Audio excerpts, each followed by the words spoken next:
Good news, I reincarnated as an Uchiha. Bad news, I just saw Itachi Uchiha sharpening his kunai. In my past life, I was just an engineer on Earth, but I grew up loving the Uchiha Clan, and I hated how they were slaughtered.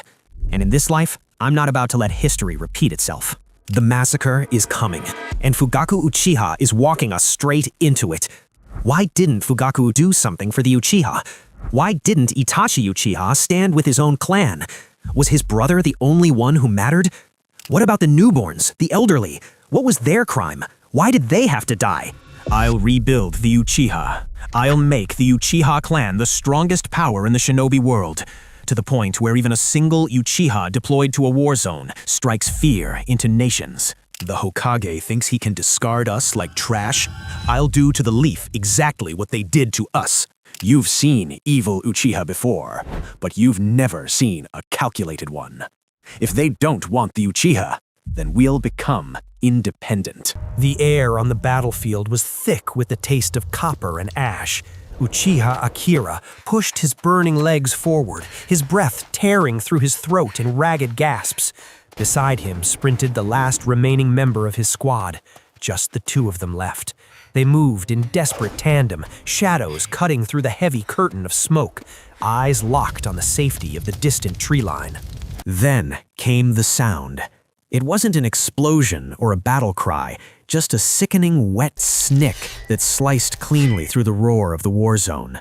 A sudden spray of terrible warmth hit the right side of Akira's face. His momentum carried him forward another 2 steps before something heavy and wet hit the dirt. Akira's boots dug into the scorched earth, kicking up a cloud of soot as he skidded to a violent halt. He looked down. A body. His teammate's body lay in the dirt at his feet. Her dark hair was matted with dust, and her lifeless eyes were fixed wide, staring up at the smoke-choked sky with an expression of mild, frozen surprise. Time ground to an agonizing halt. The sounds of distant explosions faded into a high-pitched ringing in Akira's ears. His lungs locked up, refusing to draw air. His hands began to tremble, his mind violently rejecting what his eyes were showing him. Then, a harsh, guttural sound broke through the ringing. Slowly, mechanically, Akira's gaze dragged upward. The thick dust ahead of them began to settle, revealing the looming silhouettes of 5 stone shinobi ninja standing in front of him. One of them casually flicked a blood-soaked blade to the side, shaking off the excess crimson. They weren't panting. They weren't rushing. They stood like a wall across his path, their faces twisted into ugly, amused smirks. They chuckled among themselves, looking down at Akira as though they had just stepped on a bothersome insect. Something hot and tight coiled inside Akira's chest, strangling his heart. A memory violently slammed into his mind, bright and mocking against the gray ash of the battlefield. Sunlight filtering through the leaves of a training ground. The smell of slightly burnt rice balls. His female teammate laughing at a joke. The third boy in their squad, who had died only 2 days ago, pushing round eyeglasses up his nose, smiling. They were a 3-man squad. They had been safe. They had been alive. The memory shattered, replaced instantly by the sight of her body in the dirt. Gone. I couldn't save either of them. The grief didn't just hurt, it burned. A sudden violent surge of chakra erupted from deep within his core, rushing up his spine and pooling thick and scalding behind his eyes. The world flickered. When Akira's vision settled, everything had changed. The swirling dust seemed to hang suspended in the air. The high-pitched ringing in his ears vanished, replaced by the hyper-focused sound of the stone ninjas breathing. The Sharingan, a single, blood-red tomo spinning in each eye, had awakened. The laughter ahead of him abruptly died. "Fuck," one of the stone shinobi hissed, taking a sudden step back. "And Uchiha, don't look at his eyes!" The amusement vanished from their faces, replaced by cold, lethal professionalism. With practiced efficiency, they fanned out into a battle formation, moving as one. No hesitation, no mercy. Akira moved purely on instinct. His hands blurred to his pouches, drawing a fistful of shuriken and hurling them in a wide, desperate arc. The stone shinobi sneered, their kunai flashing as they batted the projectiles out of the air. Sparks rained down onto the dirt. But as the shuriken clattered to the ground at their feet, the leader's eyes widened. Tied intricately to the rings of the blades were thick, overlapping stacks of paper. "Scatter!" Leader shouted. Akira brought his hands into a single seal. Boom! Dozens of detonating tags ignited at the exact same moment. The blast was apocalyptic, a roaring, blinding sphere of fire and concussive force that tore the earth apart. The shockwave swallowed the formation, sending a wall of dirt and heat crashing over Akira, though he never blinked. When the thick black smoke finally began to clear, the terrain was entirely reshaped. 3 of the shinobi lay in the crater, their heavy armor melted and fused to their skin, their bodies writhing and screaming in agony. A 4th stumbled out of the smoke, his eardrums blown out, blood pouring down his face. The leader remained standing, panting heavily, his flak jacket scorched but intact. He stared at the crater in sheer disbelief. "You little bastard. Just how rich are the Uchiha, giving a genin that many tags?" Akira didn't answer. He was already moving. He lunged through the dissipating smoke, closing the distance in a heartbeat. Through the Sharingan, the world moved in agonizingly slow motion. He saw the wounded 4th man try to raise his kunai, tracking the shift of the man's shoulders before the arm even moved. Akira stepped perfectly inside the clumsy guard and drove his kunai up under the man's jaw, sinking it deep into the brainstem. Blood sprayed across Akira's face. He ripped the blade free, letting the corpse drop into the mud. "How dare you?" the leader roared. The stone shinobi lunged, his movements a sudden blur of speed and fury. He was a veteran of the front lines, and even with the Sharingan, he was terrifyingly fast. Akira's red eyes tracked the sudden tension in the man's shoulders. He raised his kunai just as the leader brought his own blade crashing down. Clang! Sparks showered between them. The sheer kinetic force of the veteran's strike shot down Akira's arm, buckling his knees and forcing him down into the dirt. Before Akira could recover, the leader viciously twisted his wrist, breaking the blade lock, and threw a devastating spinning kick at Akira's ribs. The Sharingan predicted the trajectory a split second before the leg moved. Akira threw himself backward, feeling the wind of the heavy boot graze his flak jacket. He landed on his feet, skidding backward, but the leader didn't give him a single breath to recover. The stone ninja closed the gap instantly, throwing a feint at Akira's face before slashing low at his legs. Akira parried desperately, but his muscles screamed in protest. He was reacting, but his body couldn't match the man's raw physical speed. The leader used the momentary opening, stepping inside Akira's guard and slamming a heavy knee straight into Akira's stomach. Akira gasped, spitting saliva as the air was violently driven from his lungs. He stumbled back, his guard dropping wide open. "Die, you little rat," the leader sneered. He stepped forward, thrusting his blade with terrifying precision, piercing it straight through Akira's chest, right where his heart should be. The leader smiled, tasting victory. Then, the resistance of flesh and bone vanished. The coughing, bleeding boy on his blade suddenly disappeared in a soft poof of white smoke. A shadow clone? Wide-eyed realization dawned on the leader's face. When did he cast that? During the explosion? He never finished the thought. The real Akira materialized from the heavy, lingering smoke in the man's blind spot. Moving with silent, desperate precision, Akira thrust his kunai forward, sinking it to the hilt between the leader's shoulder blades. The blade severed the spine and pierced cleanly through the heart. The man gagged, a wet, bloody cough spilling down his chin. The kunai dropped from his trembling fingers. He collapsed, dead before his knees even hit the earth. The sudden silence on the battlefield was deafening. Akira stood alone among the bodies. He stared at his blood-soaked hands, his chest heaving violently. Then, the adrenaline broke. The burning in his eyes flickered and died as his Sharingan deactivated. The world immediately spun, tilting dangerously on its axis. His legs turned to lead.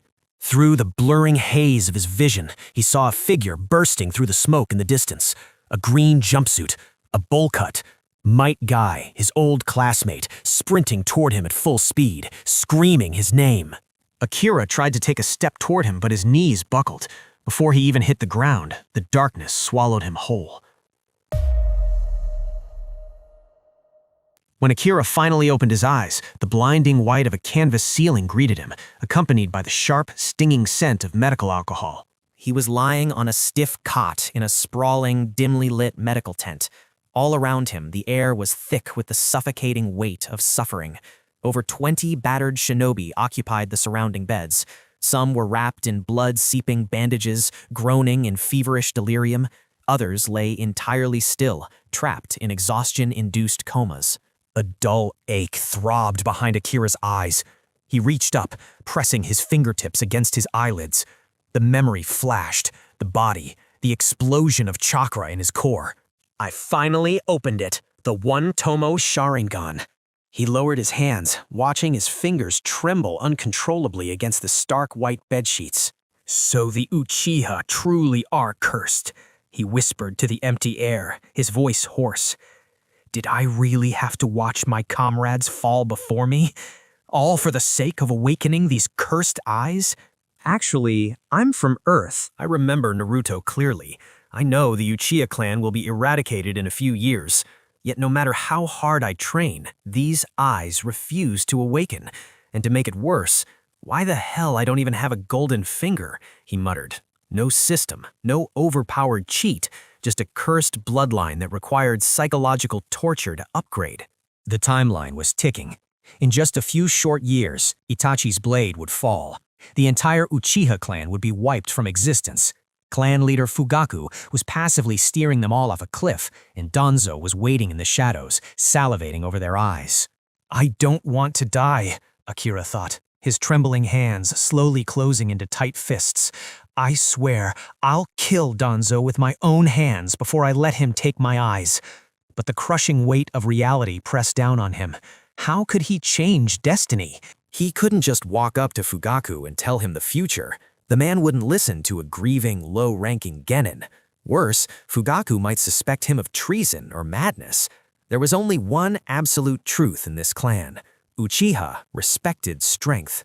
If he wanted to steer the clan away from the massacre, he couldn't just be an advocate. He had to usurp Fugaku. He needed the unwavering support of the clan, and he needed to become the clan leader himself. And for that, he needed power, far more than he had now. Weeks bled into months. Akira was transported back to Konoha, and soon after, the grinding gears of the Third Great Ninja War finally came to a halt. But the peace felt like a slap in the face. Hiruzen Sarutobi, the third Hokage, had signed a 10-year peace agreement with the other villages. The terms shocked the Akira. Konoha demanded absolutely zero compensation from other villages. Anyone with half a brain knew the truth. It was a cowardly treaty. It was only borrowed time. Akira watched the village celebrate, feeling nothing but cynical disgust. In 10 years, a new generation would be raised. Academy classrooms would fill again. Children would graduate into shinobi. The economy would recover just enough to fuel another conflict. And when that day came, war would return, as it always did. And through it all, the Hokage would sit comfortably behind his desk, playing the benevolent peacemaker. Totally stupid, Akira thought. If Hiruzen had forced the Stone Village to pay heavy war reparations, they would have been economically crippled for the next half-decade. Other villages would have thought twice before provoking the leaf. Konoha could have entered a golden age of prosperity. Instead, the Hokage had effectively pardoned the enemy, shifting the financial burden onto his own people. Now, every major clan, included Uchiha, are bleeding their own private coffers dry to rebuild Konoha's destroyed infrastructure. The village had survived the war, but the true battle for survival had only just begun. But for Akira, this financial crisis presented a twisted kind of opportunity. Because the Hokage had forfeited war reparations, the village's treasury was drained. Compensation for the dead would be delayed by at least a year. Akira watched the village closely. How were the grieving families supposed to survive? Widows, orphans, and crippled shinobi were being told to wait while the village rebuilt its walls. Hiruzen Sarutobi is a cancer to Konoha, Akira thought coldly. Akira didn't care if the rest of Konoha burned under the Hokage's incompetence, but the Uchiha were a different story. Their primary income came from the Konoha Military Police Force, a budget the village elders had just slashed by 60% to fund the reconstruction. The clan was bleeding money, working for bare minimum wages. I won't let my clan perish, Akira vowed. There was only one way to ensure their survival and eventual separation from Konoha: total financial independence. You couldn't stage a coup or fund a breakaway clan if you relied on your enemy's payroll. He needed a product, something that sold like hotcakes in both peace and wartime, something every shinobi in the world needed, yet warehouses could never keep in stock. Detonating tags. In this world, explosive tags were incredibly expensive. The process was painfully archaic. The paper was costly, the intricate sealing formula had to be drawn by hand with specialized ink, and finally, a shinobi had to manually infuse their chakra into the design. The entire process took nearly an hour per tag. Even a skilled sealing artisan could produce, at most, 10 to 15 a day. When Akira first learned this, he had actually laughed out loud in his room. Don't these people know what a printing press is? He immediately got to work. During the first month of peacetime, he stayed locked in his basement. Using his memories from Earth, he built a primitive prototype, a manual impact print block press. It required him to press the ink down himself, but it printed 20 flawless sealing formulas an hour. The tags were perfect, but they were empty. Without a chakra signature woven into the ink, they were just useless pieces of paper. So he visited a civilian hardware shop and bought a standard chakra infuser, a basic tool normally used to power lights. He took it apart, rewired the chakra-conducting metals, and integrated it directly into the printing press's stamping mechanism. By the end of the second month, he had upgraded the system into a continuous, hand-cranked machine that automatically infused his chakra as it stamped, 100 tags an hour. But Akira didn't stop there. Over the next 3 months, he perfected the technology. He built a newspaper-style rotary printing press in his basement. He lined the walls with sound-dampening seals to muffle the mechanical clacking. Connected to an upgraded, automated chakra battery, the machine could churn out thousands of fully armed detonating tags a day. He now possessed a monopoly on the most vital war resource in the world. But Akira was cautious. If he suddenly flooded the Konoha market with tens of thousands of tags, prices would plummet. The market would crash, and Anbu, or worse, Danzo's root, would immediately trace the source back to him. He needed to be a ghost.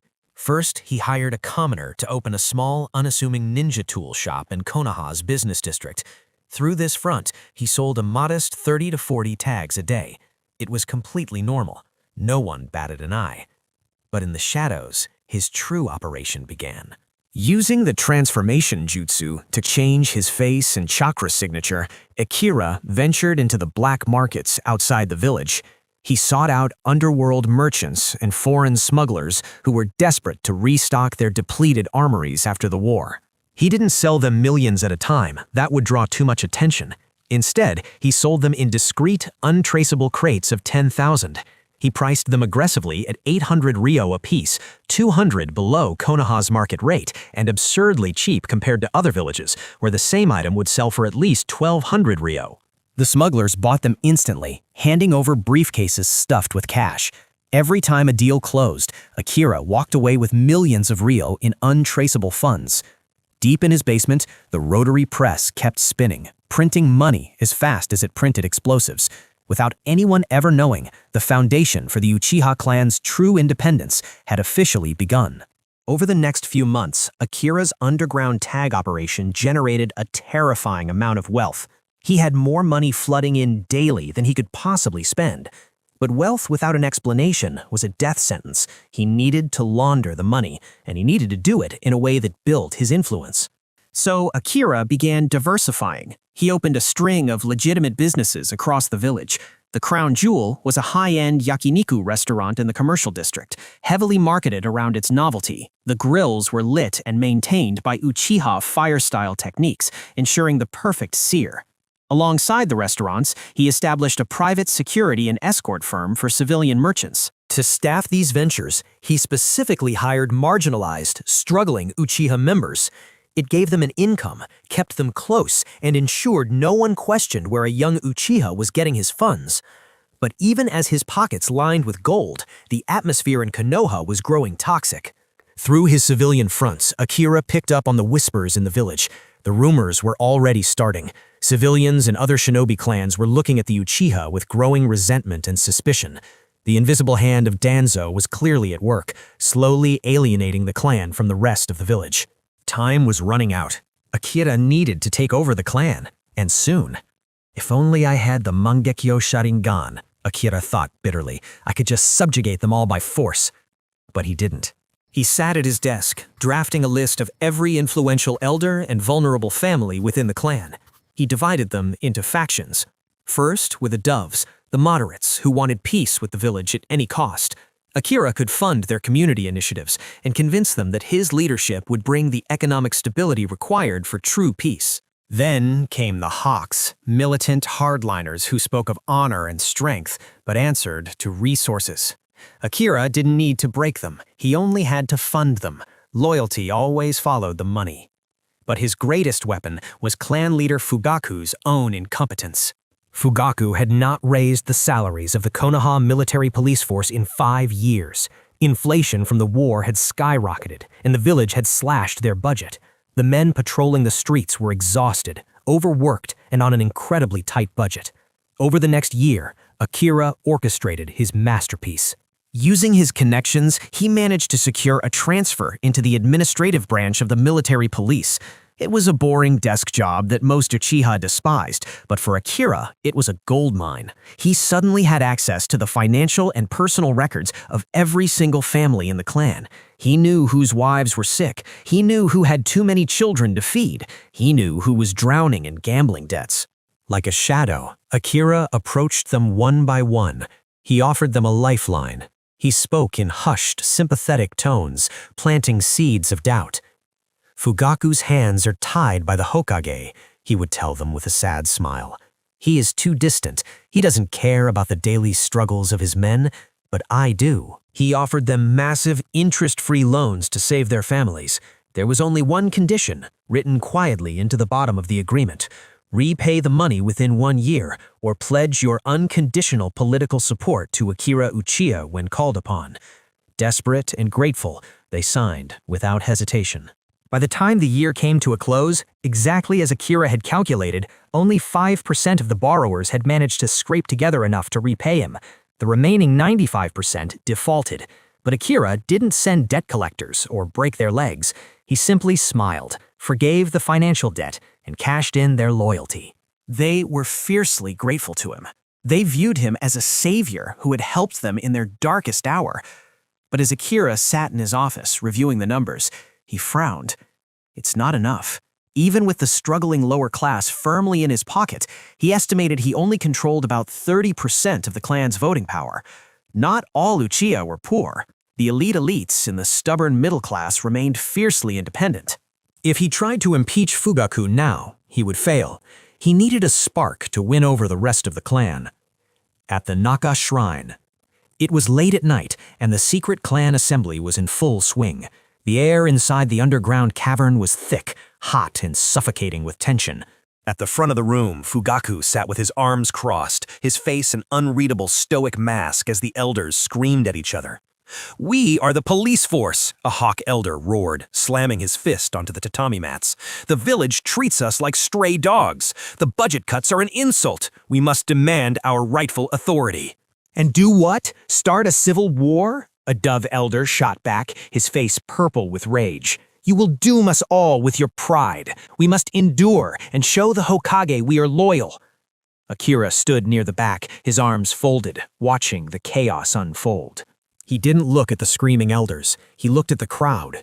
The vast majority of the clan, the neutral members, the patrolmen, the tired fathers, and the exhausted mothers were looking back and forth between the two screaming factions. They looked drained. They didn't want the bloody rebellion of the Hawks, but they couldn't stomach the humiliating submission of the Doves. They were trapped in a miserable stalemate, completely disillusioned with the current leadership. Akira's eyes narrowed in the dim light. 30% isn't enough, he thought, watching the frustrated faces of the majority. A heavy hand clapped down onto Akira's shoulder, pulling him from his thoughts. He glanced sideways to see Uchiha Iso, his closest friend and the man who helped manage his civilian storefronts. Iso leaned in, his voice barely a whisper over the shouting elders. "Hey, calm down. You look like you're about to murder someone." Akira didn't blink. He just offered Iso a thin, terrifying smile. "Yeah, I am." Iso's eyes went wide. "Wait, what?" Before Iso could press the issue, Fugaku abruptly stood up at the front of the shrine. The sheer weight of the clan leader's chakra washed over the room, instantly silencing the bickering elders. Fugaku swept his stern gaze across the crowd, desperate to change the explosive topic of rebellion. His eyes landed on Akira near the back. Uchiha Akira, Fugaku's deep voice echoed off the stone walls. The entire clan turned to look at the young genin. I have heard the rumors, Fugaku continued, his tone softening into something resembling approval. I hear you have been using your personal business profits to financially support struggling members of the clan. I am very thankful for your kindness. As clan leader, I ask you, what reward do you seek for this loyalty? Akira held Fugaku's gaze. He didn't bow, he didn't waver, he simply smiled. This is my clan, Lord Fugaku, Akira said, his voice carrying clearly through the silent room. I helped them because they are our family. I don't require a reward for keeping my own people from starving. A murmur of approval rippled through the weary crowd. Fugaku nodded, looking pleased. A noble sentiment, which is why I must ask a favor of you. Today the Hokage summoned me. He has heard of your commercial success. The village reconstruction funds are running dry, and he has requested that you lend a portion of your wealth to Konoha to aid the village. The room went dead silent. The clan members looked at Akira, their eyes filled with sudden pity. To be directly asked for money by the Hokage wasn't a request, it was an extortion tactic disguised as a patriotic duty. If he refused, he would be branded a traitor to the village. Akira's smile vanished, his expression turned to ice. Why? Fugaku blinked, momentarily thrown off by the blunt refusal. Why? To help the village, Akira. We are Leaf Shinobi. I asked why I should help them, Akira interrupted, his voice dropping to a dangerous carrying register. Fugaku's Sharingan flared to life, his pride stinging. Akira, watch your tone. Akira stepped forward, leaving a panicked Iso behind him. They have enough money to pay Anbu to monitor the Uchiha compound 24 hours a day. They have enough money to fund Danzo's underground experiments. They have enough money to subsidize the Sarutobi clan's private businesses. But they don't have money to pay their own ministers? A collective gasp sucked the air out of the shrine. Fugaku's face drained of color. Akira, do you have any idea what you are saying? Several veteran jonin stood up, their hands twitching toward their weapons, shocked by the sheer treason spilling from the boy's mouth.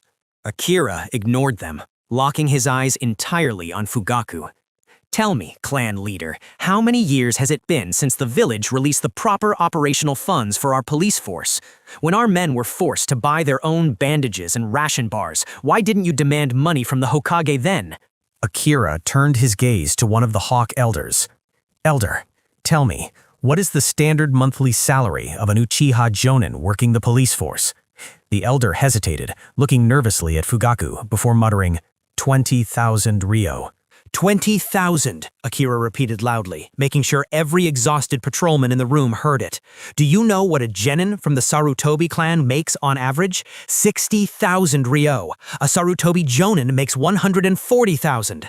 Now tell me, clan leader, if the third Hokage's family has that much surplus wealth, why is he begging an Uchiha to fund the village? Fugaku stood frozen, his jaw locked. Akira took another step forward, his voice rising in fury. You want our clan to work for free, day and night, policing streets for people who spit on us? And while we do, Danzo Shimura is butchering our brothers and sisters in the shadows. Enough, Fugaku roared. Uchiha Akira, who told you about Danzo? That is a baseless, treasonous lie. Akira threw his head back and laughed. It was a cold, mocking sound that chilled the spine. How foolish can you be? Tell me, Lord Fugaku, Akira said, his voice dropping into an icy, carrying calm that forced the entire shrine to lean in. Have you never noticed the pattern?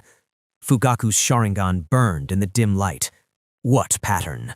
Every time a squad of Uchiha leaves the village for a mission outside the borders, Akira stated slowly, letting each word hang in the suffocating silence. How is it that an enemy platoon is always waiting exactly on our patrol route to ambush us? The room went completely still. A few of the veteran jonin in the crowd exchanged uneasy, wide-eyed glances. The enemy always seems to know our exact numbers, our exact paths, and our exact departure times, Akira continued. his gaze sweeping over the crowd, daring them to deny it.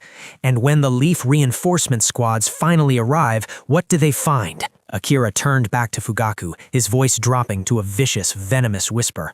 They find the enemy squad dead, Akira said. They find our Uchiha brothers and sisters dead. But strangely, the Sharingan eyes of our fallen are always missing, gouged out, plucked clean. The silence in the Naka shrine was absolute. The air grew so heavy it was hard to breathe. I ask you, clan leader, Akira demanded, his eyes flashing crimson. If the enemy shinobi were all killed in the ambush, who took their eyes? The realization hit the crowd like a physical blow. The exhausted mothers, the angry patrolmen, the elders, everyone stared at Akira in sheer, unadulterated horror. Fugaku's face was as dark as a thunderhead. His fists shook. He had suspected this for years, but the political fallout of accusing the village elders of harvesting Uchiha eyes was apocalyptic. He had never dared to say it out loud. Do you have proof of these accusations?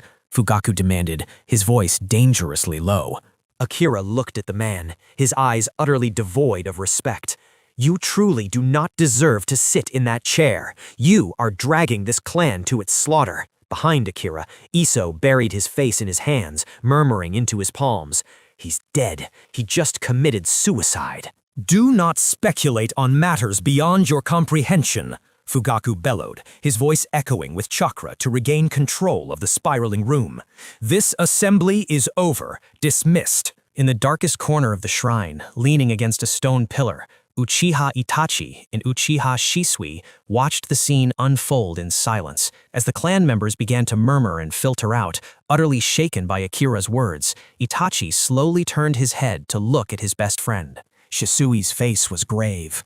He gave a microscopic nod. He is unstable, Shisui whispered, his eyes locked on Akira's retreating back.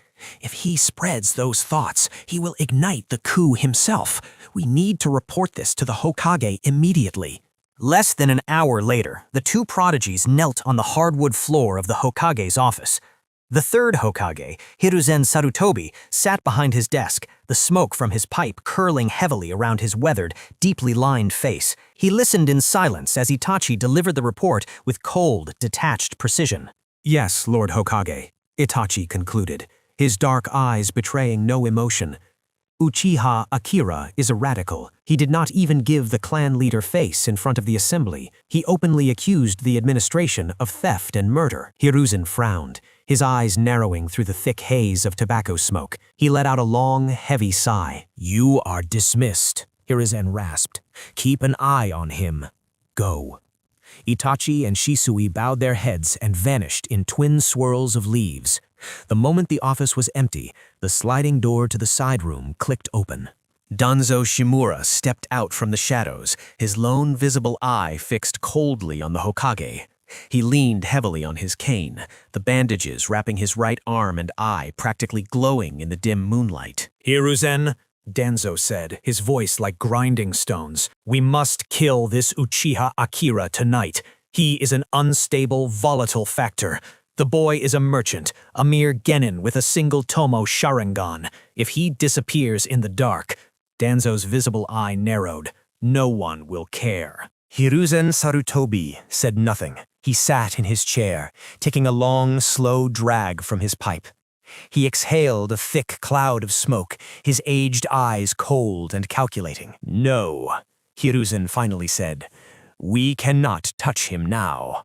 Danzo frowned, his lone eye narrowing. Why hesitate, Hiruzen? Because the boy just stood in front of his entire clan and accused us, Hiruzen replied firmly.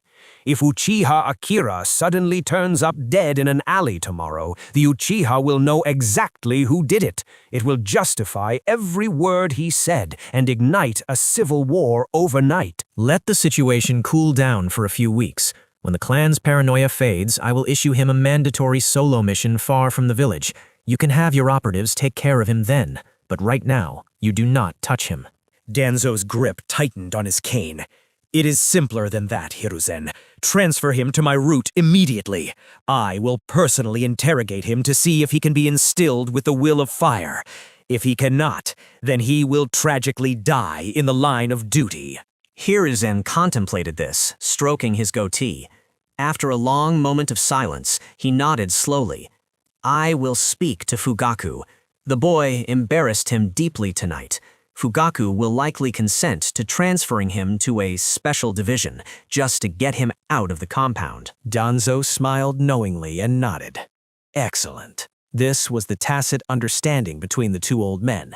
Hiruzen played the benevolent leader in the light, and Danzo did the necessary butchering in the dark.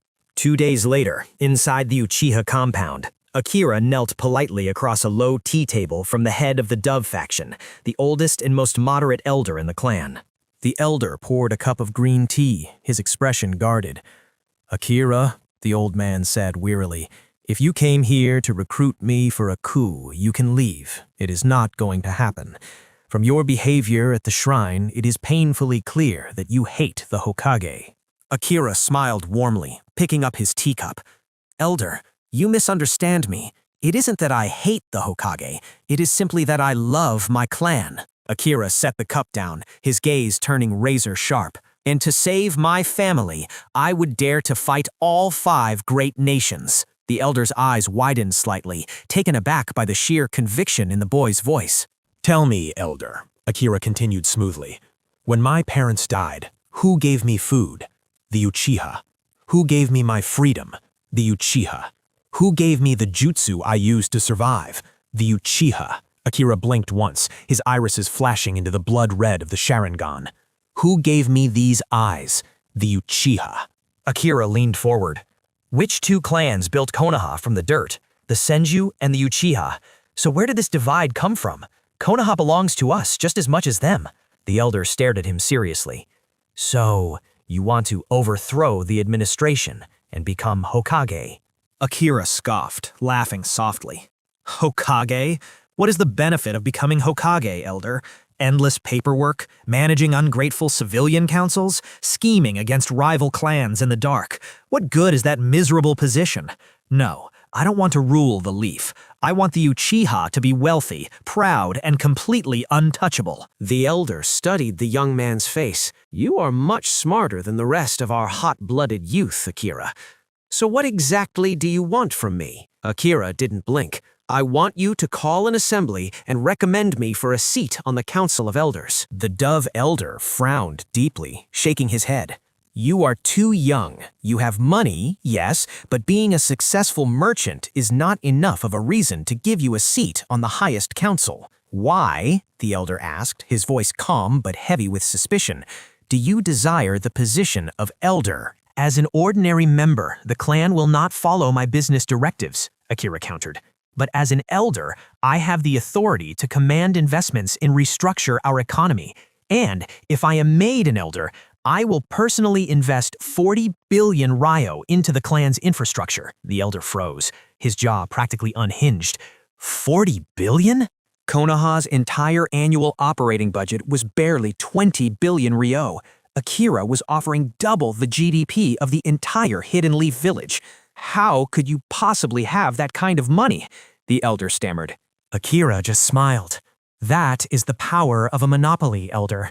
This is what I want to teach our people. We need to transcend beyond being mere police officers. We need to own the economy. Akira snapped his fingers.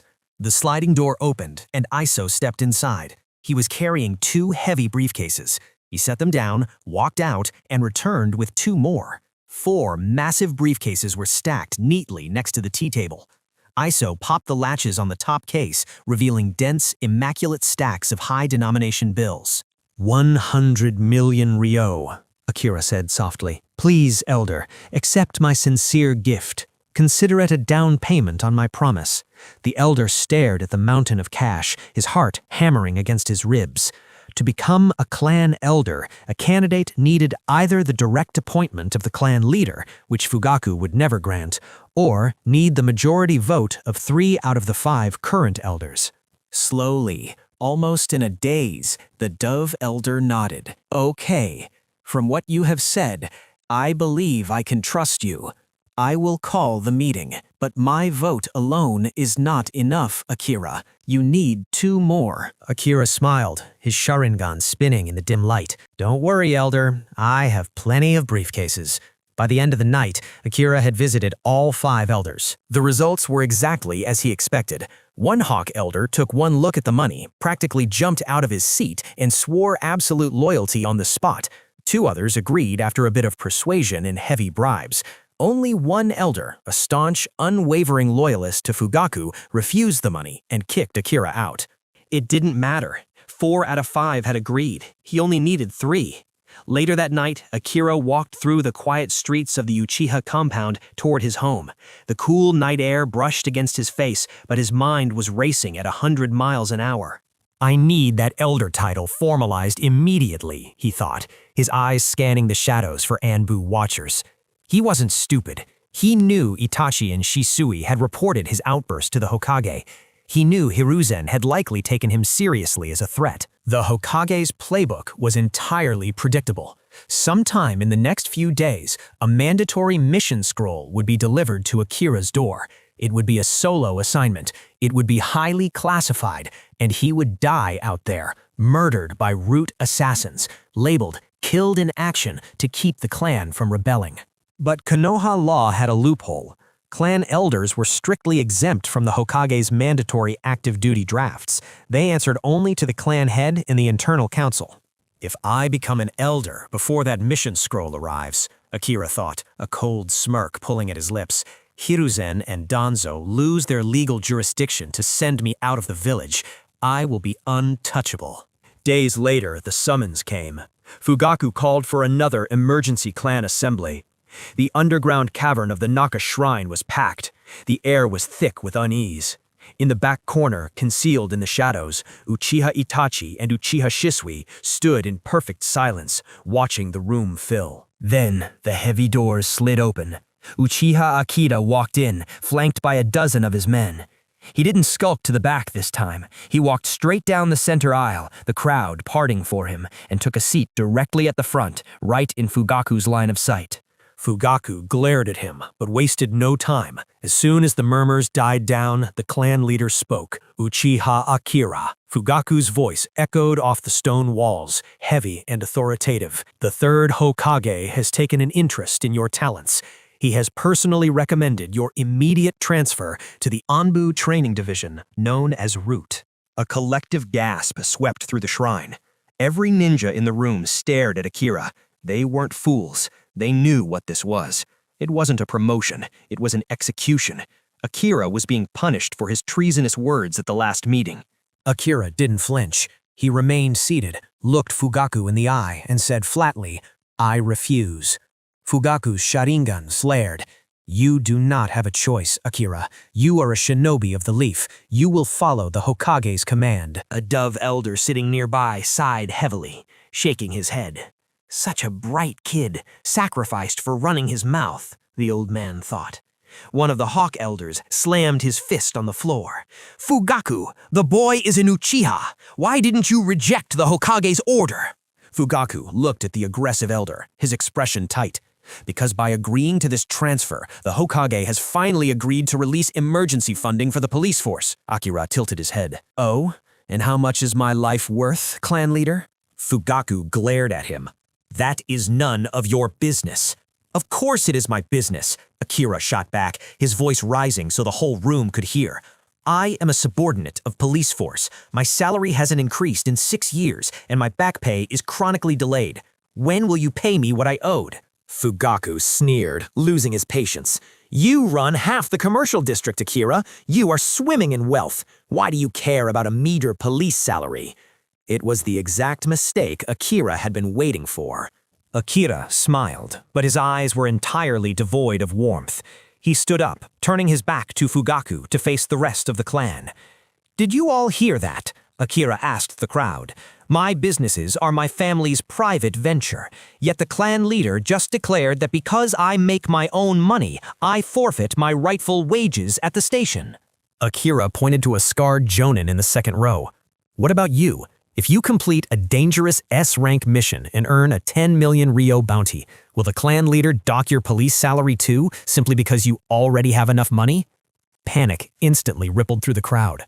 Is that true? A patrolman shouted. Are you going to deduct our pay if we take side missions? We've been working the streets for free, another yelled. Seeing the sudden agitation, Fugaku panicked slightly. Uchiha were warriors, not accountants. They had never considered the financial technicalities until Akira spelled it out for them. Quiet, Fugaku commanded. It is not like that. I only spoke of Akira because of his transfer. Everyone will be paid. The Hokage has granted us 50 million Rio. The room quieted slightly at the large number, but Akira just laughed. 50 million, Akira mocked, shaking his head. Clan leader, the standard monthly operating expense for the Konoha military police force is 15 million Ryo. The Hokage usually starves us with 4 or 5 million a month. That 50 million doesn't even cover the deficit. It only pays off 2 months of back pay. Akira paced in front of the crowd, doing the math out loud, like a blade carving into their remaining hope. The village hasn't paid us properly in 6 years. Even if the Hokage gave us 50 million every single month, it would take 2 full years just to settle the debt, and that doesn't even account for wartime inflation. Groceries, weapons, bandages, everything costs twice as much now. It will take 4 years just to break even. A suffocating dread settled over the shrine. The clan members looked at each other in horror. The realization was absolute. They were financially enslaved. They would never get their money back. Even the elders sitting at the front frowned, deeply disturbed by the numbers. Akira turned back to Fugaku, his expression turning deadly serious. Fine, Akira said, his voice dropping to a chilling calm. You want me to join Root? I will go. Fugaku blinked, surprised by the sudden surrender. Akira reached into his flak jacket and pulled out a thick, sealed scroll. He unrolled it, letting the long parchment hit the floor. But before I go, Akira said, his voice echoing in the silence, I want an explanation for this. Fugaku looked at the scroll. What is that? This, Akira said, his red eyes locking onto Fugaku, is a list of 122 names. Every single one of them is an Uchiha who was transferred into Danzo's root over the last 5 years. The air in the room went ice cold. Tell me, clan leader, Akira demanded, where are their bodies? Danzo claims they all died in foreign lands, yet their corpses are never returned to the compound. We never see their bodies again. Akira stepped right up to the dais, pointing an accusatory finger directly at Fugaku's chest. I want to know what this clan achieved by sacrificing 122 of our brothers and sisters, not on a battlefield, but inside our own village. The room felt tighter. I suspect you are colluding with Danzo Shimura to butcher this clan. Chaos erupted. The entire shrine exploded in the shouting. Even Shisui and Itachi in the corner exchanged deeply shaken looks. Akira hadn't just insulted the clan leader today. He had essentially accused him of orchestrating a genocide. How dare you! A voice roared over. 3 of Fugaku's most fanatical loyalists stood up from the front row, their eyes snapped open, blazing with the fully matured 3-tome Sharingan. The sheer pressure of their chakra washed over the room. You insolent brat, the lead loyalist spat, drawing a kunai. You haven't even awakened a fully matured Sharingan. You're a 1-tome weakling who couldn't survive a single blow from me. How dare you hurl such vile allegations at Lord Fugaku? The loyalist stepped forward, intending to physically drag Akira out of the shrine. Akira didn't reach for a weapon. He didn't activate his eyes. He simply stood his ground, opened his arms wide to the furious loyalists, and looked past them to the hundreds of ordinary clan members watching. Strike me down, Akira shouted, his voice cracking with fierce manufactured emotion. Call me weak, but this clan is my family.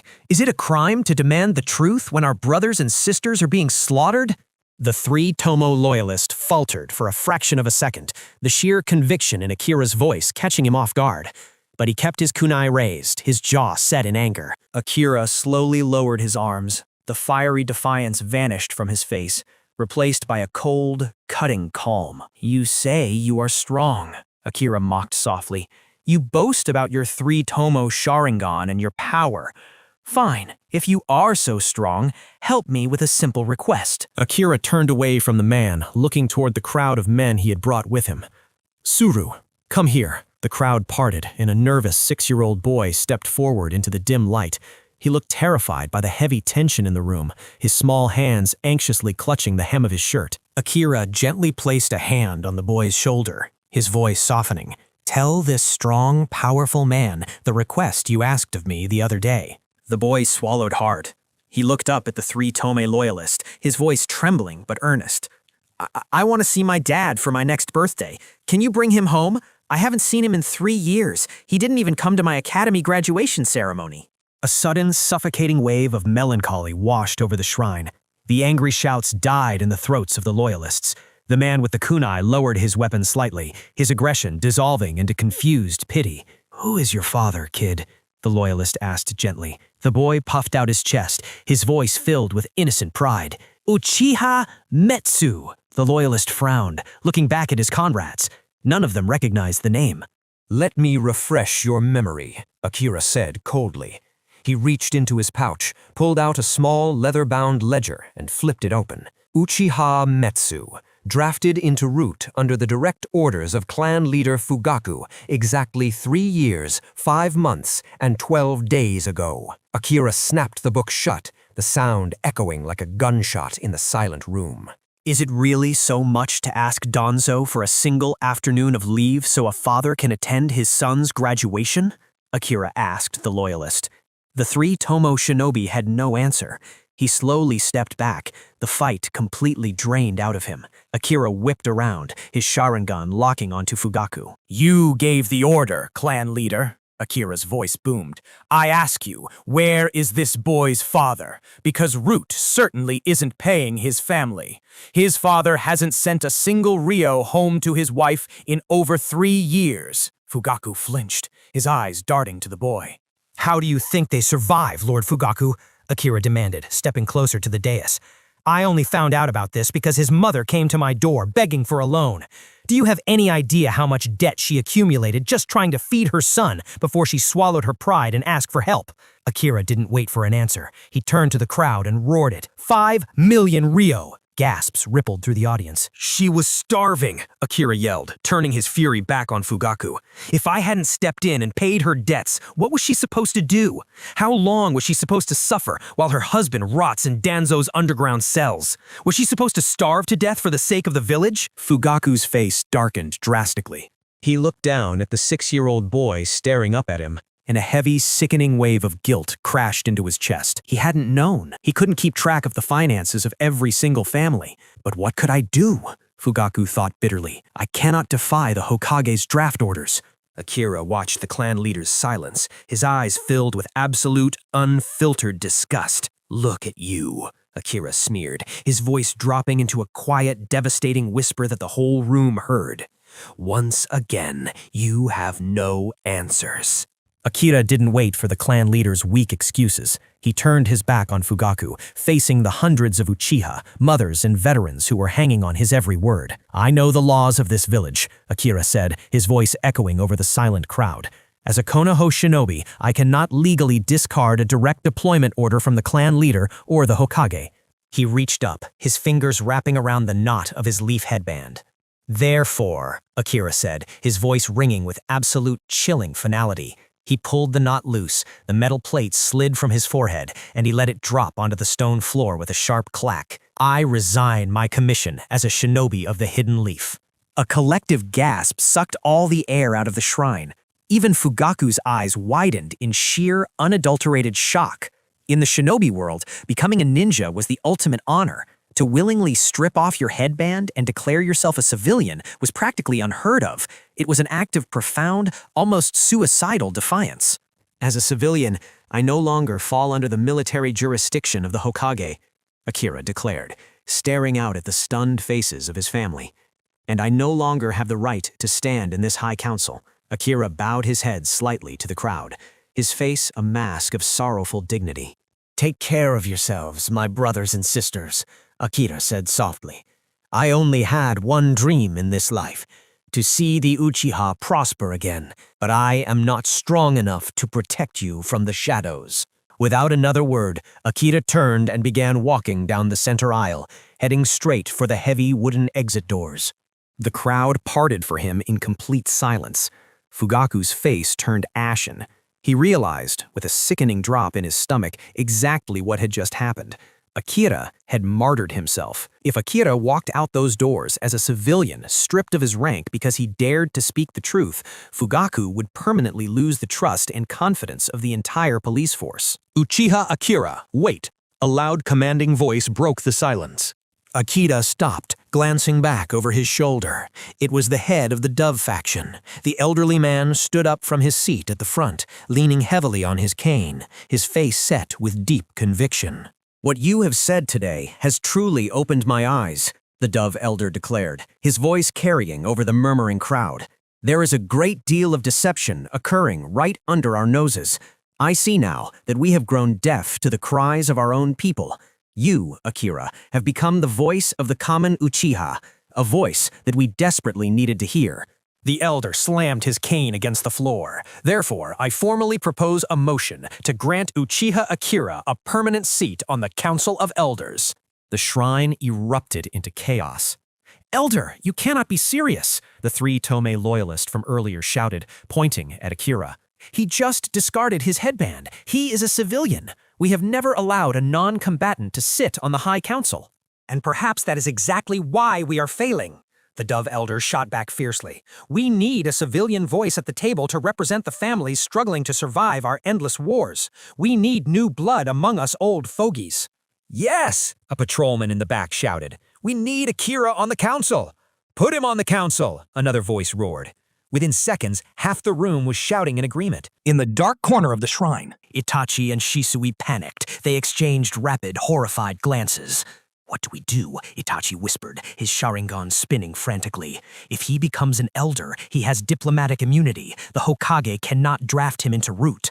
"We can't do anything," Shisui hissed back, his jaw tight. "If we intervene now, the clan will riot. Just stay put and watch." At the front of the room, the Dove elder looked at Fugaku. "Let us settle this the old-fashioned way, clan leader. A formal council vote." Fugaku stared deeply at the Dove elder, his mind racing. Why is the Dove faction supporting a radical? Fugaku wondered frantically. Does this old man truly believe Akira can bring us peace? Fugaku looked at the riled-up crowd. He couldn't deny a formal motion without sparking a mutiny. He had to trust his council. He slowly nodded. "Very well. A formal vote." Fugaku raised his hand, his face a mask of stone. "As clan leader, I vote not in favor." Immediately, the elder seated to Fugaku's right, a staunch, hardcore loyalist, raised his hand. "I also vote not in favor." 2 votes against. The room held its breath, all eyes turning to the remaining 4 elders on the dais. Akira needed 3 votes to secure the majority. The Dove elder raised his hand high. "I vote in favor. 1 vote for, 2 against." The tension was suffocating. 3 elders remained.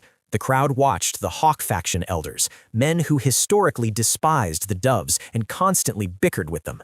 Surely they would vote with Fugaku. The 3 remaining elders looked at each other. They didn't hesitate. In perfect Anakiran, all 3 men raised their hands. "We vote in favor." The shrine exploded. "What?" Fugachu's eyes bulged in absolute shock. Even the loyalist elder beside him gaped like a fish. The Hawks had just aligned with the Doves? It was politically impossible. But the raised hands didn't lie. 4 votes to 2. It was over. A deafening cheer went up in the exhausted patrolmen in the crowd. In the back of the room, Akira slowly turned around, a faint, terrifying smirk pulling at the corner of his mouth. "Uchiha Akira," the Dove elder shouted over the roaring crowd, his eyes shining with triumph. "Come to the stage. Take your seat." Akira stepped onto the raised stage and slowly turned to face the gathered members of the Uchiha clan. Hundreds of familiar faces stared back at him. Warriors, elders, mothers, children's, eyes that carried pride, suspicion, hope, and long-buried resentment. He bowed deeply. "Thank you," his voice rang out, steady and commanding. "Thank you, all of you, for showing such faith in me. I swear on the honor of our crest that I will not let you down." He slowly straightened, his gaze sweeping over the proud faces of his kin. Finally, his eyes settled on the stoic, heavy-set figure of the clan head. As an elder of this clan, Akira began, his tone shifting from gratitude to serious business. Clan head Fugaku, I wish to put forth a suggestion tonight, one meant to ensure the prosperity and survival of our people. Fugaku's face remained an unreadable mask, but he gave a single, curt nod. Speak. I propose we reevaluate the absolute authority granted to the clan head in making unilateral decisions for the Uchiha, Akira declared, the words hanging heavy in the damp air. It has become abundantly clear that Fugaku-sama's decisions are far too influenced by the Hokages, and it's often to the severe detriment of Uchiha interests. A murmur rippled through the crowd. Fugaku's eyes narrowed, a dangerous glint flickering within them, but Akira did not waver. Allow me to provide an example, Akira continued, stepping closer to the edge of the stage. Let us speak of the night the Nine Tails attacked our village. It is a well-known fact that the Sharingan possesses the power to subdue and control the beast. Yet on that night, the Uchiha did not march to the front lines. We stepped back. That absence caused a devastating loss of life for Konoha and cast a permanent shadow of suspicion upon us. Akira leaned forward. His voice pierced the tense silence. I want to ask our clan head, why? Fugaku stared up at Akira menacingly. Even now, years later, the bitter regret of that night ate at his soul. His jaw tightened, but he forced the words out. It was by the Hokage's orders. Is that so? Akira challenged smoothly. Tell us then, how exactly did the fourth Hokage, Minato-sama, manage to contact you while he was fiercely battling the beast to protect the village? Fugaku stiffened. It was not the fourth Hokage, it was the third Hokage's order. As we were mobilizing our forces to enter the conflict, Root Anbu appeared at our gates and issued an order for us to stand down and begin civilian relocation. The murmurs in the shrine grew louder, laced with confusion and rising anger. Clan head, Akira said, his voice cutting through the noise like a kunai. As far as the laws of this village dictate, Hiruzen Sarutobi had abdicated his seat. We had absolutely no obligation to follow the orders of a retired Hokage. Why did you obey him? Akira swept his gaze across the crowd, rallying them. Let me ask you all, is it not our sacred duty as the Leaf's strongest clan to protect the reigning fourth Hokage with all our might when he is in danger? Instead of hiding in the corners of the village while he fought and died, the shrine erupted into furious whispers. He's right. Why did we listen to the third? He wasn't even the Hokage then. Akira raised a hand, silencing the hall once more. Because of that decision, the civilians of Konoha whisper about us every single day. They say we ran away. They say we didn't dare fight the Nine Tails, or worse, that we were the ones who unleashed it. Our people are being pushed to the outskirts, alienated from the very village we helped build. Can you not see the distance growing day by day? Akira locked eyes with Fugaku again. If it was truly the third Hokage who gave you that order, why haven't you demanded that he publicly announce it? Why hasn't he cleared the villagers' doubts and restored our name?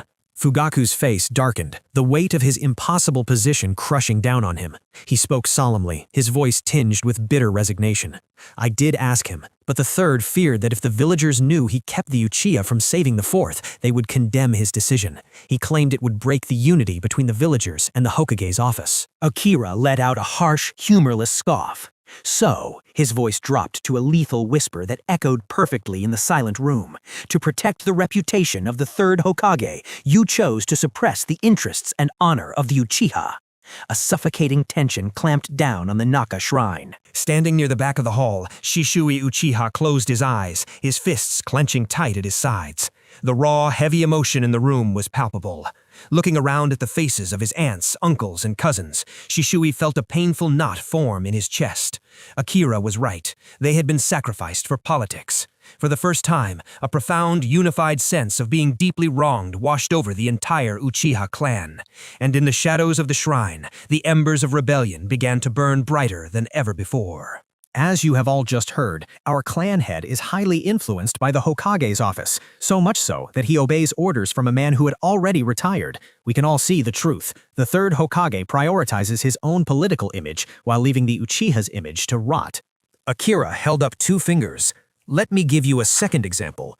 Cast your minds back to the end of the Third Shinobi World War. When the village forces returned, the streets were filled with cheers. Every civilian knew exactly what the Sarutobi shinobi did on the battlefield. They sang the praises of the Shimura clan, the Ino Shika Cho trio. But what of the Uchiha? Akira's eyes burned as he looked at the crowd. We bled just as much. We lost brothers, fathers, and daughters. Yet why did the village know nothing of our achievements? Why were our sacrifices buried in silence? He turned sharply, pointing a rigid finger at Fugaku. This deliberate suppression bred nothing but distrust between the villagers and our clan. So I ask you, clan head Fugaku, when our warriors returned in caskets and the village looked at us with cold indifference, what did you do to uplift the Uchiha image? Fugaku sat frozen. The crushing weight of guilt settled heavily in his chest. He remembered the meetings, the subtle dismissals from the council, his own passive acceptance in the name of village peace. He opened his mouth to speak, but no words came. He looked away, his silence echoing louder than a shout. Nothing, Akira answered for him, his voice dripping with disappointment. You did nothing. Akira turned his back on the clan head, addressing his kin directly. Tell me, how are we supposed to build any affinity with the villagers like this? If they don't know our heroes, if they don't trust our strength, how will they ever support an Uchiha to become Hokage? The shrine fell dead silent. A collective gasp rippled through the gathered members. Eyes widened in sudden, horrifying realization. That was it. That was the reason the Uchiha were never even considered for the Hokage's hat. It wasn't a lack of strength, it was a systematic assassination of their public image. Look at our current reality, Akira pressed on, his voice rising with passionate fury. We were relocated to the absolute edge of the village. The civilians never interact with us organically anymore. There are no casual meetings in the markets to build bonds. All they see now is a clan they believe ran away from the Ninetales, a clan that did nothing in the war, and a clan that only suppressed them as a police. They think we are bullies because that is the only role the village leadership allows us to play. Murmurs of furious agreement erupted, heads nodded vigorously. The resentment that had been simmering for years was finally boiling over. That is enough, Akira. An older, weathered voice cut through the clamor. It was Yashiro, an elder known for his moderate, dove-leaning views. He stepped out from the shadows of the council seating. You have spoken enough. Now tell us what you are suggesting. Akira nodded respectfully to the dove elder, then swept his gaze across the room. Including myself, there are currently 6 active elders. With the clan head, we are 7 in total, Akira stated, his tone shifting to pure, calculating politics. I propose that from this night forward, absolute power no longer rests in the hands of one man. Every major decision concerning the clan must require a minimum of 4 votes to pass. I can no longer blindly trust the future of the Uchiha to the clan head alone. The shrine buzzed with frantic whispers. Taking away the clan head's authority? That's unprecedented. The dove elder turned his gaze to the front. What do you think of this, Fugaku? Fugaku looked at Akira, then at the sea of angry, disillusioned faces of his people. His mind raced. If I say no now, I will lose whatever credibility I have left. They might even call for a vote of no confidence. Deep down, a weary part of him also recognized that Akira was right. His decisions had been biased toward appeasing the village elders, often at his clan's expense. Fugaku closed his eyes, exhaling a long breath. All right, I agree to the proposal. Preposterous, snapped another elder, a staunch loyalist to Fugaku, leaping to his feet. There is a reason we have a clan head. He leads, we follow. You cannot strip away his authority like this. It weakens our structure. Akira held up a placating hand. Then let us compromise. I propose we give the clan head double voting power. His vote will be counted as 2, while the 6 elders will possess 1 vote each. The total pool becomes 8 votes. Akira looked directly at the loyalist elder. Is this not fair? For a decision to pass, it needs a majority of 5. With his double vote and you faithfully at his side, he already has 3 votes. He would only need to convince 2 other elder to pass any decision, but it ensures he cannot act completely alone. The loyalist elder blinked, doing the math in his head. He slowly sank back into his seat, somewhat relaxed by the logic. It wasn't a total loss of power, it was a safeguard. The dove elder stepped forward, a glint of approval in his eyes. Very well. Let us test this new system immediately. We will vote on this very proposal to change our governing structure. All those in favor, raise your hands." It was a brilliant political trap, and everyone knew it. The new rule decentralized power, giving the elders unprecedented influence over the clan's future. What elder in their right mind would refuse that? Instantly, hands shot into the air. Akira counted them aloud. 5 elders raised their hands. Then, slowly, heavily, Fugaku raised his hand as well, casting his 2 votes in favor of his own demotion. Only the loyalist elder kept his hand down, scowling with a mix of loyalty and resignation. 7 votes yes, 1 vote no, Akira declared, satisfaction curling the edge of his lips. The proposal is passed. The loyalist elder looked at Fugaku helplessly. If even the clan head agreed, what could he possibly do? Fugaku stood, his heavy robes shifting around him. He looked out over the clan, his expression softer, yet more resolute than it had been in years. "This system is good," Fugaku spoke, his voice carrying a solemn vow. "It will force us to deliberate. It will help us take decisions strictly in the favor of the Uchiha clan, something I admit I have neglected for too long. From tonight on, we stand together." The Naka shrine was still buzzing with the sheer weight of the political shift when Fugaku turned his dark gaze back to the man who had just orchestrated it. "Akira," Fugaku said, his voice carrying a newfound respect and cautious weariness. "Do you have anything else to say?" Akira met the clan head's gaze and gave a slow, deliberate nod. "Yes. Earlier, I spoke of the 9 Tails incident." Almost instantly, the atmosphere in the room soured. Fugaku's face darkened, the muscles in his jaw ticking. In the shadows near the back, both Shisui and a young Itachi frowned, exchanging troubled glances. Why bring it up again, they thought. The point was made. Is he just a vengeful spirit, incapable of letting a grudge go? But Akira's expression remained perfectly calm. "That incident is in the past," he stated smoothly as he paced across the stage. "We cannot change what happened that night, but what we can do is correct the catastrophic mistakes that followed it. To that end, I propose my first official motion under our new council. I request the clan head to immediately retire 50% of all Uchiha personnel from the Konoha military police force." Dead silence fell over the shrine. For a moment, nobody breathed. Then, chaos erupted. "Are you insane?" one of the elders who had just voted for him shouted, his face purple with outrage. "The police force is our greatest asset. You want us to voluntarily surrender half our power?" Even Yashiro, the usually calm Dove elder, frowned deeply. "Akira, what are you saying? You just spoke of protecting our interests, yet now you propose we abandon them? This makes you look like a fool." Akira simply smiled. It was a sharp, knowing smile that slowly quieted the furious murmurs of the crowd. "No, I am not a fool," Akira said, his voice echoing clearly. "Let me explain the reality of our power. Right now, whenever our officers go on patrol, who do the villagers see? When a merchant is fined, when a drunkard is arrested, when a dispute is harshly suppressed, who do they look at? They look at the fan crest on our backs. In their eyes, it is not the police maintaining order, it is the Uchiha clan bullying them." The murmurs in the crowd faltered. A few officers in the audience shifted uncomfortably, knowing exactly what Akira meant. "Now," Akira continued, his eyes gleaming, "what if we removed 50% of our active members and invite shinobi from other clans to fill those ranks? We still retain the top leadership, we still hold 50% of the force." But this time, when a civilian gets angry about a ticket, they won't curse the Uchiha, they will curse the police department. Akira raised a hand, emphasizing his point. "The hatred directed at our bloodline will vanish entirely, absorbed by an institution where every clan in the village works. And we won't have to shed a single drop of blood to achieve it." A profound, stunned silence washed over the room. The furious elder who had been yelling slowly sank back into his seat, his eyes wide as the brilliance of the strategy dawned on him. "Furthermore," Akira pressed on, his tone shifting from philosophical to purely opportunistic, "we do not just give these positions away, we will sell these coveted spots. The other clans will eagerly pay us for the authority and prestige of joining the police force, bringing massive funds directly into our clan's coffers." Akira began to pace again, his voice echoing with undeniable authority.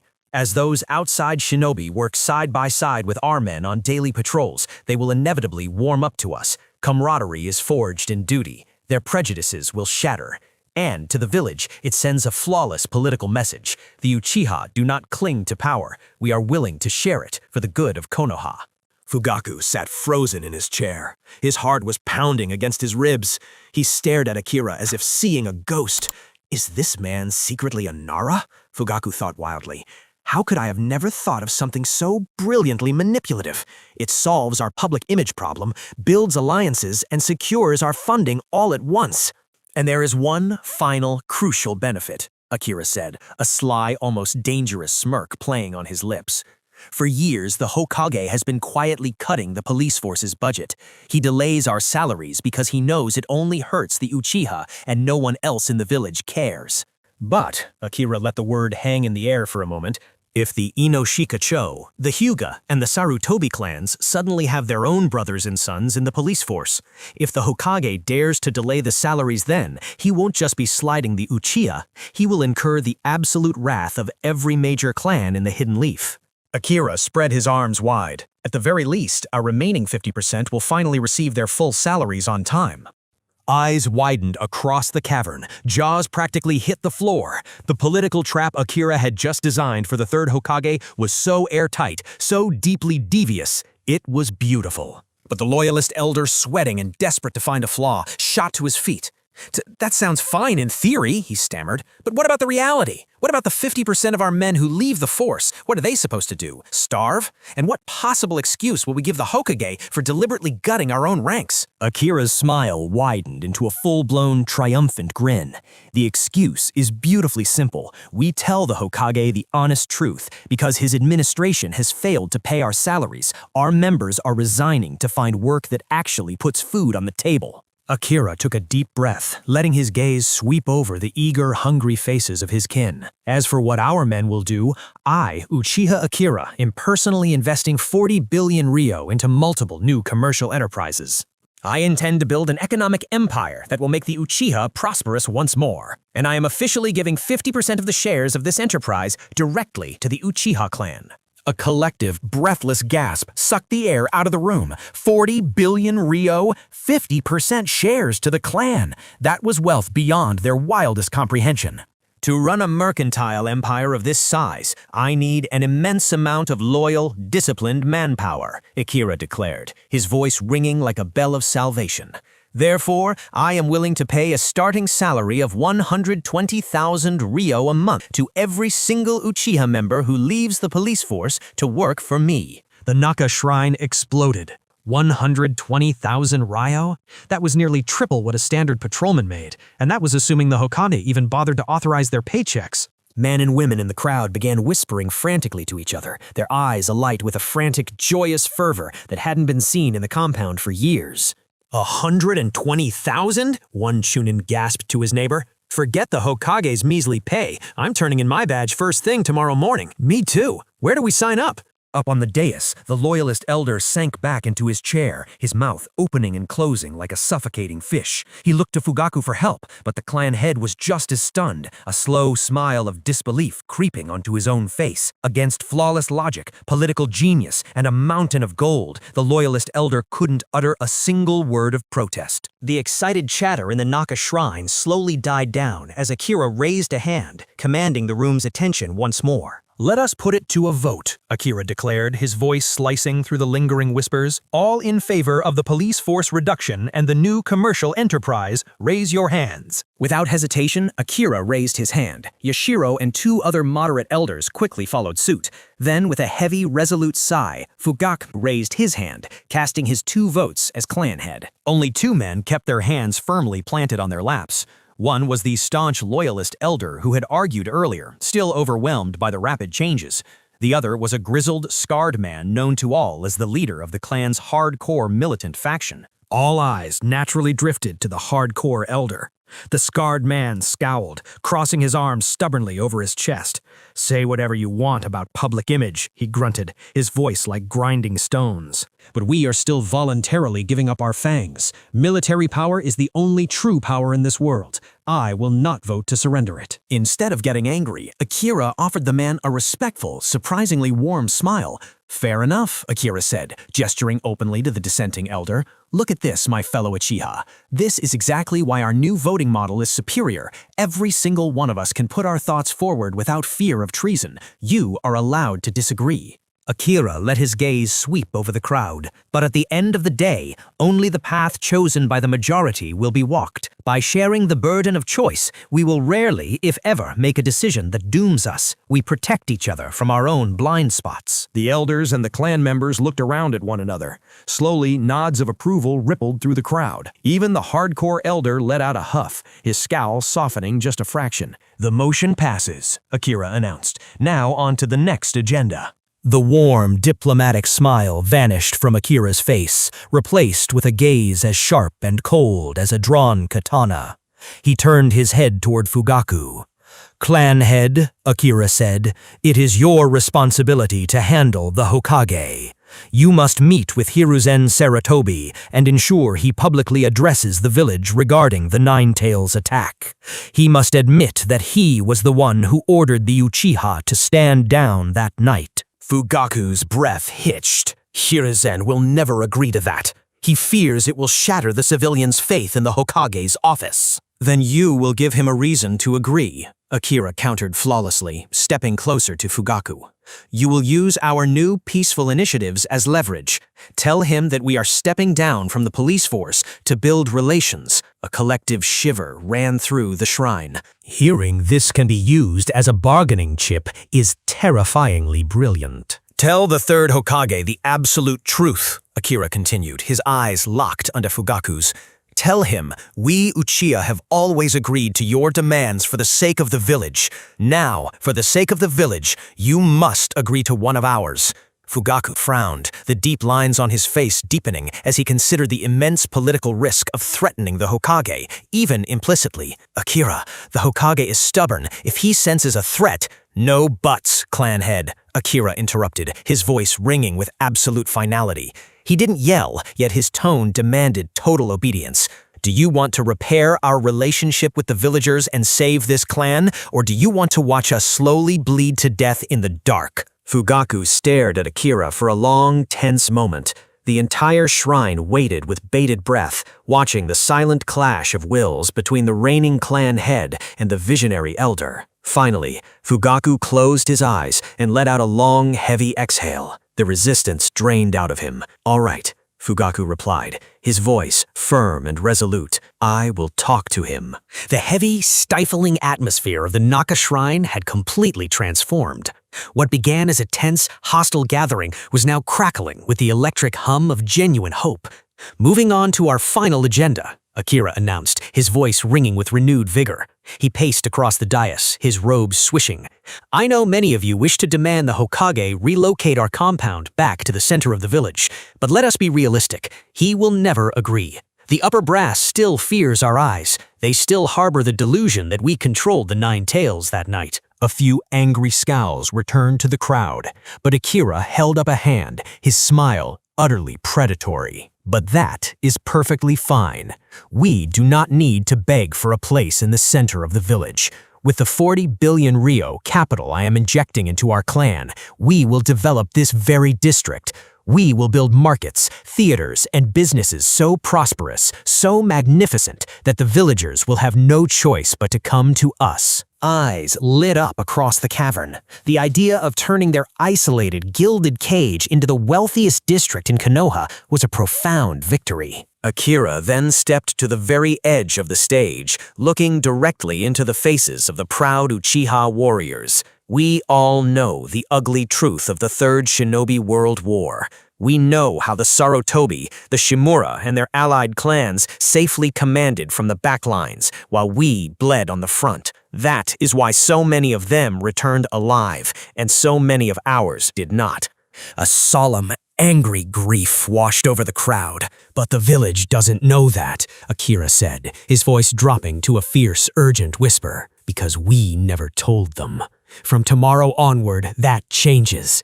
I want you to go out and sing about our valor. Tell every merchant, every civilian, every shinobi you meet what you and your fallen brothers did on the battlefield." Akira's eyes burned with a charismatic fire. Drop the stoic, cold faces. Treat the people you meet. When you dine out, tell your war stories. I want at least one Uchiha member in every tavern in Konoha every single night. Buy a round of drinks for the house. Toast to the village. Make friends. Spread the truth of our sacrifices. With a snap of his fingers, two of Akira's loyal aides stepped out from the shadows of the dais, unsealing several massive storage scrolls. Mountains of neatly stacked Ryo bills materialized on the tables in a cloud of white smoke. "Every single clan member here will receive 100,000 Ryo in cash right now," Akira shouted, pointing to the fortune. "Take it. Use it to treat the villagers. Use it to make friends." The crowd was practically vibrating with adrenaline. Akira threw his fist into the air, his voice echoing like thunder against the stone walls. "Let us rebuild our relations with the village. Let us show them who the Uchiha truly are." "Yeah!" The crowd roared back, a deafening, unified battle cry that shook the dust from the ceiling of the Naka shrine. Standing in the shadows near the back, Shisui couldn't help but let out a breathless, genuine laugh. A wide smile broke across his face. But beside him, the young prodigy Itachi remained perfectly still. His dark eyes narrowed, his brow furrowing as he analyzed the sheer, terrifying brilliance of the man on the stage. "Shisui," Itachi murmured softly, his voice barely audible over the cheering crowd. "Is Elder Akira organizing a revolt against the Hokage?" Shisui looked at his younger friend, his smile softening into something far more relieved. "I don't know, Itachi. Maybe it is a kind of war, a political one. But what I do know is that for the first time in years, the clan is no longer talking about a bloody coup. And right now, that is the most important thing in the world." Before Itachi could respond, a young Uchiha Genin, barely older than Itachi himself, came jogging up to them. His eyes were bright, completely free of the curse of hatred that usually plagued their youth. He thrust two thick stacks of bills into their hands. "Here you go, Shisui-san, Itachi-kun." The Genin beamed, practically vibrating with excitement. "Akira-sama says to make lots of friends. Let's go help repair our relationship with the village tomorrow, okay?" Shisui looked down at the money, then back up at the kid's beaming face. The heavy burden that had been crushing his soul for months felt infinitely lighter. He smiled warmly. "Of course, let's make lots of friends." Even Itachi, usually so guarded, looked at the hopeful Genin and gave a slow, sincere nod. Up at the front of the Uchiha shrine, Fugaku's booming voice finally cut through the celebrating crowd. "We shall adjourn our meeting here," the clan head declared, his posture straighter than it had been in a decade. "Go forth, everyone. Execute your new missions with pride." As the clan members began to eagerly file out of the shrine, clutching their funds and talking excitedly of the future, Fugaku remained on the dais, watching them go. In truth, Fugaku had never wanted to stage a coup. He knew deep in his bones that a civil war would end in the absolute annihilation of his family and irreparably damage the Hidden Leaf. He had spent years agonizing over it, but every diplomatic approach he had tried with the village elders had violently backfired, pushing his clan closer to the edge.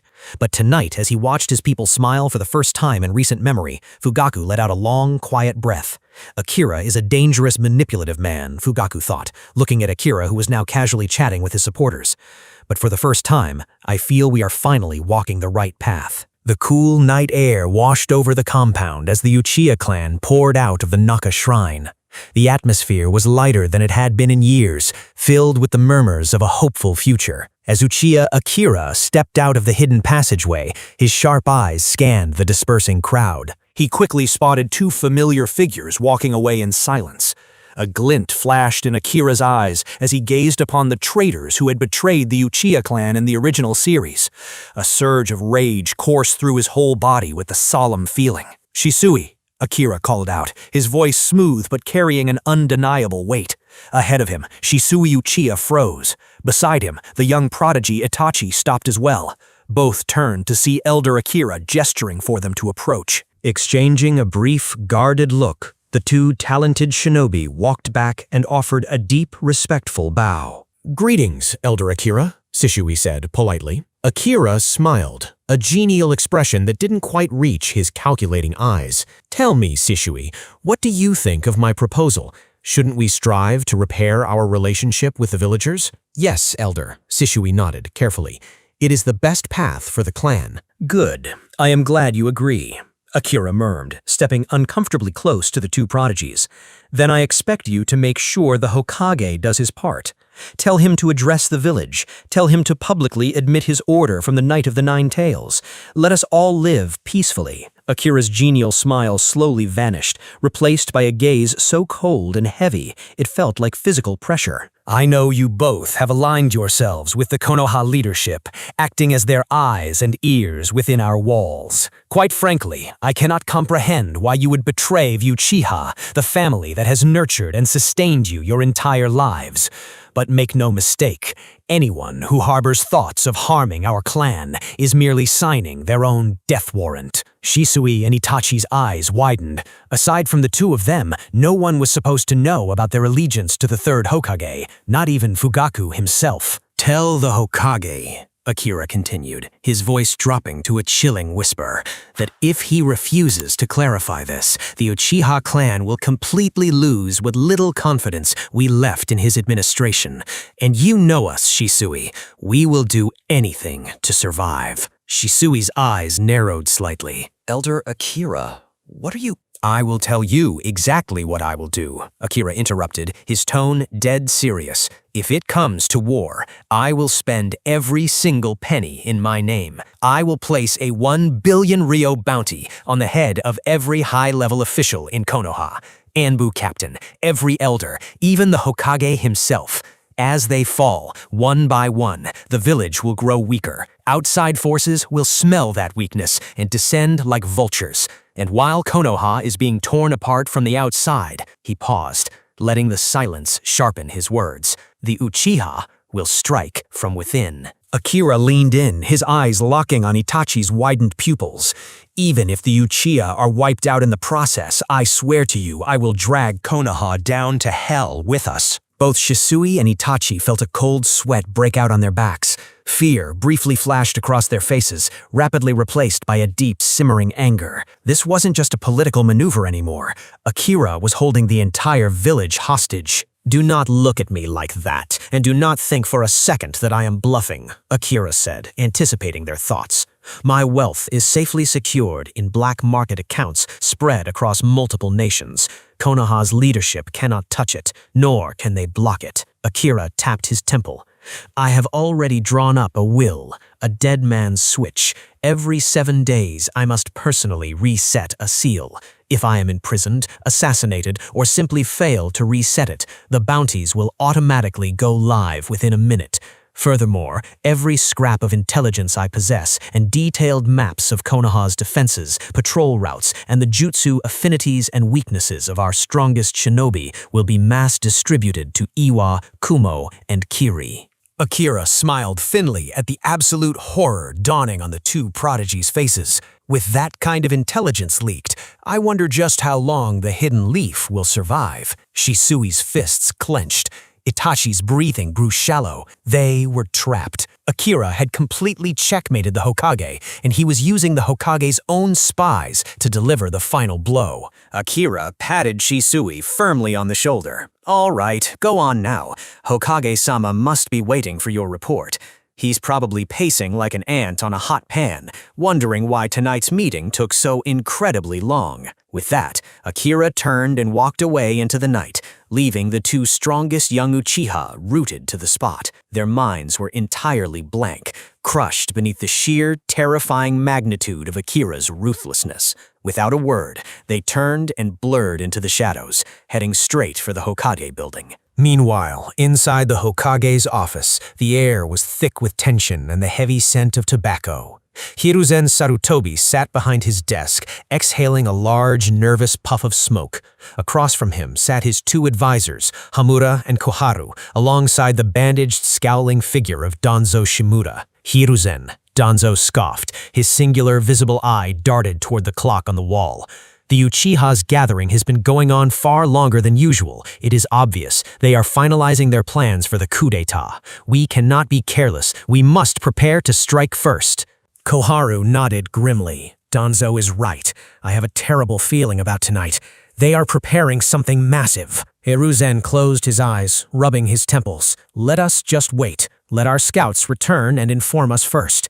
But keep the Anbu and Root on standby, just in case. Hiruzen stared at his pipe, a deep frown carving into his aged face. Is today really the day? Are they truly going to rebel tonight? Suddenly the air shimmered, and an Anbu scout materialized in the center of the room, dropping into a deep kneel. Hokage-sama! Hiruzen leaned forward instantly. Stand up, tell me, what is happening at the Naka Shrine? The scout stood, looking slightly bewildered beneath his porcelain mask. Hokage-sama, the Uchiha Clan members have just exited the shrine. And, Danzo barked, gripping his cane, are they marching here? No, Danzo-sama, the scout replied, his voice laced with confusion. They were smiling. All of them. They looked incredibly happy as they left the meeting, and they have all returned to their own homes. Danzo's solitary eye widened in shock. Smiling? They were smiling? He slammed his cane against the floor. Hiruzen, they must be rejoicing. They have finally set the exact date and time for their rebellion, and they are celebrating their impending victory. We must attack them tonight while their guard is down. Enough, Danzo, Hiruzen ordered, raising a hand. He looked back at the scout. Are you absolutely certain they are not mobilizing? Positive, Hokage-sama. The compound is peaceful. They went to sleep. Hiruzen let out a massive, trembling sigh of relief, sagging back into his chair. The immediate threat of civil war had passed for the night. All right. Dismissed. Yes, Hokage-sama. The scout flickered out of existence. Danzo scowled, stepping toward the desk. Hiruzen, you're being a fool, he snapped. Just because they're returning to their homes doesn't mean— I said wait, Danzo, Hiruzen said firmly, his eyes locked on the office door. Let us get the actual inside information about what happened in that meeting first. Right on cue, a sharp, rhythmic knock echoed through the room. Tuck, tuck, tuck. Come in, Hiruzen called out. The heavy door pushed open. Shisui and Itachi walked into the dim light of the Hokage's office, their expressions uncharacteristically pale and grave. They stopped before the desk and offered a synchronized, rigid bow to the leaders of the Leaf. Rise, Hiruzen commanded, leaning forward, his eyes sharp. Tell me, Shisui, what took tonight's meeting so long? Are the Uchiha planning their coup? Shisui straightened up. To the utter shock of everyone in the room, the tension in his shoulders vanished, and he offered a calm, almost relieved smile. No, Hokage-sama. In fact, it is good news. Danzo's singular eye twitched. Hamura and Koharu exchanged baffled glances. Hiruzen's pipe stalled halfway to his mouth. Good news? What good news? The Uchiha clan has made a definitive decision, Shisui said, his voice steady. We are going to focus entirely on befriending the villagers once again. We have outlined concrete plans to actively repair our relationship with the rest of Konoha. Hiruzen's brow furrowed. He caught the subtle shift in Shisui's phrasing. We, Uchiha Clan. Usually Shisui spoke of his family as if he were an outsider looking in. Just what exactly happened in that shrine? How do you plan to do that? Hiruzen asked cautiously.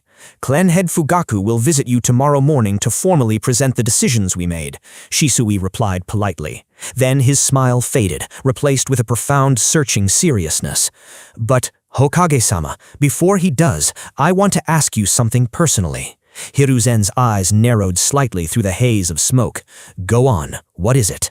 Shisui took a small breath, the dark, damp air of the Naka Shrine still clinging to his lungs. On the night of the Nine Tails incident, did you give the order for the Uchiha clan to stay on the back lines and solely relocate civilians? Hiruzen did not answer immediately. The silence in the office grew heavy, thick with unspoken secrets. Why are you asking this now, Shisui? The Hokage finally asked, his tone carefully neutral. Because tonight, while discussing why our clan is so deeply hated by the village, this topic came up, Shisui explained, his eyes locked onto the old man's face. Fugaku-sama stated that the only reason we did not fight the beast was because of your direct orders. He stayed back out of loyalty. Shisui stepped forward, his voice trembling slightly with a desperate need for the truth. Why did you give that order, Hokage-sama? Hiruzen was taken aback. The pure, unflinching loyalty that usually shone in Shisui's eyes was fracturing. Shisui had never questioned his decisions before.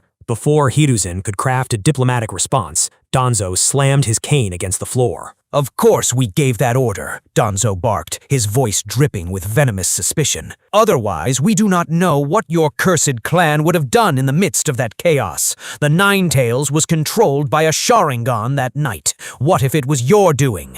By ordering you to stand down, we may have avoided a complete disaster." Both Shisui and Itachi flinched, their faces darkening into identical scowls. The raw, unfiltered hatred in Danzo's voice was a physical blow. Shisui turned his gaze back to Hiruzen, his heart sinking.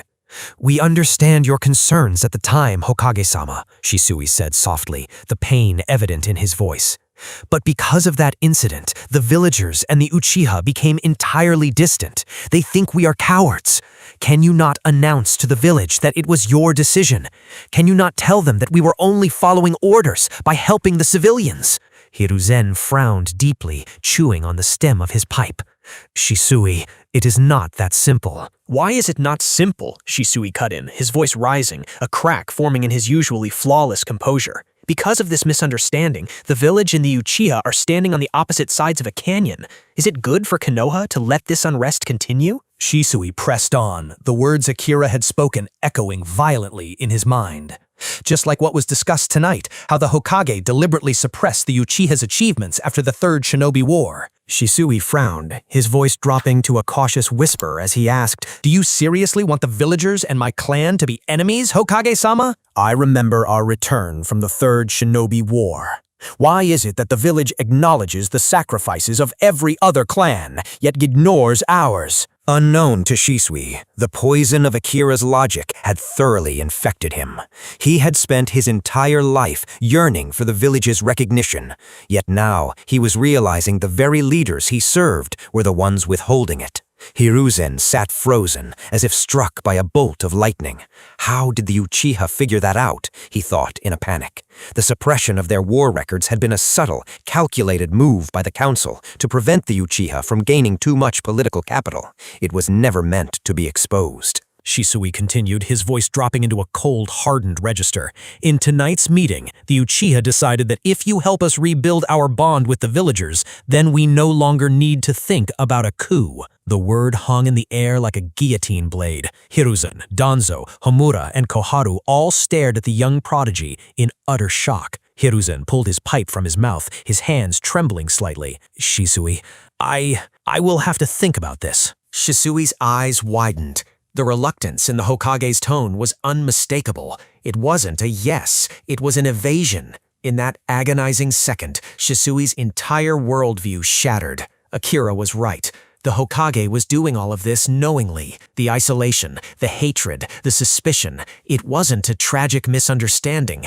It was a feature of their administration. A profound, hollow darkness settled in Shisui's chest. The unshakable faith he had held in the third Hokage crumbled to ash. "I see," Shisui whispered, his voice entirely devoid of warmth. He stood tall, looking at the old man not as a loyal subordinate, but as an equal holding a knife to the village's throat. "If that is the case, then I also need to think about whether I can continue being a double agent for you." Without waiting for a dismissal, Shisui turned on his heel and walked toward the door. Itachi cast one last lingering, dead-eyed glare at the stunned elders, then silently followed his friend out into the hall. The heavy door clicked shut, leaving the Hokage's office in a suffocating silence. Hiruzen stared at the closed door, his heart hammering against his ribs. A cold sweat broke out on his forehead. "What is happening?" he thought, his mind racing. "Why is Shisui behaving this way? I thought he had completely aligned with my faction." "Hiruzen!" Danzo suddenly roared, his face twisted in a snarl of vindicated fury. "Look at your precious Uchiha now! The boy just stood in this very room and openly blackmailed the Hokage! The rot is too deep. We must eradicate them before they burn Konoha to the ground!" He slammed his cane against the floor. "You are not actually going to tell the village the truth, are you?" Homura leaned forward, his face pale and tight. "Danzo is right. If you confess that you ordered the Uchiha to stand down during the Nine-Tails attack, it will completely sabotage the narrative we have spent years carefully concocting. The civilians will lose their absolute faith in the Hokage's office." Hiruzen let out a long, ragged exhale. Sinking back into his chair, the pipe in his hand suddenly felt like a lead weight. Do you not see what just happened here? Hiruzen murmured, his voice laced with dread. The Uchiha clan is starting to doubt us. Even Shisui, the most loyal, moderate dove in their entire family, is beginning to feel that something is fundamentally wrong. Hiruzen closed his eyes, replaying Shisui's words in his head. Didn't you hear how he was speaking? He didn't speak of them as an outsider. He kept saying, "We Uchiha clan this, we Uchiha clan that." That means the cracks in their factions are sealing. The Uchiha are uniting. Which is exactly why we must strike before they fully organize, Danzo pressed, his solitary eye burning with militant fanaticism. We must eradicate them before they burn Konoha to the ground. No, Hiruzen said firmly, opening his eyes and leveling a hard glare at his old rival. We will see what Fugaku brings to the table tomorrow morning. Only after that will we make our decision. Danzo's face twisted into an ugly sneer. You are too soft, Hiruzen. You will bitterly regret this hesitation. Without another word, Danzo turned and stormed out of the office, the sharp clack, clack, clack of his cane echoing down the hall. Homura and Koharu exchanged a worried glance before following Danzo out, leaving the third Hokage alone in his smoke-filled room. Hiruzen sighed heavily, pinching the bridge of his nose. Damn it all, he thought bitterly. Why must this clan always cause me so much trouble? The next morning, the sun broke over the high walls of the Uchiha compound, casting long, sharp shadows across the quiet streets. Inside the main estate, clan head Fugaku stood before a full-length mirror, adjusting the high collar of his traditional robes. His face was a mask of stoic resolve. He was preparing for a political battle unlike any he had faced before. Turning to one of his guards, Fugaku said, "Send a shinobi to call for Uchiha Akira immediately." A few minutes later, the soft thwip of sandals announced Akira's arrival in the estate's courtyard. Clan head, Akira greeted smoothly, offering a measured bow. Fugaku nodded, his dark eyes appraising the man who had turned his clan upside down the night before. Let us go to meet the Hokage. You are coming with me, Akira. We need to formally register your new position as an elder of the council, and we must officially decline the root recruitment offer. Akira's lips curled into a faint, knowing smile. Understood, clan head. Without another word, Fugaku formed a single hand seal. In a blur of sheer, terrifying speed, his body flickered and completely vanished from the courtyard. 2 seconds later, Akira executed his own body flicker technique, the world smeared into a dizzying streak of color, the rushing wind tearing at his clothes. When he materialized just outside the Hokage building, he stumbled slightly, gasping for breath. His chakra coils burned with the exertion. He looked up and saw Fugaku standing perfectly still, not a single hair out of place, his breathing steady and completely normal. Akira wiped a drop of sweat from his brow, his heart pounding in his chest. Monsters, Akira thought internally, his calculating mind working overdrive. Every single one of these elite shinobi is an absolute monster. I may have the political mind, but in raw power, I am swimming with leviathans. Straightening his robes, Akira fell into step behind the clan head as they entered the bustling Hokage tower. They quickly reached the top floor. Fugaku raised a hand and knocked firmly on the heavy oak door. "Come in," came the raspy, familiar voice of the third Hokage. Fugaku pushed the door open, stepping into the spacious, brightly lit office. Akira followed closely behind, his eyes immediately scanning the room. Hiruzen was seated behind his desk, flanked by stacks of paperwork. The Hokage's gaze flicked first to Fugaku, then shifted to the unfamiliar man standing at his shoulder. A subtle frown creased Hiruzen's brow. "What brings you here this morning, clan head Fugaku?" Hiruzen asked, his tone carefully guarded. Fugaku offered a short, respectful bow. "Greetings, Hokage-sama. I have come to formally discuss the Uchiha clan's predicament and to present our solutions." Before Hiruzen could reply, the door behind the Uchiha suddenly swung open again. Danzo Shimura stepped into the room, followed closely by Homura and Koharu. The air in the office instantly plummeted by 10 degrees. Danzo's singular eye locked on Fugaku, then slid to Akira, glaring menacingly at both of them as if they were vermin that had crawled out of the floorboards. Without a word, the three elders walked past the Uchiha and took their customary seats beside the Hokage's desk, effectively surrounding the two men in a hostile tribunal. The battle lines were drawn. The tension in the Hokage's office was so thick it could be cut with a kunai. Hiruzen Sarutobi settled behind his desk. "Now," Hiruzen began, his tone cautious. What exactly do you wish to discuss this morning, clan head Fugaku? Before Fugaku could even open his mouth, Danzo Shimura slammed his cane against the floorboards. Let us cut to the chase, Hiruzen, Danzo interrupted harshly. His singular cold eye locked on the young man standing beside the Uchiha leader. He pointed a bandaged finger directly at Akira. You have finally brought the boy. Are you handing him over to my root division, Fugaku, or are you here to waste our time with more demands? Fugaku didn't flinch. He looked at Danzo's sneering face for a long second before speaking, his voice eerily calm. No, Danzo-sama. Uchiha Akira will not be joining Root. As of last night, Akira has been officially instated as a ruling elder of the Uchiha Clan. He answers only to the clan council. He has no obligation to follow any orders from you. The office descended into a stunned, absolute silence. Hiruzen's pipe slipped from his lips, clattering softly against his desk. Danzo, Homura, and Koharu stared at Akira with identical expressions of utter shock. An elder? Preposterous! Danzo suddenly stood up, his face flushing with outrage. He glared at Akira's youthful face, then back at Fugaku. How old is he? He barely looks to have seen 15 winters. Furthermore, my reports indicate he hasn't even awakened a fully matured 3-tomo Sharingan. How can a weakling be made an elder of the noble Uchiha? Standing slightly behind Fugaku, Akira kept his face perfectly neutral, but internally he was thoroughly enjoying the chaotic expressions of the village's highest echelon. Dance for me, he thought, savoring the shock. Age and the state of one's Sharingan do not dictate wisdom, Danzo-sama, Fugaku replied, his voice like grinding stone. Akira has proven his worth to our people, and the entire Uchiha clan has unanimously accepted his ascension.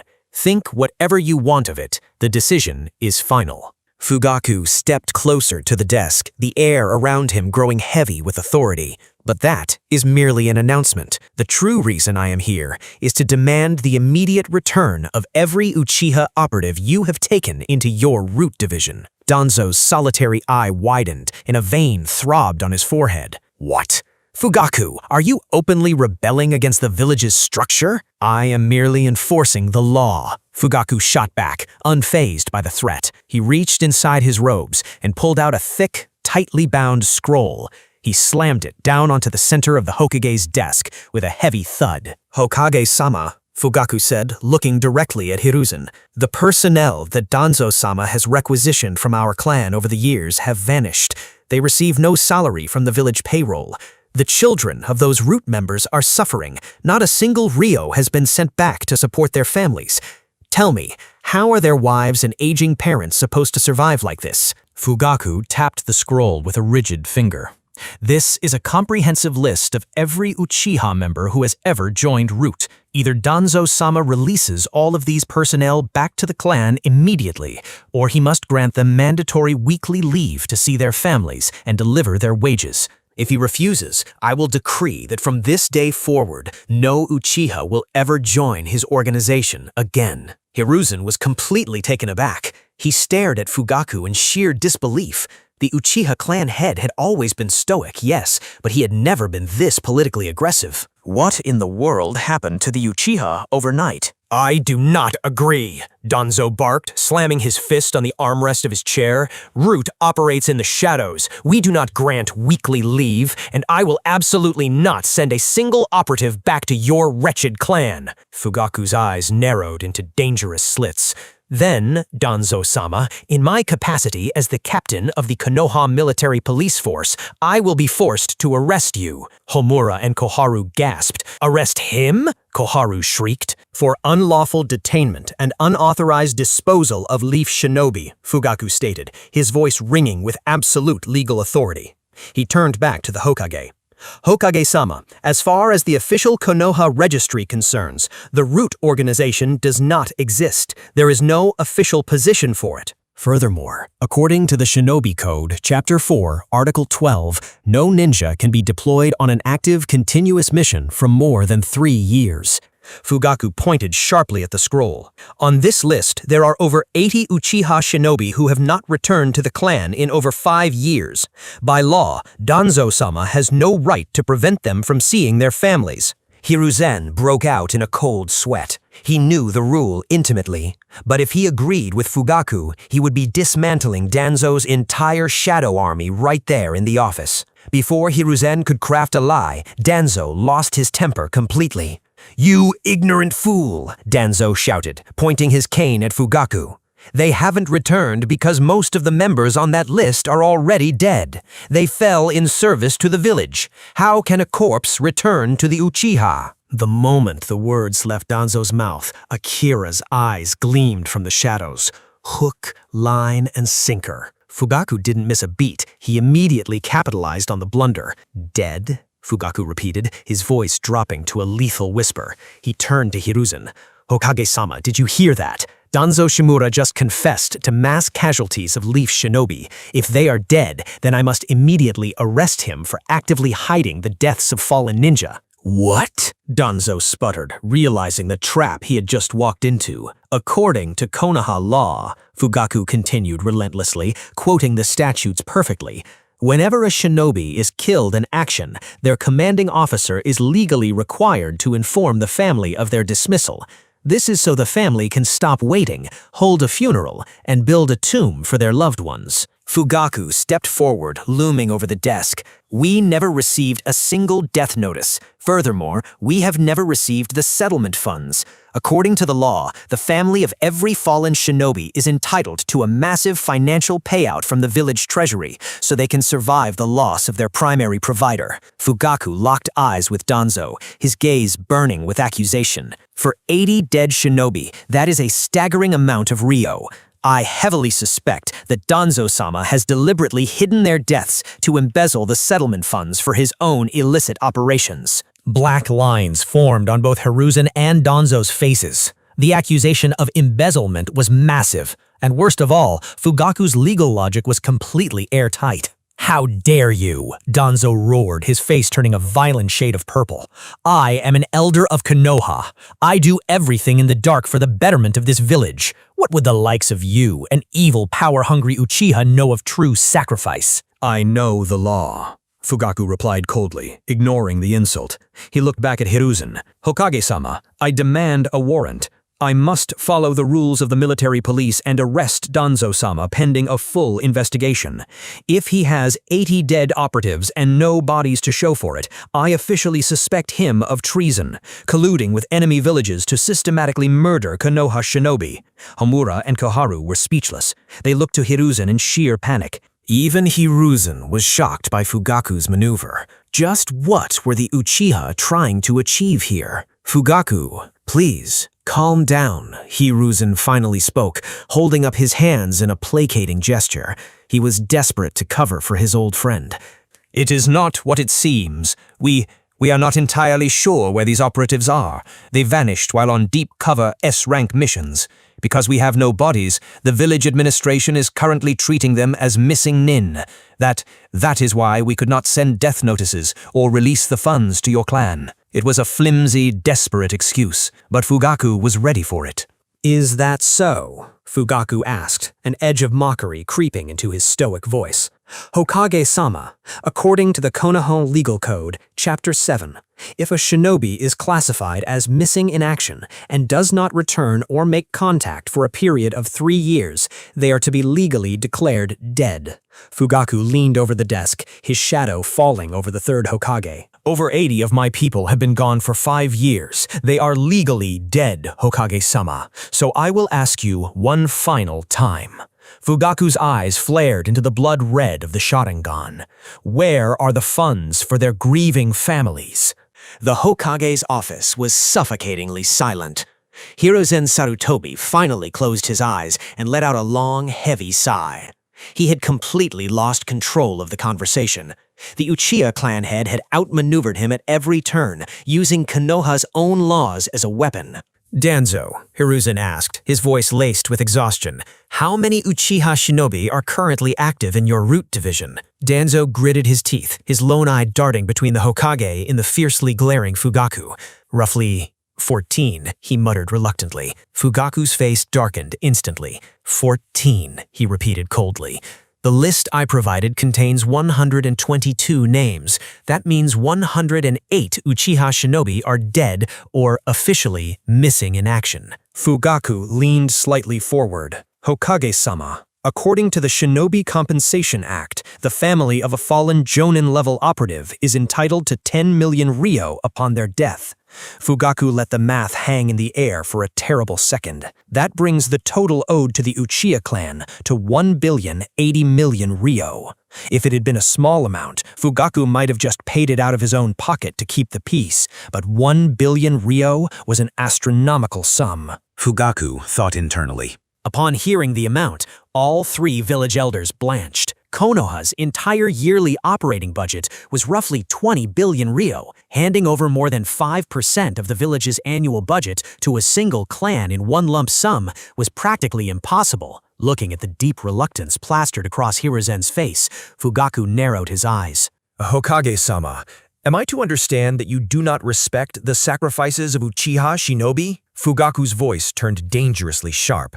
Years ago, when Danzo-sama demanded our strongest members, we agreed to support his shadow division out of loyalty to you. You personally promised that the families of those who joined Root would be heavily compensated. Can we trust the word of the Hokage or not? Hiruzen winced, the guilt and the political trap closing tightly around his throat. It is not like that, Fugaku, Hiruzen said quickly, desperate to pacify the situation. We fully intended to pay out the compensation, but due to the immense financial strain of the Third Shinobi World War, the funds were tragically delayed. Hiruzen then turned his tired gaze toward the bandaged man beside him. Danzo, you requisitioned those men for your private division. You will pay the Uchiha clan the 1,080,000,000 ryo from Root's discretionary funds. Danzo's head snapped toward the Hokage in absolute shock. What? Hiruzen, this is a betrayal. Why must I shoulder the full amount? Root operates for the entire village. Homura and Koharu, desperate to protect the village's main treasury, immediately sided with the Hokage. Yes, Danzo, Koharu agreed sternly. These were your S-rank operatives. You must bear the expenses. Seeing his old friend backed into a corner, Hiruzen turned back to Fugaku. The money will be transferred to the Uchiha clan within 1 month. You have my word. Do not worry. Fugaku stood perfectly still, but internally he was reeling in absolute shock. They actually agreed to the demand. Just last night, in the dim light of Fugaku's private study, Uchiha Akira had meticulously taught him every single law, loophole, and script he needed to execute this maneuver. At the time, Fugaku had been terrified. Akira, this will backfire, Fugaku had argued. They are the Hokage and the elders. They can simply deny the laws and order us to stand down. But Akira had merely smiled, that terrifying, knowing smile. He won't dare, clan head. The third war just ended. The village is financially and militarily exhausted. The only thing Hiruzen Sarutobi cares about right now is absolute stability. He will not risk provoking the Uchiha into a civil war over back pay. Just stick to the facts in the script and everything will go exactly as planned. Do not worry. Back in the present, Akira stood silently behind Fugaku, watching the clan head's subtle expression of awe. Akira's lips curled into a victorious smirk. Suddenly remembering the final step of Akira's script, Fugaku reached back into his robes. I appreciate your word, Hokage-sama, Fugaku said, his tone turning frosty once more. But given that your administration hasn't even paid the police force's standard operational budget in months, I no longer trust words. Fugaku slapped a thick, legal contract down onto the Hokage's desk. I want Danzo-sama to sign this. Danzo glared at the parchment. What is that? It is a legally binding collateral agreement, Fugaku stated clearly. It concerns the primary iron mine owned by the Shimura clan, currently valued at roughly 1.5 billion ryo. If Danzo-sama fails to pay the 1 billion ryo settlement by the end of this month, ownership of the Shimura iron mine will automatically transfer to the Uchiha clan to cover the debt. Both Danzo and Hiruzen frowned deeply. Fugaku, Danzo hissed, his voice trembling with sheer fury. Do not go too far. You are overstepping. Fugaku simply smiled, a cold, practiced expression he had borrowed directly from Akira. It is quite simple, Danzo-sama. Pay the money you owe within the month, and we will have no right to claim the mine. It is merely a guarantee. That mine does not belong to me alone, Danzo barked, slamming his cane. It belongs to the people of the Shimura clan. I have no right to wager their property as collateral. Fugaku's expression turned into a mask of pure, unadulterated ice. And the 108 men you took into the dark to die were not yours either. They belonged to my clan. They were fathers, sons, and brothers, and you wagered their lives without a second thought. Fugaku leaned closer to the seething elder. Look at me, Danzo-sama. We are not children playing ninja anymore. We are the leaders of our people. We must take responsibility for our decisions. Sign the contract. Danzo went completely, terrifyingly quiet. He looked at the legal document, then at the unrelenting Sharingan red eyes of the Uchiha clan head. He looked to Hiruzen for salvation, but the Hokage simply looked away, puffing nervously on his pipe. With a trembling, furious hand, Danzo snatched a brush from the Hokage's desk, dipped it in ink, and violently slashed his signature across the bottom of the document. Hiruzen watched the ink dry with a deep, sinking feeling in his chest. Why did Danzo have to provoke the Uchiha by demanding that boy? Hiruzen thought bitterly. Now, not only did he fail to recruit Akira, but he just bankrupted his own shadow faction in the process. Hiruzen took a slow drag from his pipe, his eyes narrowing as he studied the Uchiha clan head. Is there anything else you wish to discuss, Fugaku? Yes, Hokage-sama, Fugaku replied, his voice calm and measured. At tomorrow's clan meeting, the Uchiha clan has decided to fully reintegrate with the village. We wish to mend the misunderstandings that have taken root between us and Konoha. Hiruzen offered a warm, grandfatherly smile, though his eyes remained sharp. That is wonderful news, Fugaku. And how do you propose we go about this? We have decided to relinquish 50% of our positions within the military police force, allowing regular village shinobi to fill the ranks. Hiruzen's smile vanished. He didn't stand up, but his grip on his pipe tightened until his knuckles turned white. What are they plotting? He thought. The Uchiha had guarded their monopoly over the police force for decades. That is a drastic change, Fugaku, Hiruzen said cautiously, masking his alarm. The police force is the pride of your clan. Why abandon it now? We are not abandoning it, Fugaku corrected. But the reality is, you have not paid the salaries of most of our officers for quite some time. They are dissatisfied. After much discussion, we agreed to let half of our personnel resign so they can seek regular missions to earn a living. Danzo slammed his cane against the floor, rising from his seat in the shadows. Absurd! The military police is a vital institution. You cannot simply authorize mass resignations without the village's approval. Fugaku didn't even flinch. He looked at Danzo with cold Sharingan dark eyes. Then I suggest the village pays them their full withheld salaries, Danzo-sama. They are shinobi, not slaves. Why should they work for free when they can earn money taking missions for the village? Hiruzen exhaled a thick cloud of smoke, his mind racing. This breaks Tobirama-sensei's design, he realized with growing dread. If the Uchiha leave the safety of the village walls and start taking dangerous battlefield missions, they will face tragedy. Tragedy awakens the Sharingan. They will grow far too powerful. Furthermore, if they aren't the ones policing the village, the villagers will stop hating them. The delicate balance will be shattered. Fugaku, please, let us be reasonable, Hiruzen said, adopting a stern but pleading tone. The village is still recovering from the war. We must all make sacrifices. The will of fire demands it. I promise you, starting next month, I will increase the police budget and raise their salaries. Fugaku slowly shook his head. With respect, Hokage-sama, promises will not feed their families. They will not believe a promise of future raises when their past wages remain unpaid. Hiruzen frowned, leaning forward. He decided to call what he thought was a bluff. Very well. Tell me, exactly how much back pay is the village currently owing your clan? Fugaku's expression remained perfectly neutral. Our Jonin officers have been working at a base wage of 20,000 ryo, the Jonin at 60,000. Calculating this over the past 6 years of withheld funding, Fugaku paused for effect. It comes to 2.248 billion ryo. Hiruzen's pipe slipped from his lips, clattering against the desk. 2 billion? Even Danzo looked stunned. How could it possibly have accumulated to such a number? Hiruzen demanded, his Hokage aura flaring as he tried to intimidate the clan head. Because 6 years is a long time, Hokage-sama, Fugaku replied smoothly, ignoring the killing intent in the room. The 50% of personnel who are resigning demand their rightful back pay before they step down. I have agreed to support their claim. You agreed to pay, Danzo barked, stepping forward. We have no such funds. You know the treasury is depleted from the war. I agreed because it is justice, Fugaku countered sharply. How much longer was I supposed to lie to my men, Danzo-sama? Tell them the Hokage will pay them next month, next year. They believe the village is starving them out on purpose. That is why they are leaving. Hiruzen raised a hand, silencing Danzo, though sweat beaded on his forehead. Fukaku, listen to me.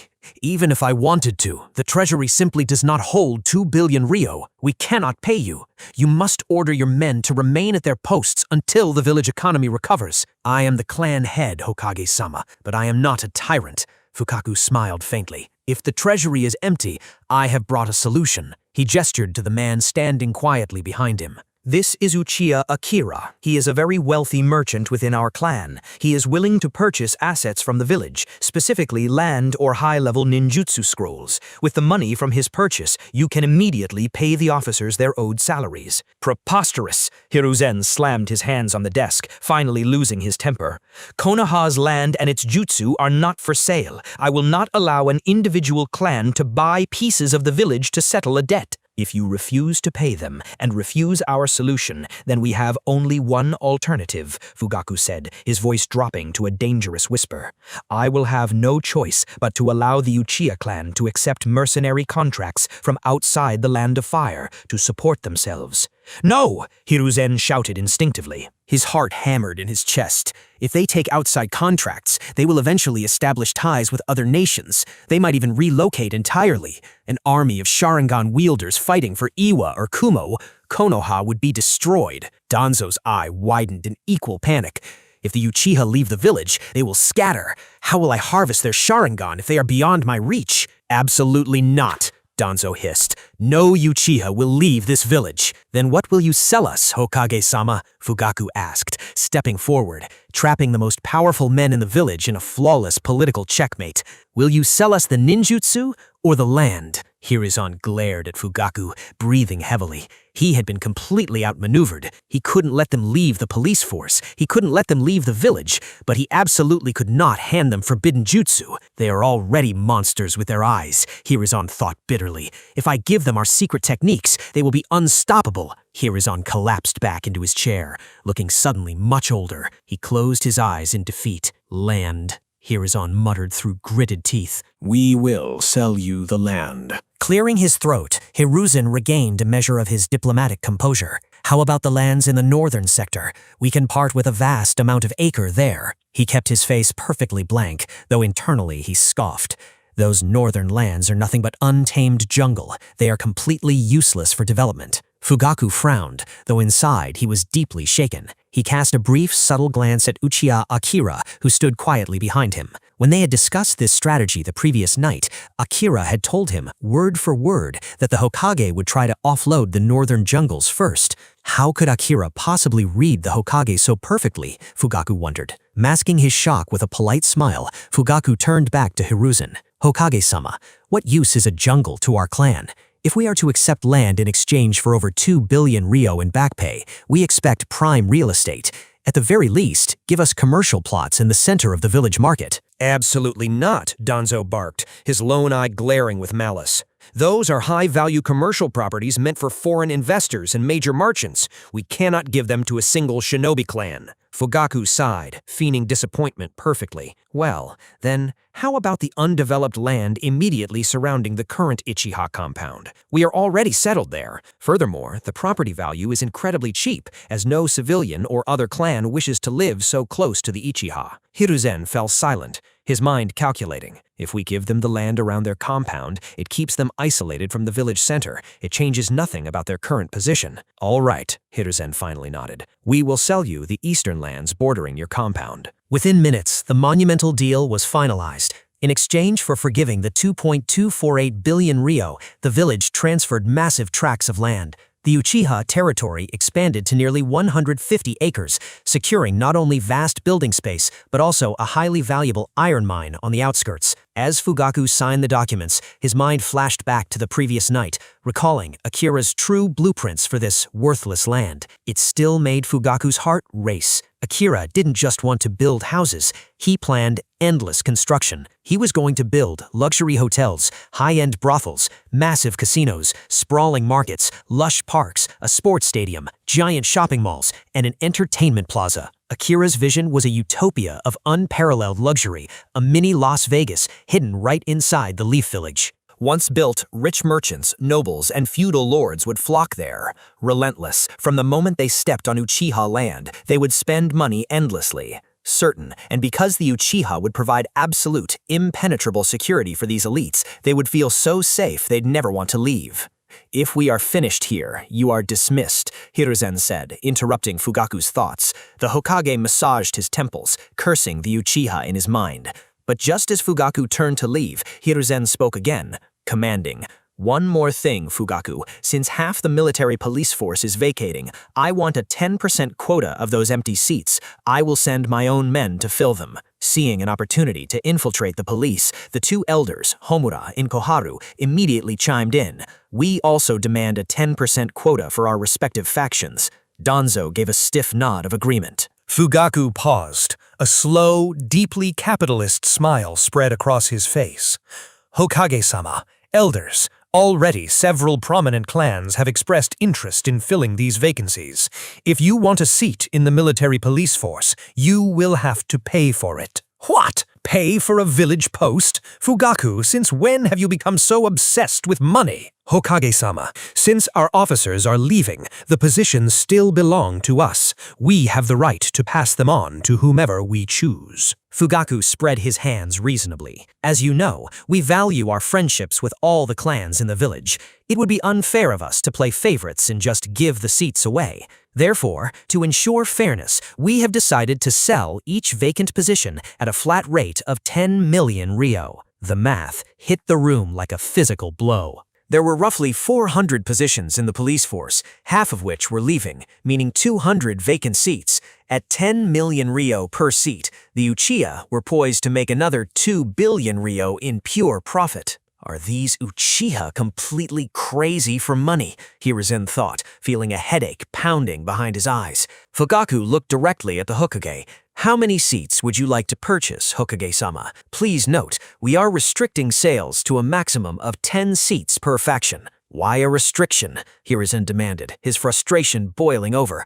"If you're selling them, why not let me buy them all?" Because if one faction buys all the seats, the police force becomes a private army, Fugaku replied smoothly, his Sharingan dark eyes locking onto Danzo for a fraction of a second. "We want diversity in our ranks to ensure justice." Hiruzen clamped his mouth shut. They are incredibly wary. Defeated, and realizing he needed a foothold in the police no matter the cost, Hiruzen gave a stiff nod. "Very well. I will purchase 10 seats." Fugaku's smile widened a fraction of an inch. "Excellent. That will be 100 million Ryo. You have 7 days to send your chosen personnel to the police headquarters, along with a full deposit." Danzo and the two elders, equally trapped by their own desire for power, begrudgingly nodded their agreement. Fugaku remained standing, his posture rigid, but his tone deceptively mild. "Hokage-sama, there is one final request." Hiruzen suppressed a groan, rubbing his aching temples. "What is it now, Fugaku? Do you remember the orders you gave me the night the Nine Tails attacked?" Fugaku asked, his Sharingan dark eyes piercing the Hokage. "You ordered the Uchiha military police to stand down from the front lines and focus solely on civilian evacuation."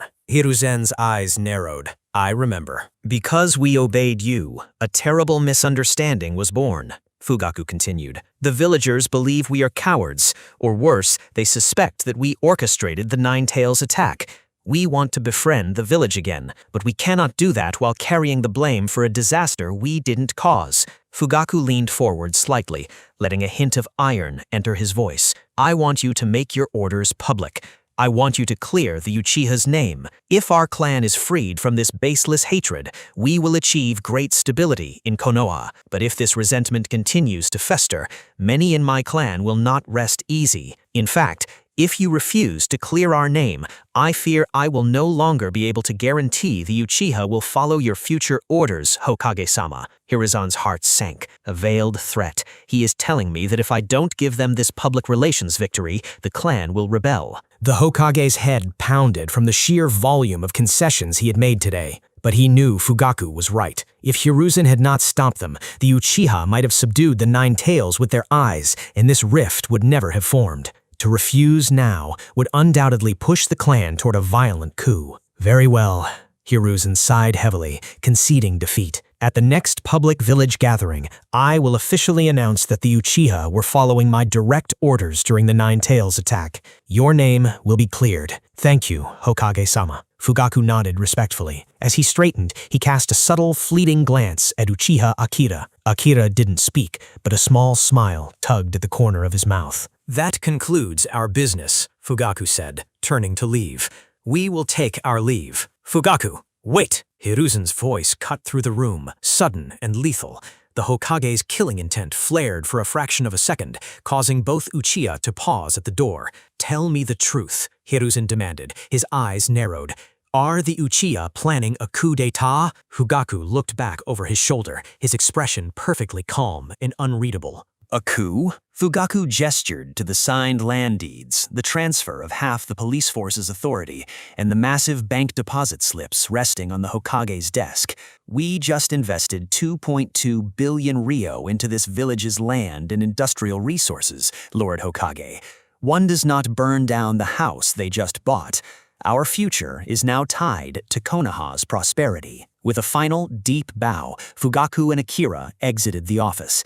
The heavy oak door clicked shut behind them. For a moment, there was dead silence. Then, the sharp crack of Danzo's cane struck the floorboards like a judge's gavel. You gave them too much, Hiruzen, Danzo hissed, his visible eye burning with paranoia and fury. You yielded to their demands. They have bought massive tracts of lands, an iron mine to forge their own weapons, and now you are agreeing to publicly apologize and clear their name for the Nine Tails attack? You look weak. Homura and Koharu, the two village elders, immediately stepped up, their faces pinched with grim disapproval. Danzo is right, Koharu said sharply.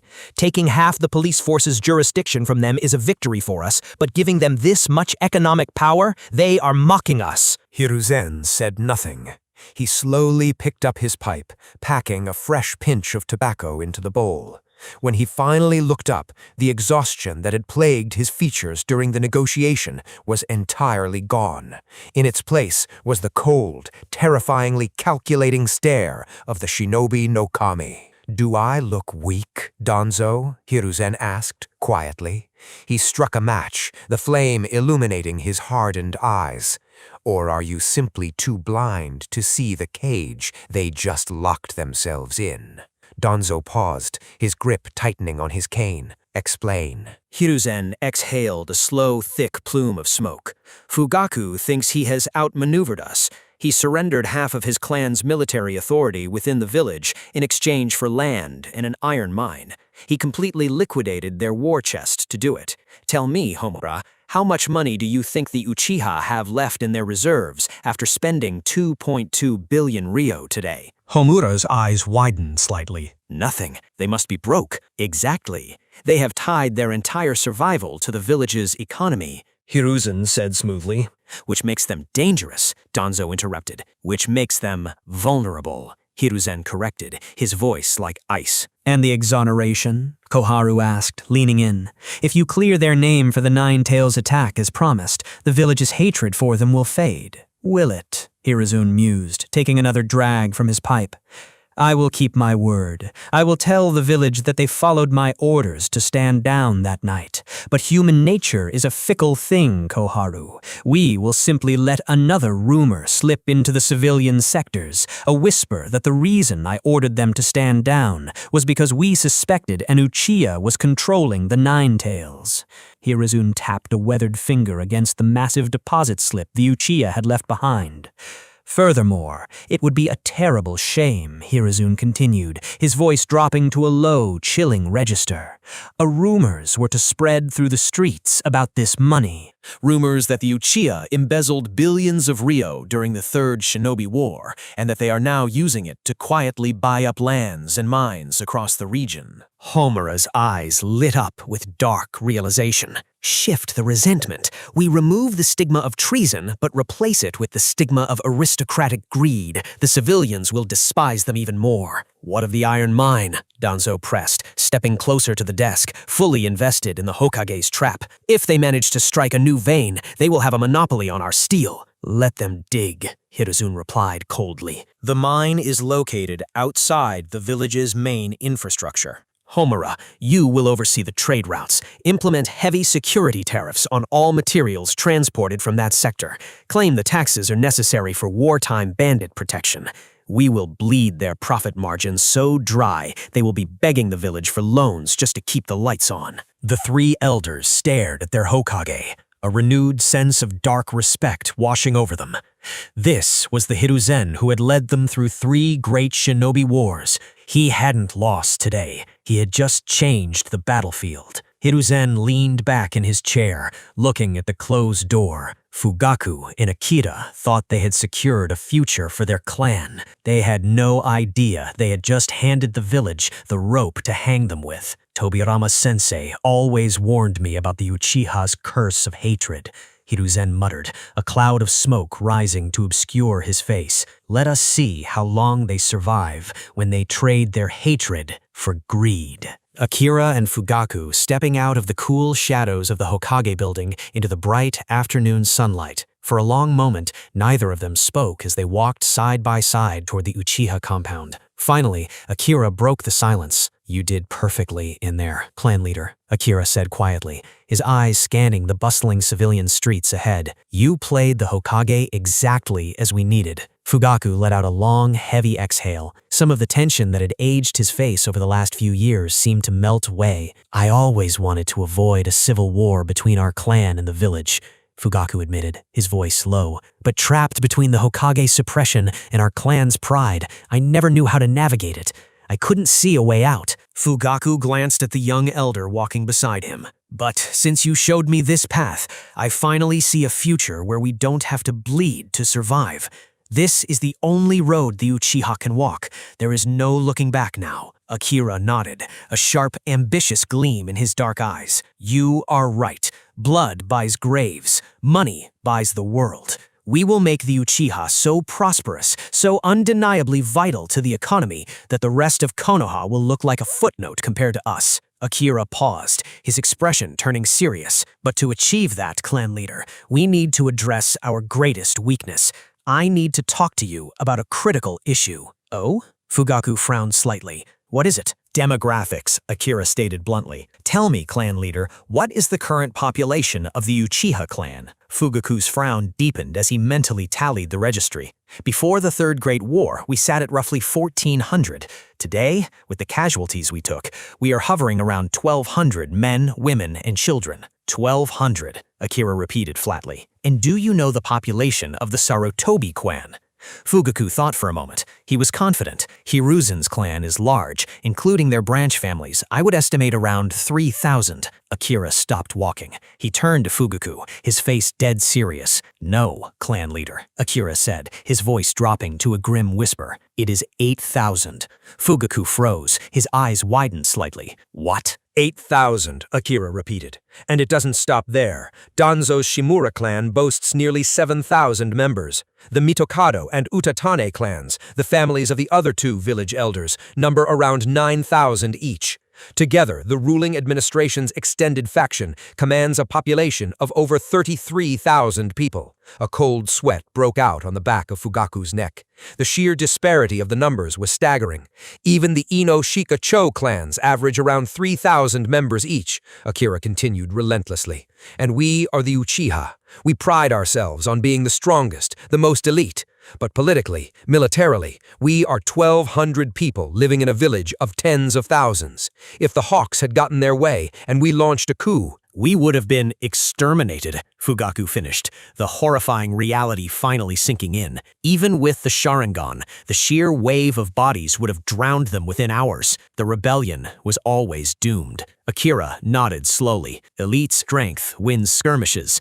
Population wins wars, and population dominates an economy. If we want to secure our new land and operate these new businesses, we need manpower. Fugaku looked at Akira, a new, profound respect settling into his chest. What do you propose? We implement a massive population initiative, Akira said, his tone shifting back to calculating business. With the profits from our commercial fronts, we will offer heavy financial stipends to Uchiha families for every child they have. We cover their medical care, their academy tuition, and offer housing bonuses. We have the money now. We need to fund them. Fugaku stared out at the village. the weight of his responsibilities settling comfortably on his shoulders for the first time in years. They will no longer merely survive. They will thrive. You are absolutely right, Akira, Fugaku said, his voice ringing with renewed authority. Our numbers are far too low. Draft the paperwork. I will introduce the policy at tomorrow's clan meeting. A few days later, the news hit the streets of Konoha like a shockwave. The Uchiha clan was officially opening up 50% of the Konoha military force to outside recruitment. For decades, the police force had been an exclusive, untouchable Uchiha monopoly. The sudden announcement that they were voluntarily surrendering half their power in the village sent the rumor mill into a frenzy. Immediately, the compound gates were swarmed. Representatives from every major and minor shinobi clan in the village, the Inoshika Cho, the Inuzuka, the Aburame, and dozens of smaller families rushed to the Uchiha estate to strike deals. Securing a position in the police force meant steady government pay, authority over the civilian sectors, and immense political prestige. Fugaku met with the clan heads one by one in his study. He gave them all the exact same rehearsed, calculating answer Akira had drafted for him.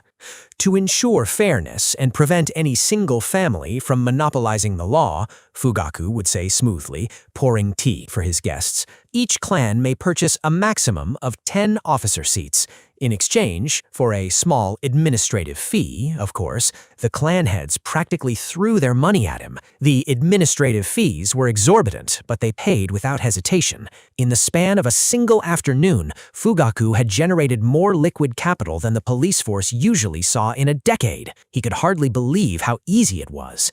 He deliberately reserved 20 seats for strong, unaligned commoner shinobi, filling them through a rigorous public exam to maintain the illusion of absolute fairness. Within a week, the newly integrated police force was fully staffed. Everyone in the village was thrilled. The clans gained power, the commoners gained opportunity, and the Uchiha amassed absurd wealth.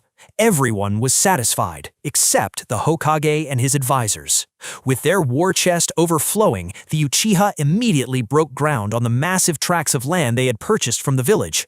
Akira wasted no time. He distributed massive bonuses to the clan members and immediately put them to work overseeing the construction of new commercial districts, supply warehouses, and civilian housing blocks. The Uchiha were suddenly too busy managing blueprints, signing contractor deals, and counting their profits to even whisper the word coup. The suffocating tension that had plagued the clan for years evaporated almost overnight. Even Shisui Uchiha, who had been sick with anxiety over the clan's future, found himself smiling. Relieved that the threat of civil war had vanished, he eagerly volunteered his time using his body flicker technique to haul heavy timber and stone across the construction sites. To meet their aggressive deadlines, Akira used the clan's vast wealth to hire nearly every available civilian builder, architect, and stonemason in the Land of Fire. News spread across the shinobi world like wildfire. The Uchiha were building an empire inside Konoha.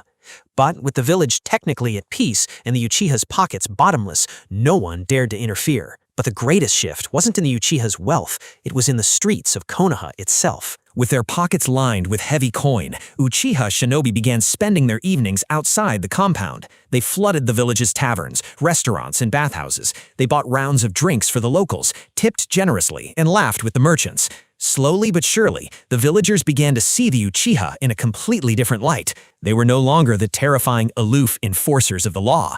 They were the wealthy, generous patrons funding the village's economic recovery. And ironically, the Uchiha's reputation was saved by the very people who replaced them. For decades, the village had complained that the Uchiha police force was too strict. They were arrogant, harsh, and entirely unsympathetic to civilian excuses. But they were also bound by a fierce, unshakable clan pride. An Uchiha policeman never took a bribe. To accept dirty money was an insult to their Sharingan. The new recruits from the other clans and the civilian sector did not share that pride. Within a month of the integrated police force taking over the streets, the rot of corruption seeped in. The post-war economy was still brutal for everyone else, and the new officers quickly realized the power of their badges. A civilian fruit merchant in the market district soon found out the hard way. When a brawl broke out near his stall, the new officers arrived late. Instead of arresting the thugs, the officers accepted a heavy purse of coins from the instigator and looked the other way. Before leaving, one of the new officers casually swiped 2 apples from the merchant's cart, claiming it was a patrol tax. The merchant watched them walk away in disgust. He thought back to the old days. An Uchiha would have sneered at me for being weak, the merchant realized bitterly. but he would have arrested the thugs, and he never would have stolen from my register. Incidents like this multiplied across the village. The new officers harassed poor vendors for protection money and played favorites in civilian disputes. They were far more corrupt than the Uchiha had ever been. The civilians quickly realized what they had lost. Whenever a dispute happened, the victims no longer dreaded seeing the red and white fan crest approaching. Instead, they actively prayed for it. When an Uchiha officer stepped onto the scene, the civilians knew the law would be enforced with cold, absolute fairness. For the first time in Konoha's history, when Uchiha shinobi walked their patrol routes, the villagers didn't look away in fear or whisper insults behind their backs. They greeted them with genuine smiles, offered them fresh tea, and thanked them for their service. Akira had surrendered half the clan's political power, but in doing so, he had completely shattered the village's hatred, turning the Uchiha from Konoha's greatest villains into their most respected saviors. A month later, the village gathered for the annual Konoha Foundation Festival. Red paper lanterns bathed the streets in a warm glow, and thousands of villagers and shinobi crowded into the central plaza beneath the Hokage monument. Standing at the podium, overlooking the massive crowd, the third Hokage held up his hands for silence. "People of the Leaf," Hiruzen's voice echoed across the plaza, magnified by a sound amplification jutsu. "Tonight, we celebrate our survival and our unity. But to truly move forward, we must address a shadow that has hung over this village for years." The festive murmuring died down. The crowd looked up, captivated by the Hokage's solemn tone. I know that many of you hold a deep prejudice against the Uchiha clan regarding the tragic night of the Nine Tails attack, Hiruzen said smoothly. For years, I believed these were mindless rumors that would eventually fade, but seeing that anger still lingers in the hearts of my people, I must set the record straight. Hiruzen took a deep, grandfatherly breath. The Uchiha did not abandon the front lines that night. It was my direct order that kept them back. A collective gasp swept through the plaza. Civilians and ninja alike exchanged shocked glances. "The Uchiha are the strongest force in the shinobi world," Hiruzen continued, his voice swelling with practiced emotion. "While our vanguard fought the beast, I knew I needed our most capable defenders to protect the evacuation shelters. I ordered the Uchiha to prioritize the lives of the civilian population over the glory of battle." The crowd erupted into furious whispers. "So it was an order," a merchant whispered to his wife. "No wonder they were never punished," a Chunin muttered nearby. "They were guarding the shelters. I made this choice because a Hokage must always think of the innocent first," proclaimed Hiruzen. Suddenly, from the left side of the plaza, a voice cried out, "The Hokage protected us! Long live the third Hokage!" "Long live Lord Third," another voice shouted from the right. Within seconds, the planted voices riled up the crowd. The villagers, deeply moved by the thought that the Hokage had specifically held back the elite Uchiha just to protect them, began cheering wildly. "Long live the Hokage!" Sitting in the VIP section on the terrace, the Uchiha delegation watched the spectacle unfold. Fugaku's face twisted into a dark scowl. "Damn that sly old fogey," the clan leader cursed under his breath. "He is truly vicious. He turned his apology to us into a political rally for himself." Beside him, Akira leaned back in his chair, casually sipping a cup of tea. Hiruzen Sarutobi is smart, Akira murmured, his voice low that only the elders could hear. He planted his own anbu in the crowd to start the chanting. By clearing up our misunderstanding, he elevated his own position in the people's hearts. "And you are fine with this?" Fugaku hissed. Akira shrugged, setting his teacup down. "He kept his end of the bargain, clan leader. The misunderstanding has faded. The villagers no longer think we are traitors. Let the old man have his applause. It costs us nothing. Come on, let's go." As the Uchiha delegation quietly stood up and exited the terrace, it wasn't the only ones leaving early. Across the plaza, the heads of several major clans had seen enough. Later that evening, inside the quiet, shadow-drenched halls of the Nara compound, the heads of the Ino-Shikacho alliance sat around a low wooden table. Shikaku Nara lazily poured a cup of warm sake, his eyes half-closed in thought. Across from him sat Inoichi Yamanaka and Choza Akimichi. "So," Choza rumbled, snacking on a bowl of roasted nuts, "why do you think the Hokage suddenly decided to clear the Uchiha's name after all these years? It doesn't fit his usual strategy." Inoichi frowned. "Fugaku must have pressured him. The Uchiha have been throwing an absurd amount of money around lately. Have you seen the construction in their district? They are developing faster than the rest of the village combined. Shikaku took a slow sip of his sake and set the cup down. It wasn't Fugaku. Inoichi raised an eyebrow. Then who? Uchiha Akira, Shikaku said flatly. The name hung in the air. The new kid they just put on the Elder Council? Chosa asked, surprised. Shikaku nodded. One of my clan's Chunin was an academy instructor a few years ago. He had Akira in his class. He said the boy didn't act like an Uchiha. He said the kid thought like a Nara. Shikaku rubbed his neck, sighing. Think about it. The Uchiha historically solved their problems with fire and steel. Suddenly, they're liquidating assets, buying civilian infrastructure, forcing the Hokage into a public political corner using PR. That is not Fugaku's playbook. That is a strategist's work. Since Akira became an elder, the entire Uchiha paradigm has shifted. Inochi leaned forward, his expression turning serious. Should we increase our coordination with them? Shikaku stared at the ripples in his sake cup for a long moment. He hated village politics. It was always such a drag. But the writing on the wall was clear as day. The Uchiha were no longer a dying, isolated military faction.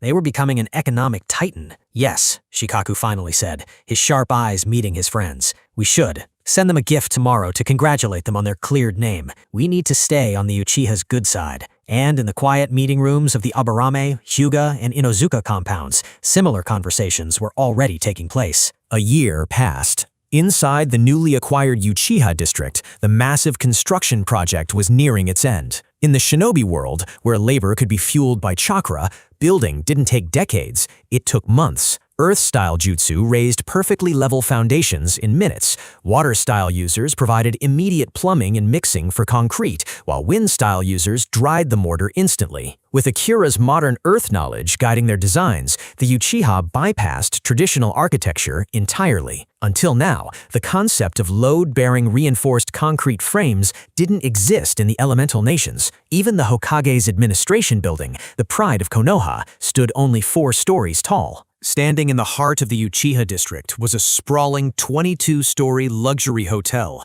It was a sheer monolith of glass, reinforced steel, and smooth concrete. But the hotel was only the centerpiece. Surrounding it was a fully modernized commercial district that defied everything the shinobi world knew. Akira had introduced Earth's concept of a shopping mall, a massive, multi-level indoor complex where a ninja could buy weapons, armor, standard low-level jutsu scrolls, and clothing all under one roof. There were high-end massage parlors, a glittering casino, and a sprawling sports complex. The Uchiha opened restaurants featuring exotic desserts Akira remembered from his past life, and offered exclusive VIP-hosted lounges for the wealthy merchants who visited the village. What are they thinking? A civilian merchant whispered to his neighbor in the marketplace, staring at the towering glass hotel in the distance. Why build so much? The Uchiha don't even have enough people in their clan to live in a 10th of those buildings. I don't know, the neighbor replied, shaking his head in awe, wistful. I wish we could go see it, but it's their private territory. We'd need an invitation just to cross the gate. The civilians were amazed, but the other shinobi clans were terrified. Inside the austere, traditional compound of the Hyuga clan, the mood was tense. The clan head, Hiyashi Hyuga, sat rigidly at the head of a long wooden table, surrounded by his stern-faced elders. What in the world is Fugaku doing? An old Hyuga elder demanded, his pale, sightless eyes narrowed in frustration. Are the Uchiha planning a coup or not? First they integrate the police force, and now they are building glass towers. Perhaps it is a tactical defense, another elder suggested grimly, tapping his chin. By building structures that tall and dense, they are deliberately blocking the Anbu's surveillance routes into their compound. Hiyashi sat in silence, listening to his elders panic over military tactics. But Hiyashi knew this wasn't about line of sight or a coup. I have intercepted reports from the civilian banking sector, Hiyashi said quietly, silencing the room. He looked at his elders, his stoic face betraying a deep unease. The Uchiha have spent over 40 billion ryo on this project in a single year. The elders froze. The number was so astronomically high it didn't even sound real. It was double the Hokage's entire annual operating budget. 40 billion? The elder whispered, his jaw slack. Where did they even get that kind of wealth? They were rationing kunai a year ago. Hayashi looked out the window, his Byakugan deactivating as he stared at the distant glittering tip of the 22-story hotel piercing the sky. I don't know, Hayashi admitted softly. The heavy doors of the Hokage's office slammed open. Danzo Shimura practically stormed into the room, his cane striking the hardwood floor with violent, hurried thuds. He marched straight up to the desk, his visible eye wide with a mixture of rage and sheer disbelief. "Hiruzen," Danzo snarled, pointing a trembling finger toward the window. "Have you seen it? Have you seen the monstrosity the Uchiha just erected in the village?" Hiruzen Sarutobi sat behind his desk. "I have seen it, Danzo," Hiruzen replied, wearily, not looking up. "Where did they get the capital?" Danzo demanded, slamming his hand onto the Hokage's desk. "My intelligence network estimates the construction alone cost over 40 billion ryo.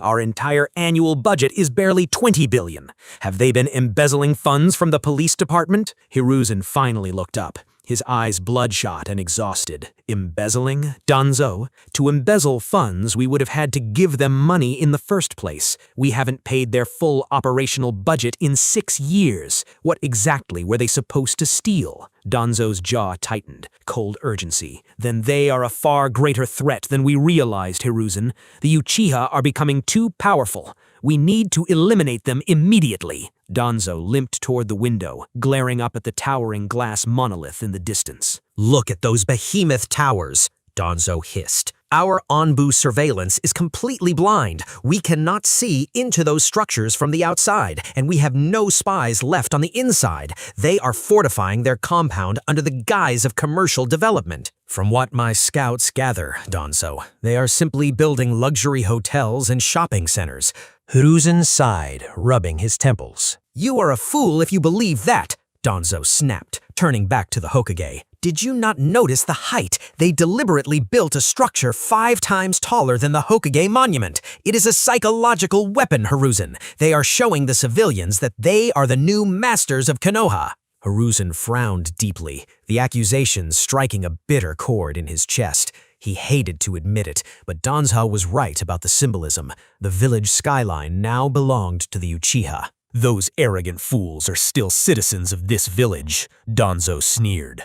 "If they have 40 billion ryo to waste on glass towers, they should be heavily taxed to fund Konoha's true defense." "Demand the funds from them, Hiruzen." Hiruzen slowly nodded, his expression darkening. "I will speak with Fugaku." "Good," Danzo said, stepping back toward the door. "But I require more than just Uchiha money, Hiruzen. I need you to issue a new draft. Order every major clan to send 5 of their best shinobi to Root immediately. And I need my division's budget doubled. Now." Hiruzen's eyes narrowed. He set his pipe down on the desk with a sharp clack.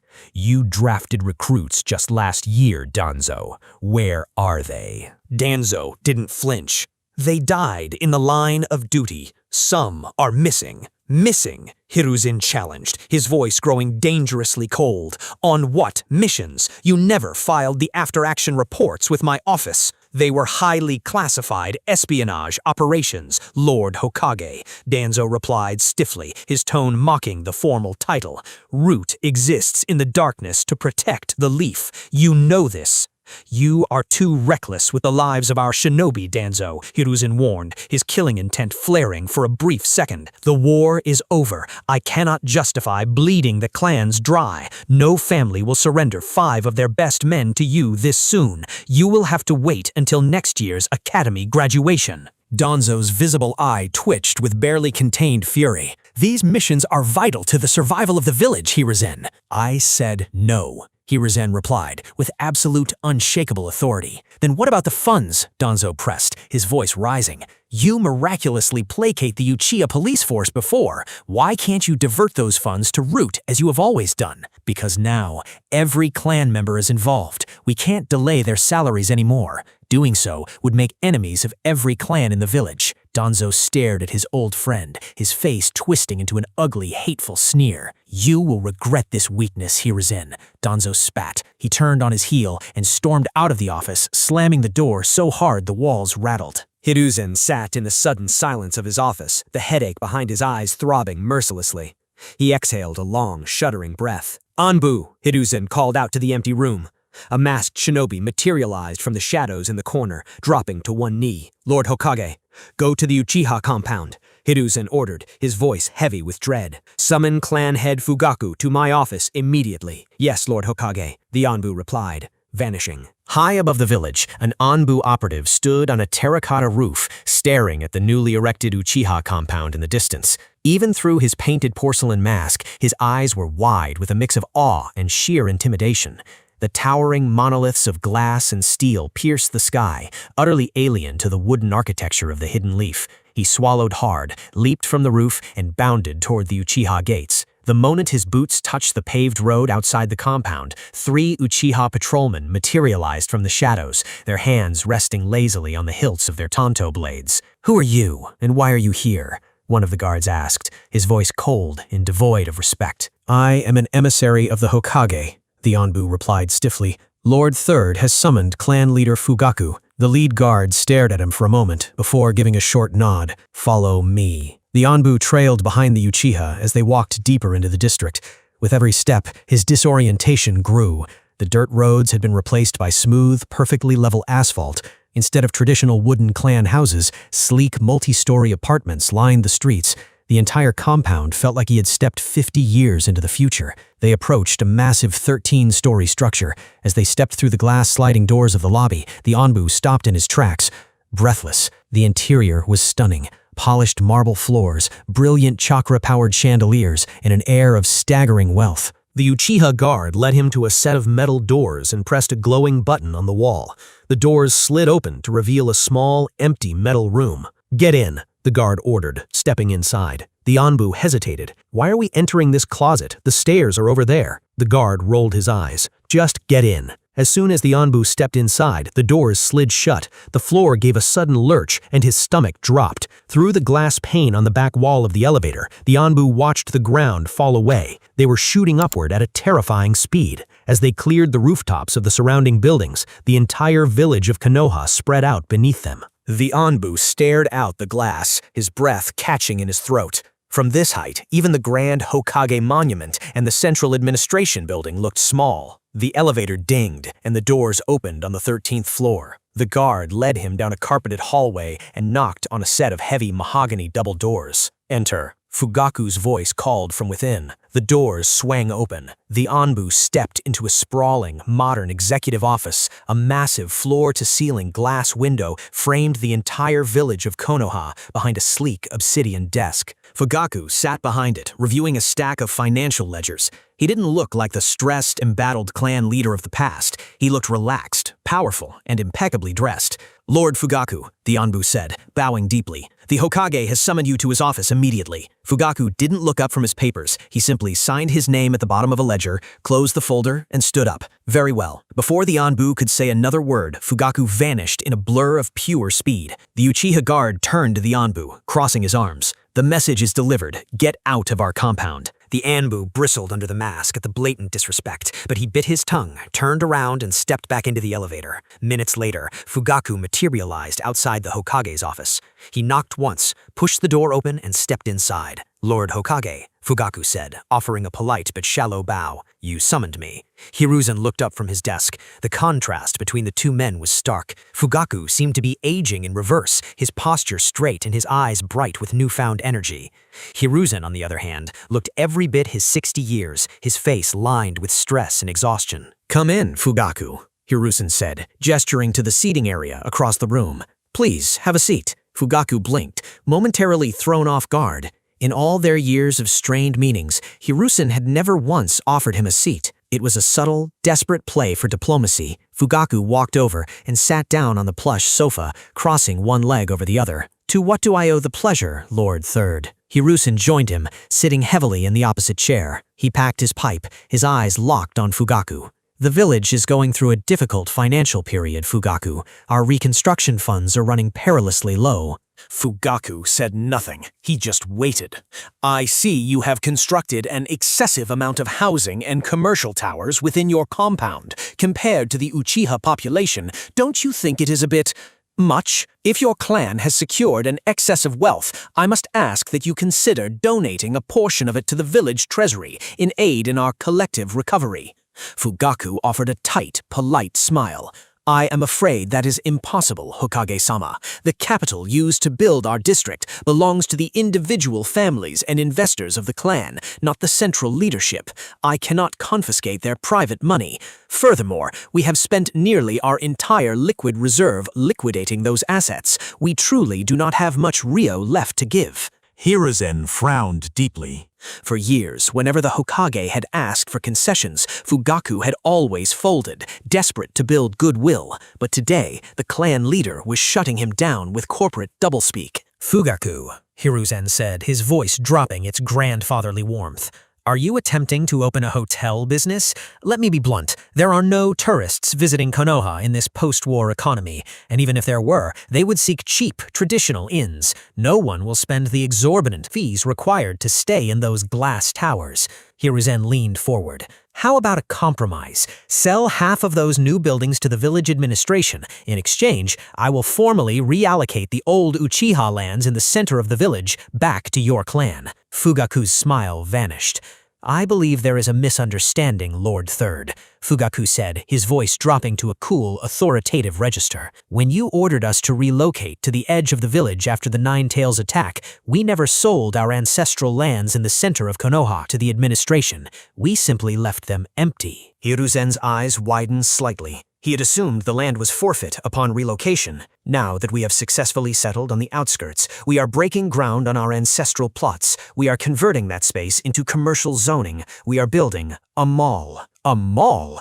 Hiruzen repeated, utterly baffled. What is that? It is a centralized marketplace where civilians and shinobi can buy and sell goods under one roof, Fugaku explained. You can do that at any street stall, Hiruzen countered, his frustration leaking through. Pressing, why do you need a massive plot of land in the center of the village just to open a shop? Fugaku stood up, looking down at the Hokage. Because it will be a very big shop, Fugaku said flatly. And respectfully, Lord Hokage, what we do with our private land is our business.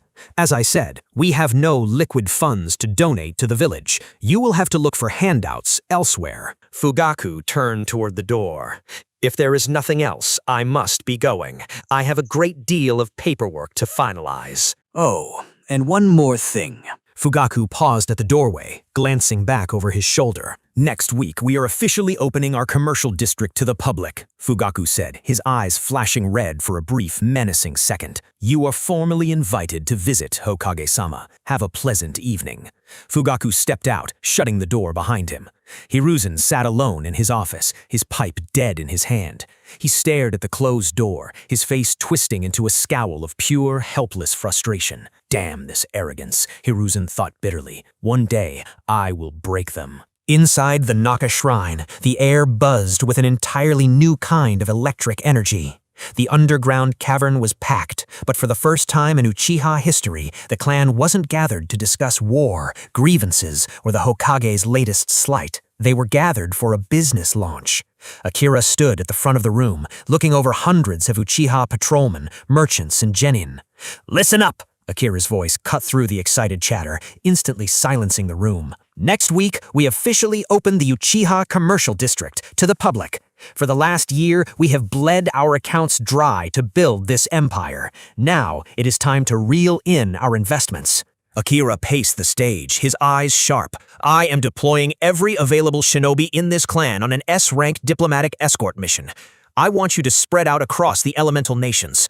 You are to personally deliver invitations to the daimyos, the feudal lords, the wealthy merchants, and the elite shinobi of every major village. Escort them safely to Konoha. Akira reached behind him and pulled a heavy wooden crate onto the table. He popped the lid and pulled out 3 elegantly designed glass bottles, holding them up for the crowd to see. And you will take these with you, Akira announced. The clan leaned in, murmuring in curiosity. These are the 3 new spirits our clan's alchemists have perfected over the last year, Akira explained, holding up a sleek, amber-filled bottle. This is Uchiha whiskey, the deep red one is Uchiha wine, and the dark brown is Uchiha rum. Akira set the bottles down with a heavy clack. You will gift these bottles to every wealthy target you find. Let them taste it, and when they ask for more, you tell them that through the first month of our grand opening, these drinks will flow free inside the Uchiha district. The entire shrine erupted into a deafening, unified cheer. Yes! Then go! Akira commanded, pointing toward the exit.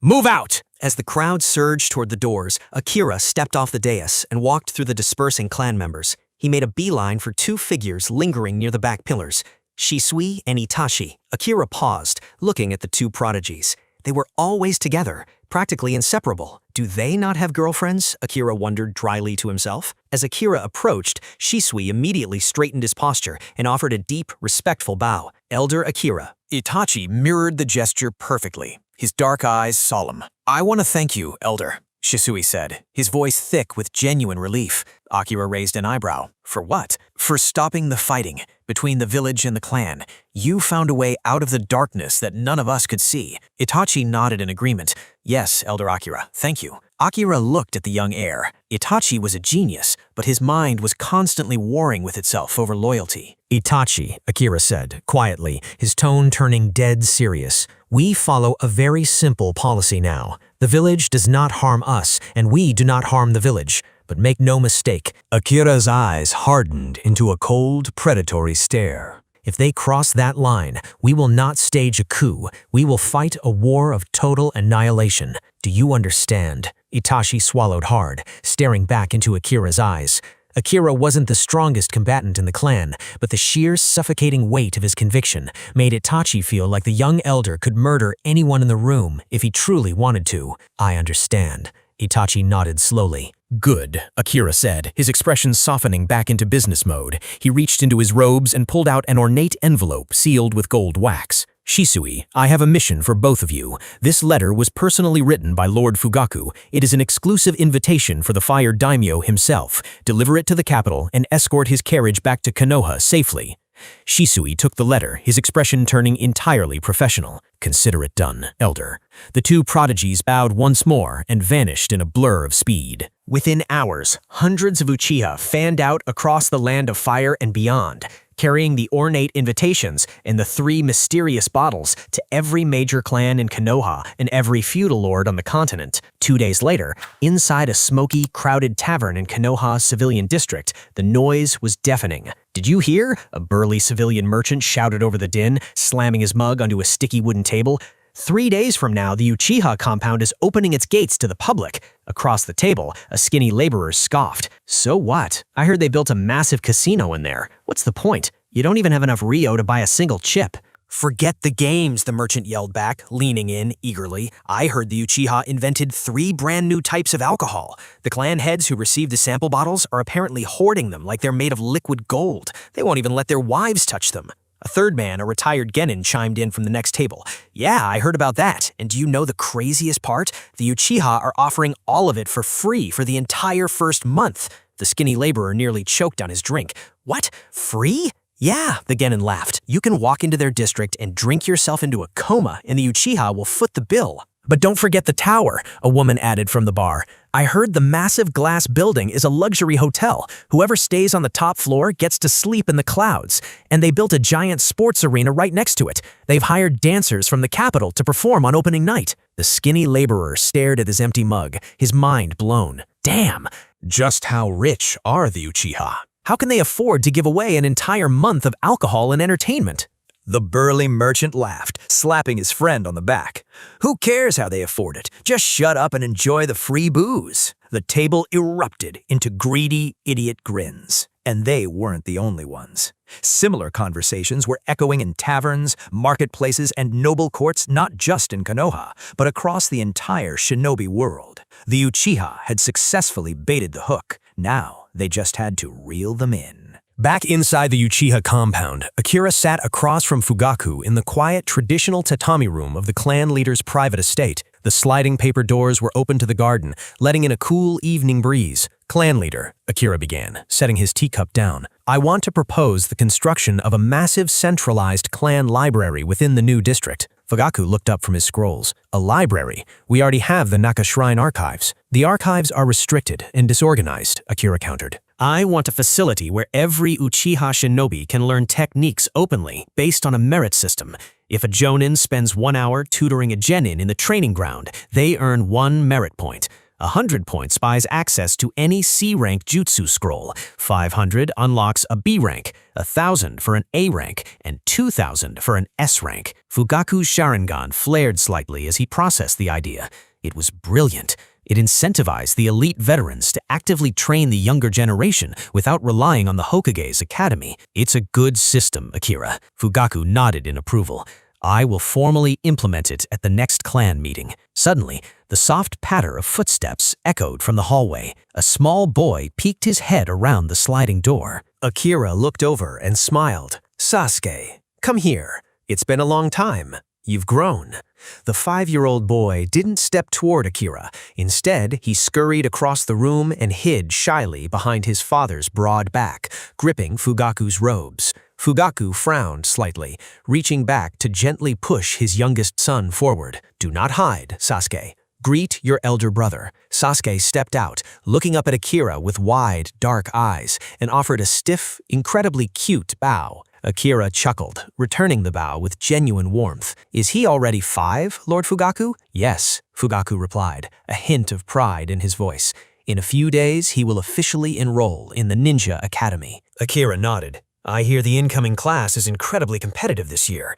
The heirs of almost every major clan will be attending. Upon hearing this, Sasuke puffed out his small chest, his shyness instantly vanishing. It doesn't matter, the boy declared confidently. No one will be able to beat me. Akira laughed out loud. That's the spirit. The Uchiha are the strongest, Sasuke. Fugaku placed a hand on his son's head. Go on, Sasuke. Go find your mother. Sasuke obediently nodded and padded out of the room. As soon as the boy was out of earshot, Akira's faded into a grim, serious line. Clan leader, do you know about the 4th Hokage's child? Fugaku nodded slowly. Naruto Uzumaki. Yes, Akira said softly. He is also joining the academy this year. From my civilian contacts in the village, I've heard he is living in absolute squalor. He survives on expired milk and instant ramen. Fugaku looked genuinely shocked. How is that possible? His father was the Hokage.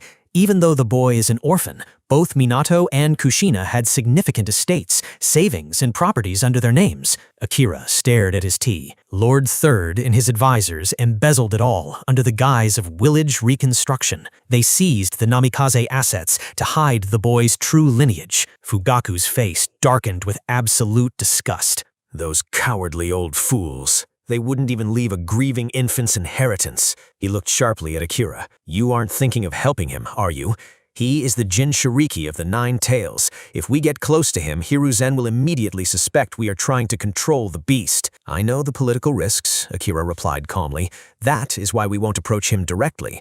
I want Sasuke to befriend him. Frowning. My son? Yes, children making friends at the academy is entirely natural. The Hokage cannot legally stop it without exposing his own paranoia, Akira explained. Furthermore, I want you to issue a quiet directive to every Uchiha-owned business in the new district. Whenever Naruto visits any of our shops or restaurants, his tab is entirely free. Fugaku stared at Akira in shock. Akira, why are you going this far for the 9 Tails brat? He is the very reason we were alienated in the first place.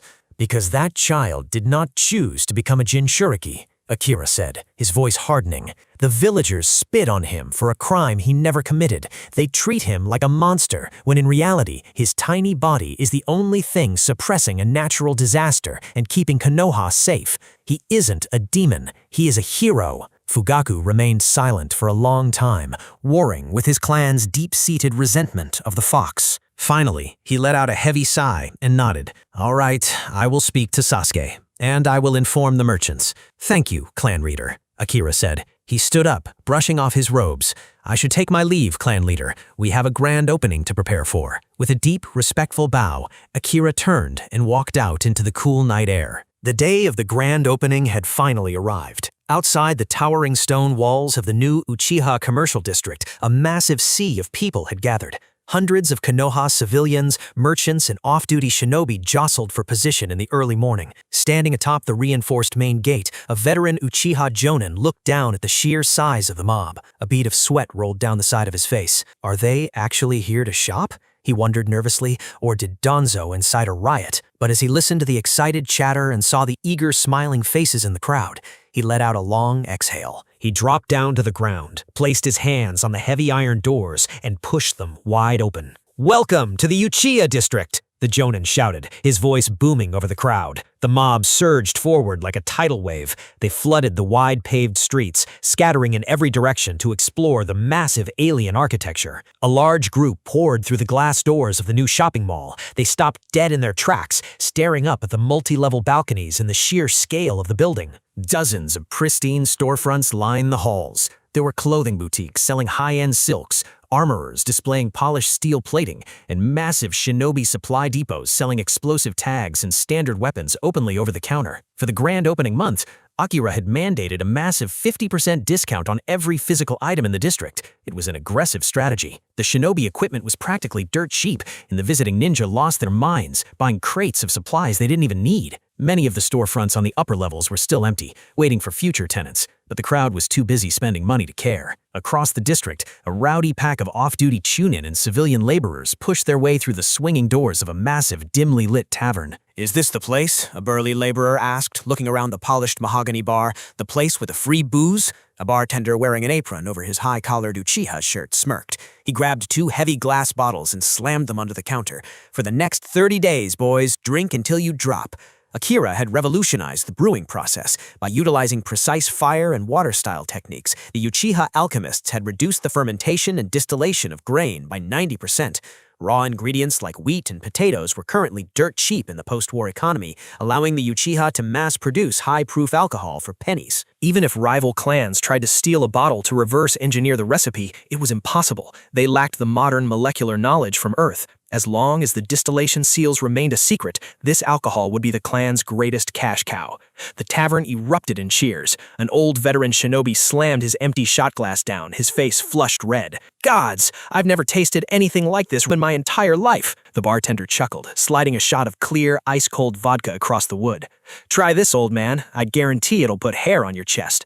The veteran tossed it back, his eyes widened comically, and he let out a harsh, burning cough before a massive grin split his face. Damn, that almost took me straight to the Pure Lands! The bar roared with laughter. In the high-end casino down the street, wealthy merchants and visiting feudal lords were experiencing a different kind of shock. They were used to simple, luck-based dice games in dingy gambling dens, but here, beautiful hostesses guided them to velvet-lined tables, introducing them to a brand-new, terrifyingly addictive game called Uchiha Poker. It wasn't just about luck anymore, it was about strategy, reading your opponent, and maintaining a perfect poker face. Within an hour, the VIP patrons were hopelessly hooked, throwing massive stacks of chips onto the tables. While the district buzzed with excitement and flowing coin, a small, solitary figure approached the main gates. A young boy with spiky blonde hair, wearing a worn, oversized t-shirt, stopped at the threshold. Naruto Uzumaki stared up at the towering glass buildings, his bright blue eyes wide with innocent wonder. Hidden in the branches of a tall oak tree just outside the gates, the Anbu operative assigned to watch the Nine-Tails Jinchuriki frowned deeply behind his mask. The Anbu wanted to intercept the boy and drag him away, but he was completely paralyzed. The moment Naruto had stepped near the gates, 12 Uchiha Jonin, the elite 8 guards, had simultaneously shifted their gaze. 12 pairs of fully matured 3 Tomoe Sharingan locked onto the tree where the Anbu was hiding. The operative broke out in cold sweat. If I make a single aggressive move toward that boy on their soil, he realized with sickening clarity, they will butcher me before I can even weave a hand sign. At the gate, one of the Uchiha Jonin stepped forward. He towered over the small boy, his face stern. "Hey kid," the Jonin said, his deep voice startling Naruto. "Are you lost? Why are you here?" Naruto looked up at the scary ninja, completely unfazed. He tapped his chin with one finger, his face the picture of pure innocence. "Is this the place where the old fogies in the market said I could get unlimited free food?" The Jonin blinked, momentarily thrown off by the sheer audacity of the question. "Where did you hear that?" "In the market," Naruto grinned brightly, pointing back toward the civilian sector. "They said the Uchiha were giving away free stuff today." The Jonin stared down at the whiskered boy for a long moment. He didn't smile, but the harshness left his eyes. He reached into his flak jacket and pulled out a sleek, heavy black metallic card. The Uchiha fan crest was elegantly engraved on one side, with the letters VIP stamped in gold on the other. "Yes," the Jonin said quietly, handing the card down to the boy. "You can eat whatever you want here. Go inside. If anyone asks you for payment, you show them this." Naruto took the heavy metal card, his blue eyes sparkling as he traced the gold letters. Whoa, this is so cool! What does VIP mean? The Jonin crossed his arms, looking slightly uncomfortable. You don't need to know. Just remember to show it to the shopkeeper so you don't have to pay. Now get inside before the food is gone. Okay, thanks, mister! Naruto cheered, shoving the card deep into his pocket before bolting excitedly through the gates. The Jonin watched the blonde blur disappear into the crowd. He shook his head slowly. I don't know why Lord Fugaku ordered us to give the demon brat a black card, he thought to himself, but orders are orders. The Jonin slowly turned his head, his 3 Tomoe Sharingan flaring bright red as he looked directly at the oak tree outside the walls. Hidden in the branches, the Anbu operative swallowed a lump of pure terror. Fuck, the operative cursed internally. He abandoned his post, vanishing in a desperate swirl of leaves to report the catastrophic breach of protocol to the Hokage immediately. The Anbu operative materialized in the center of the Hokage's office, dropping to one knee. He didn't have time to properly announce himself. Behind the Hokage's desk, Hiruzen Sarutobi sat with a stern expression, flanked by his 3 top advisors, Koharu, Homura, and Danzo Shimura. Lord Hokage, the Anbu reported, his voice tight behind his porcelain mask. The Nine-Tails Jinchuriki has just entered the Uchiha compound. Explosive shock. Danzo's visible eye widened in absolute shock. He slammed his cane into the floorboards and stood up. What? Why did you let the boy cross their gates? I could not stop him, Lord Danzo, the operative replied, keeping his head bowed. The boy followed the civilian crowds. The moment he approached, 12 Uchiha Jonin locked their Sharingan on my position. If I had intervened, they would have killed me. Hiruzen's face darkened, his pipe dangling loosely from his lips. If they use their eyes to control the 9 tails inside those walls, the village will be destroyed, Danzo shouted, turning to Hiruzen. We must send Anbu in to extract the boy by force immediately. No, Hiruzen commanded sharply, raising a hand. We cannot forcefully breach the Uchiha compound today. Why hesitate, Hiruzen? Danzo demanded. They have our ultimate weapon. Because half the shinobi world is currently walking through those gates as their honored guests, Danzo, Hiruzen snapped back. If our Anbu storm the Uchiha district and start a firefight in front of foreign merchants and visiting lords, the entire world will know Konoha is fracturing from the inside. We will look weak, and the other great nations will attack us by nightfall. But if we simply demand they return the boy, Homura pointed out nervously, the Uchiha will refuse, the tension will escalate, and the other major clans in the village are already leaning toward the Uchiha's new wealth. They will not support us blindly. What should we do then? Koharu asked, her face pinched with anxiety. Hiruzen leaned back, steepling his fingers. He closed his eyes, his mind working furiously. I doubt the Uchiha will attempt to control the Jinchuriki today. They just spent over 40 billion ryo building those glass towers. They invited the wealthiest people on the continent to their grand opening. Fugaku is not a fool. He will not destroy his own masterpiece by unleashing the 9 tails. Hiruzen opened his eyes, a cold, calculating light shining within them. However, Hiruzen continued, his voice dropping into a deadly calm, we will surround the Uchiha compound with every available Anbu operative. If the Uchiha do try to extract the beast, or if the boy loses control, we will let the 9 tails rampage entirely within their walls. We will seal the exits and let the fox burn their new empire to ash before we step in to contain it. Danzo's visible eye gleamed. He immediately understood the underlying cruelty of the Hokage's order. If the Uchiha made a single mistake, Hiruzen was perfectly willing to let them die to protect his own political standing. Understood. Danzo smiled darkly. I will deploy my root operatives to the perimeter as well. Suddenly, the doors to the office flew open. Another Anbu operative stormed into the room, panting heavily. Lord Hokage! Danzo barked furiously. Have you forgotten how to properly enter the Hokage's chamber? Hiruzen glanced at Danzo, thinking internally, look who's talking. What has happened? Hiruzen asked the operative. The Anbu stood up, swallowing hard. Forgive the intrusion, Lord Third, but the 4th Raikage of the Hidden Cloud is at the front gates of Konoha. The entire room froze. What?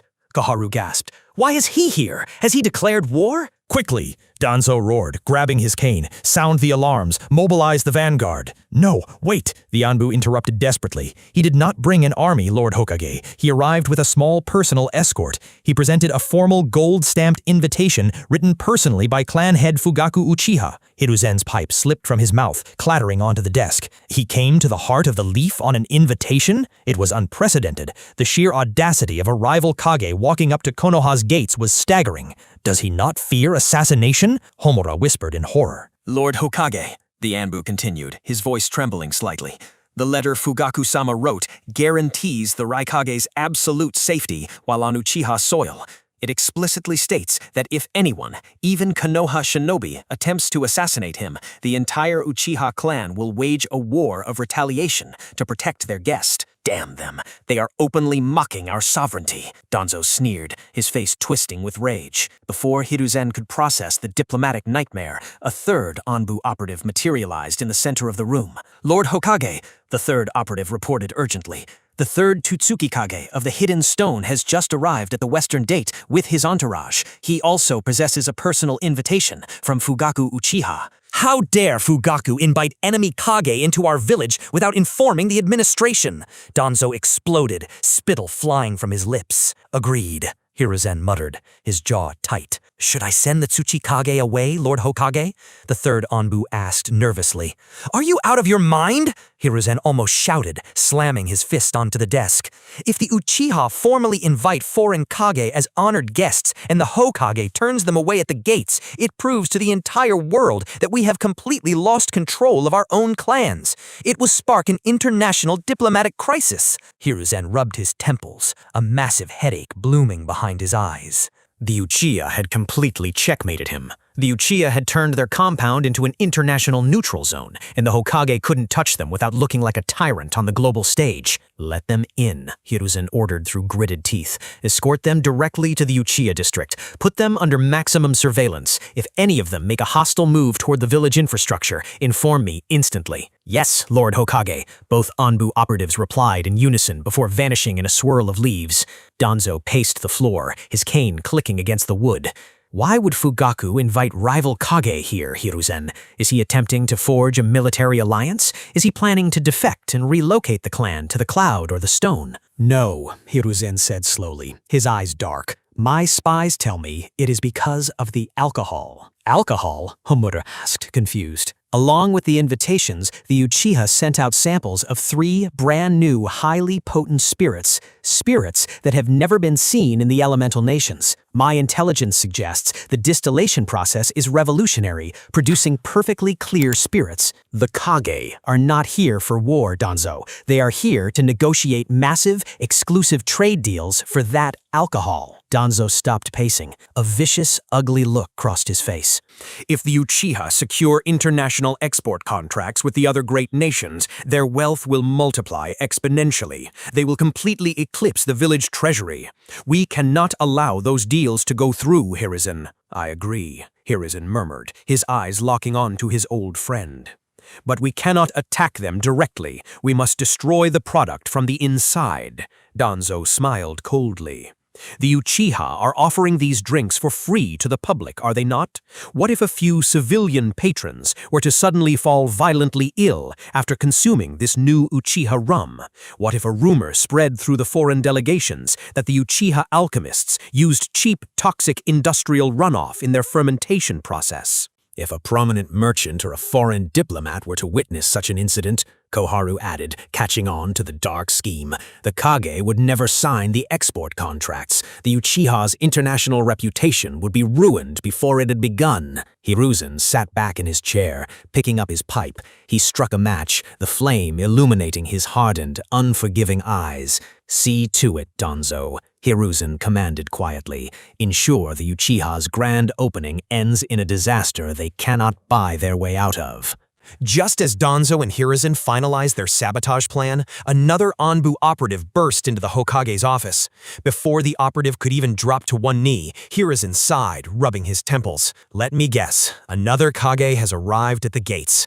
But the Anbu shook his head rapidly. No, Lord Hokage. Both Hiruzen and Danzo frowned. Then what is it? Lord Hokage, the Anbu panted, his voice trembling. The fire daimyo has arrived at the village gates, and he is being personally escorted by Uchiha Shisui and Uchiha Itachi. Hiruzen shot up from his chair. What? The feudal lord of the Land of Fire had come in person. Hiruzen didn't wait. He vanished from his office in a burst of speed, leaving a stunned Danzo behind. Seconds later, Hiruzen materialized near the massive wooden gates of Konoha. The gate guards panicked, instantly drawing their weapons to shield the Hokage, but Hiruzen waved them off. "Is the daimyo here?" Hiruzen demanded. The guard captain nodded nervously, pointing outside the gates. Hiruzen quickly stepped out. Standing in the dirt, surrounded by his royal guards and the two Uchiha prodigies, the fire daimyo looked hot, dusty, and incredibly irritated. As soon as the daimyo spotted the Hokage, his face flared red with anger. "Hiruzen, how long do you expect me to wait out here? Need I remind you who keeps this village running?" Hiruzen's face darkened slightly at the public reprimand, but he immediately forced a warm, apologetic smile. "My deepest apologies, Lord Daimyo. I was personally overseeing the preparations for your security. That is why I was delayed. I have 7 elite Anbu operatives ready to escort you through the village." The daimyo waved a dismissive jeweled hand. "No need. I have these 2 Uchiha boys. They are more than enough." Hiruzen glanced back at Shisui and Itachi. He felt a sharp sting of displeasure that the daimyo trusted Uchiha over the Hokage's Anbu, but he swallowed his pride and bowed his head. Very well, Lord Daimyo, Hiruzen said smoothly. Please, come in. Let us proceed to the Uchiha compound. The daimyo looked surprised. You are coming with me? Of course, my lord. Your security is my utmost priority, Hiruzen replied, his voice hardening slightly as he shot a warning glance at Shisui and Itachi. I cannot allow you to be kidnapped. Both Shisui and Itachi's faces darkened at the thinly veiled insult, but they remained silent. As the group began to walk through the gates, a cheerful voice called out to them. Esteemed guests, over here. A young Uchiha genin jogged up to them, gesturing toward a sleek, beautifully crafted vehicle parked just inside the walls. Please sit in the carriage. You do not have to walk. The Uchiha district is quite far from the gates. The daimyo stopped, his eyes lighting up as he took in the vehicle. It was a luxurious 2-wheeled rickshaw, painted in rich crimson and gold, with plush velvet seats and a collapsible silk canopy. How beautiful, the daimyo praised, running a hand over the polished wood. Who made this? The Uchiha genin smiled proudly. It was designed by the Uchiha Clan, my lord. It is built specifically for civilians, merchants, and nobles who cannot travel long distances quickly on foot. The daimyo caught something. He frowned, looking around. Wait, too far? What do you mean by that? As far as I know, the Uchiha are the founding clan of Konoha. Your ancestral lands are the center of the village, just up the street. The Uchiha genin's smile faltered. He glanced nervously at the Hokage for a split second before looking down. I do not know, my lord. The clan leader simply told us one day that we had to move to the very edge of the village, so that is where we live now. The daimyo wasn't stupid. He sensed the sudden suffocating political tension radiating from Hiruzen Sarutobi and decided not to press the issue. Well, the daimyo clapped his hands together, changing the subject. How do we get in? Right here, my lord, the genin said, lowering a small wooden step. The daimyo climbed in, sinking into the incredibly soft red cushions with a contented sigh. The Uchiha genin then looked at the Hokage. Lord Third, you may get in as well. Hiruzen gave a curt nod and climbed up beside the daimyo. Akira hadn't been able to build an internal combustion engine, but he knew how to design a modern carriage chassis, complete with advanced suspension springs. For power, he simply used the shinobi themselves. A ninja could pull a rickshaw infinitely faster and smoother than a horse. The Uchiha genin picked up the front poles of the rickshaw. Shisui, Itachi, and the daimyo's royal guards vanished into the shadows to escort them from the rooftops. With a sudden burst of chakra, the genin took off. The daimyo gasped, gripping the armrests, but to his absolute shock, the ride was perfectly smooth. There were no bumps, no rattling wheels, and no jarring impacts. Incredible, the daimyo marveled. How are we going so fast without feeling the bumps of the dirt roads? The Uchiha genin called back over his shoulder. Because we are not on dirt, my lord. It is because of the road. The daimyo looked confused.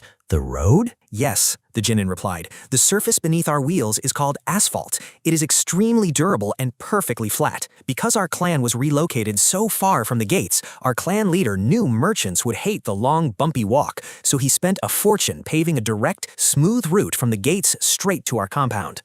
The genin grinned. For a normal civilian walking through the village streets, it takes over an hour to reach our lands. But on this road, with this cart, we will be there in 15 minutes. Only 15 minutes? Hiruzen blurted out, genuinely shocked. Even a trained chunin running on foot through the crowded village streets would take at least 30 minutes to cross that distance. Hiruzen leaned over the side of the cart, staring down at the sleek black pavement rolling beneath the wheels. Is it because of this strange black stone? He wondered. Exactly 15 minutes later, the rickshaw glided to a smooth halt outside the towering gates of the new Uchiha compound. Fugaku stood waiting for them, flanked by his honor guard. The Hokage and the daimyo stepped down from the cart. Magnificent! The daimyo laughed, clapping his hands. I didn't feel a single bump, and we are already here. This carriage is wonderful. Fugaku bowed deeply. I am glad it pleased you, Lord Daimyo. When you return to the capital, please take a fleet of these carriages. They are a gift from the Uchiha. The daimyo's eyes sparkled with greed. Truly? Well, I suppose I will have to be a little shameless and accept. The feudal lord laughed heartily. Standing to the side, Hiruzen's face darkened with envy. Why didn't he offer one to the Hokage? Pushing down his annoyance, Hiruzen looked in Fugaku and pointed to the black pavement. Fugaku, these black roads, can we pave the entire village with this material? Fugaku almost coughed up blood. The entire village, Lord Hokage? Fugaku asked, shaking his head. This asphalt is an experimental technology developed by the Uchiha. It is incredibly labor-intensive. Every 100 meters of this road cost us 10 million ryo. The 8-kilometer stretch from the gates to our compound alone cost almost 800 million ryo. Hiruzen's jaw practically dropped. 800 million ryo just for a flat road? Just this single road cost us 800 million, Fugaku smiled thinly. I am afraid the village does not have the budget to pave the entire village. Hiruzen stared at the black pavement, completely dumbfounded. Then why did you build it, Fugaku? If it is so devastatingly costly, why waste the money? Fugaku remembered a quote Akira had told him in the Naka Shrine months ago. He looked the Hokage dead in the eye and delivered the line flawlessly. Because, Lord Hokage, Fugaku said, his voice ringing with absolute confidence, in business, connectivity is the ultimate weapon. Hiruzen looked confused, completely failing to grasp the modern economic concept. He opened his mouth to ask further, but Fugaku smoothly cut him off. But enough about roads, Fugaku said, turning his warm, diplomatic smile back to the feudal lord. Lord Daimyo, please, let us go inside. You have waited long enough. As the heavy gates of the Uchiha compound swung open, the daimyo and the Hokage stepped inside. Instantly, they stopped dead in their tracks. From a distance, the new Uchiha district looked impressive, but standing at the base of the massive glass and steel structures was an entirely different experience. The sheer, terrifying scale of the architecture hit them like a physical blow. The buildings loomed over them, their polished windows reflecting the sunlight in blinding flashes. Hiruzen craned his neck, looking up at the towering monoliths. A sudden, instinctual knot of fear formed in his stomach. Fugaku, Hiruzen asked, his voice tight. Are you absolutely certain these structures will not collapse? Fugaku's face darkened slightly at the insult, but he forced a polite smile. I can assure you they are perfectly safe, Lord Hokage. They are anchored deep into the bedrock. Fugaku turned away from Hiruzen, focusing entirely on the feudal lord. He pointed toward the center of the district. Lord Daimyo, look at that structure. The daimyo followed Fugaku's finger and gasped. Standing in the heart of the compound was the 22-story luxury hotel. It was a sheer spire of glass and steel that seemed to pierce the very clouds. Gods above, the daimyo whispered, his eyes wide with shock. How did you build something so massive? Fugaku smiled, his chest swelling with pride. That, Lord Daimyo, is officially the tallest building in the entire shinobi world, and at the very top is our grand penthouse suite. Tonight, you will be staying there. The daimyo blinked, turning to Fugaku in disbelief. Tonight, Lord Daimyo, Fugaku declared smoothly, you will become the first person in recorded history to spend the night at the absolute highest point in the world. No other feudal lord, no merchant, and no kage has ever slept at that height. Hiruzen's jaw tightened. A sharp, bitter pang of jealousy flared in his chest. He is the Hokage, the man who watched over the village, yet he would not be the first to look down upon it from the clouds. Me? The daimyo pointed a trembling finger at himself. I will be the first person in the world? Yes, my lord. Fugaku nodded respectfully. History may remember you as the first man to live in the sky. The daimyo's face broke into an expression of absolute giddy ecstasy. Incredible. Take me there at once, Fugaku. I want to see the inside. Right this way, Fugaku replied, gesturing toward the hotel. As they walked, Fugaku's mind flashed back to a conversation he'd had with Akira weeks earlier in the Naka Shrine. Make absolutely certain the fire daimyo stays in the penthouse on opening night, Akira had instructed, sliding a blueprint across the table.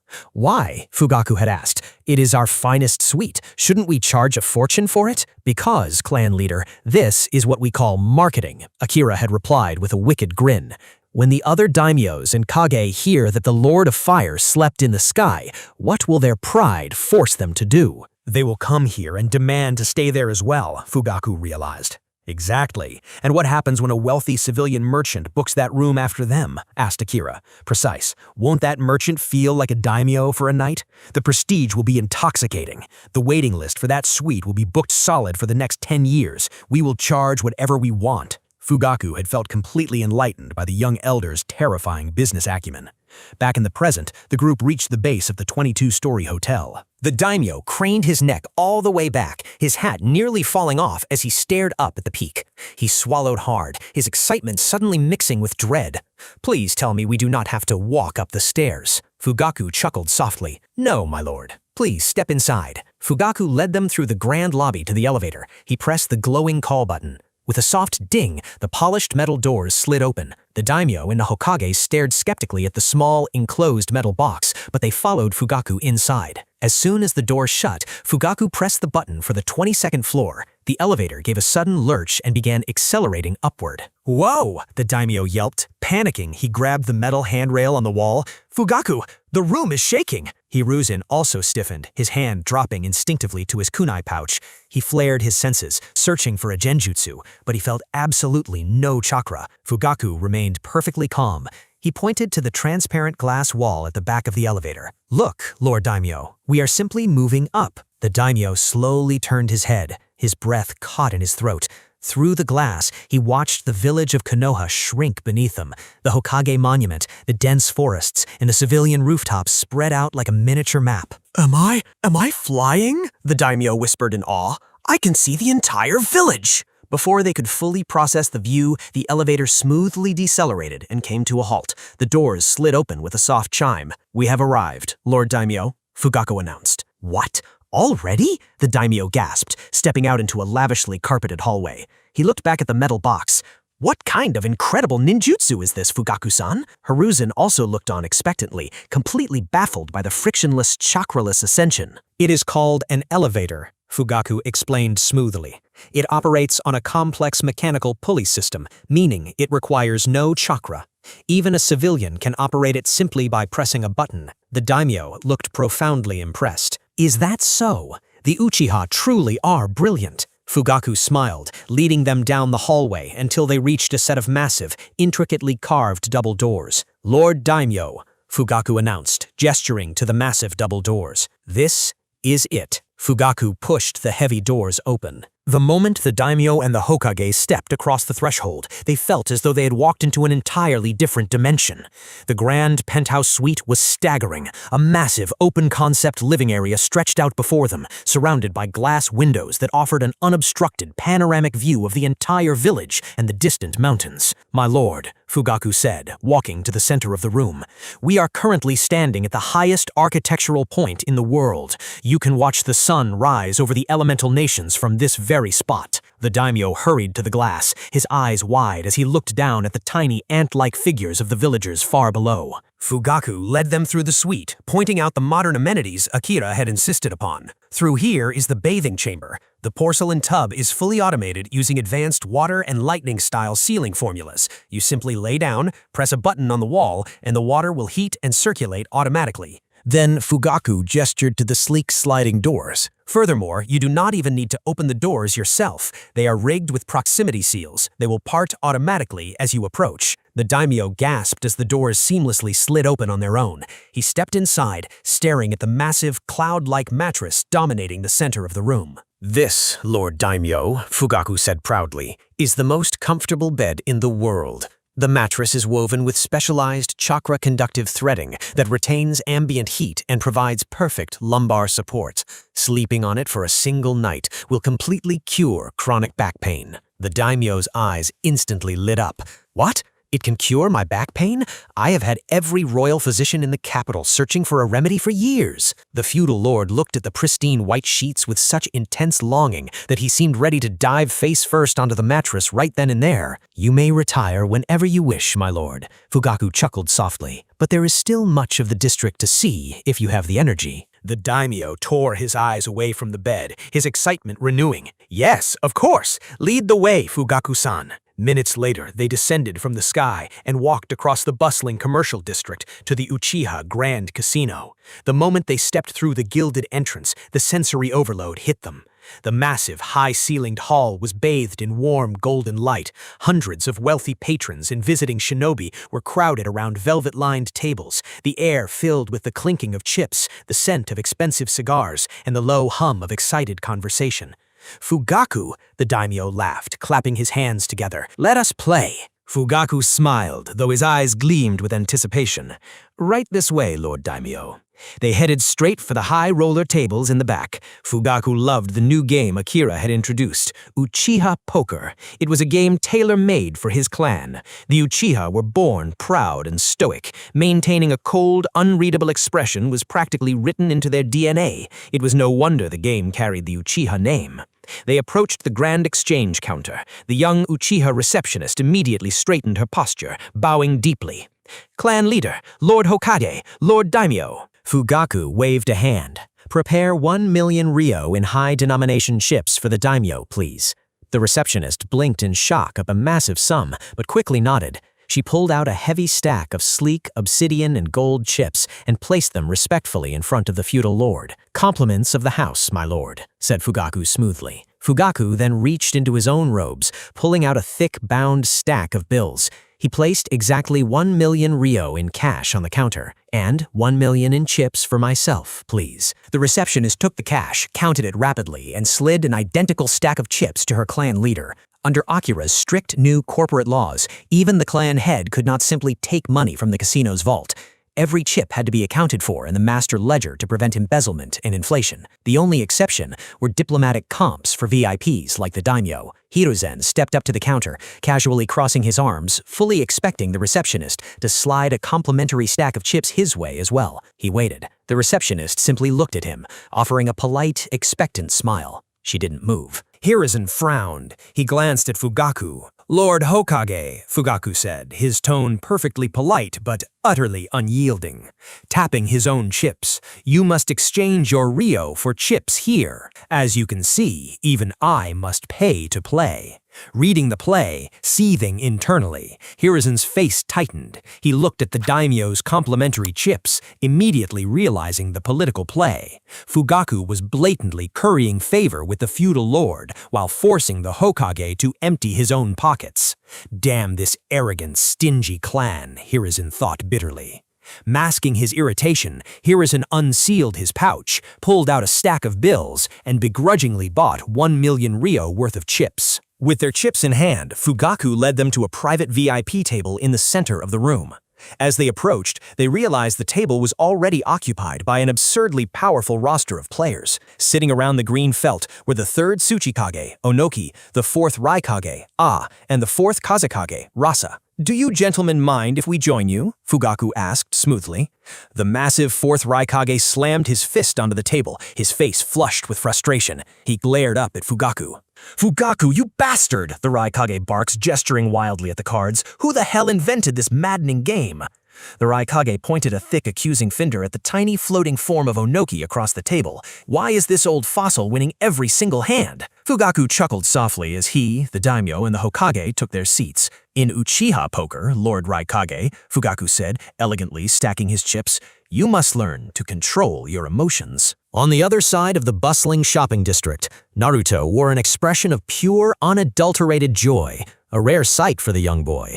For the first time in his life, he wasn't just tolerated, he was treated like absolute royalty. His arms were already weighed down with multiple heavy shopping bags. At first, he had merely walked into the stores just to look around, but the moment the shopkeepers recognized him, they dropped whatever they were doing to give him their utmost priority. It was all because of the card. The Uchiha clan had minted only 10 exclusive VIP cards in existence, and miraculously, the very first one had been gifted to Naruto. The merchants and clan members didn't know the exact reasoning behind the clan leader's decision, but the mandate was crystal clear. Treat this child with the same respect as the head of the clan. The perks of the VIP card were staggering.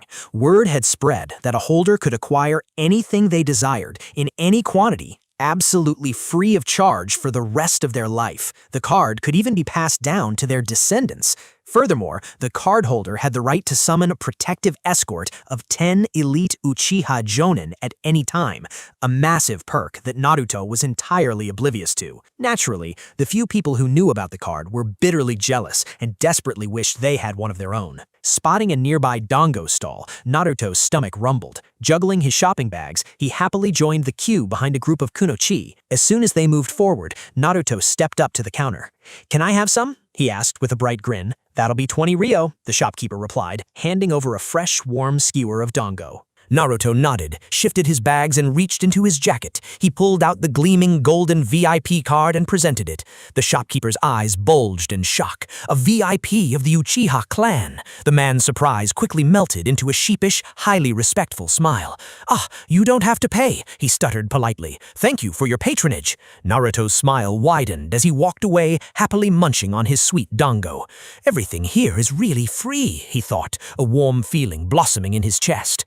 "What an amazing place. No one is glaring at me. No one is trying to avoid me or chase me away like they do in the village." For the first time, he felt truly welcome. Man, this is the best place ever. Naruto wasn't the only one enjoying the district. Children and heirs from all the major clans were scattered throughout the bustling streets, taking full advantage of the amenities. Walking together, Shikamaru Nara and Shoji Akamichi were taking in the sights. Choji was happily devouring a bag of fried food. "Man, Shikamaru, this place is the absolute best," Choji mumbled through a mouthful of fries. Earnestly, "They have so much good stuff to eat here." Shikamaru nodded lazily, hands tucked into his pockets. "Yeah, the Uchiha really outdid themselves. It's like they built a place straight out of the future." Their path was briefly blocked as two heavily intoxicated men stumbled past, leaning on one another for support. Shikamaru clicked his tongue in annoyance. "Damn drunks. What a drag. They're really drinking in the middle of the day? I heard the alcohol is free here," Choji noted, grabbing another handful of food. Shikamaru just sighed, and the duo moved forward without another word. Elsewhere, the area was teeming with life. Kiba Inuzuka, the Hyuga children, and the Aburame heirs were out having fun with their respective clan members. The district had something for everyone. Some were sampling exotic foods, others were buying high-end clothes and cutting-edge weapons, while some were simply relaxing at the luxurious spas. The women of Konoha had discovered a new obsession, the beauty parlors. A massive, eager line snaked outside the most popular salon, while nearby cosmetic and jewelry stores were packed to the brim with thrilled customers. At a quiet outdoor cafe, Asuma Sarutobi sat with his girlfriend, enjoying a perfect, peaceful date. Smiling across the table, he realized he was having the best day of his life. The lively atmosphere continued unabated as the afternoon sky shifted into brilliant hues of orange and purple. Soon, the sun dipped below the horizon and the clock struck 7 p.m., ushering the vibrant Uchiha district into its bustling nightlife. As evening fell, a massive wave of people began moving toward the newly built sports complex. "Hey, hurry up," a man shouted to his friends, picking up his pace. "If we don't walk faster, we won't be able to find a single seat." Rumors had spread like wildfire that all the top singers and dancers from across the elemental nations had been gathered to perform in one place. By the time the crowd poured into the massive stadium, the stands were already packed to the brim. The air vibrated with the thumping bass of loud, energetic music. Up in the exclusive VIP section, the third Hokage looked out over the sea of cheering people.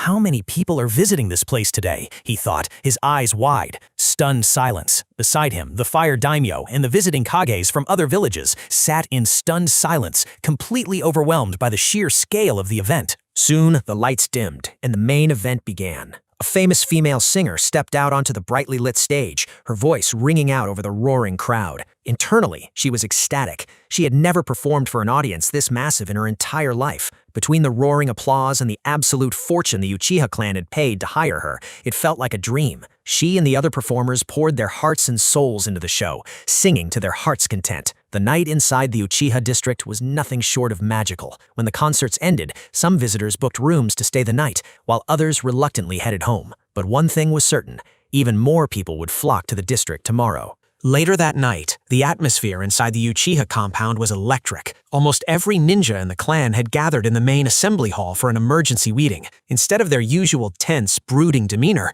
the room was filled with laughter and bright smiles. Clan members were patting each other on the back, exchanging enthusiastic congratulations. Sitting comfortably in one of the elevated elder seats, Uchiha Akira watched his clansmen with a quiet, satisfied smile. This, he thought to himself, is exactly how the Uchiha clan should have been in the original anime. The room gradually quieted as Fugaku stepped up to the podium to officially begin the meeting. Judging by the sheer size of the crowd today, it is safe to say our grand opening was an overwhelming success, Fugaku announced, his voice ringing with pride. Everyone who walked through our gates was absolutely amazed by the marvel we have built.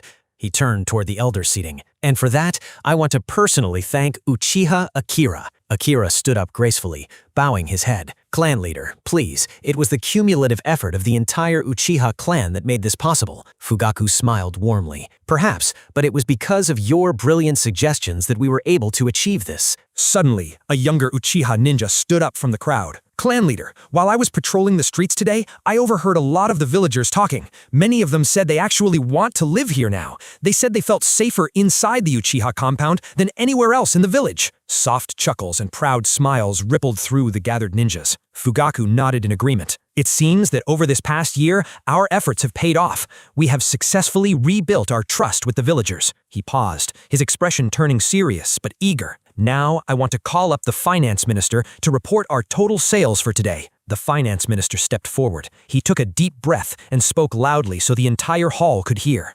Clan leader Fugaku. Today, we made a total of 340 million ryo in sales. A pin-drop silence fell over the hall, followed by a collective gasp. Over 300 million?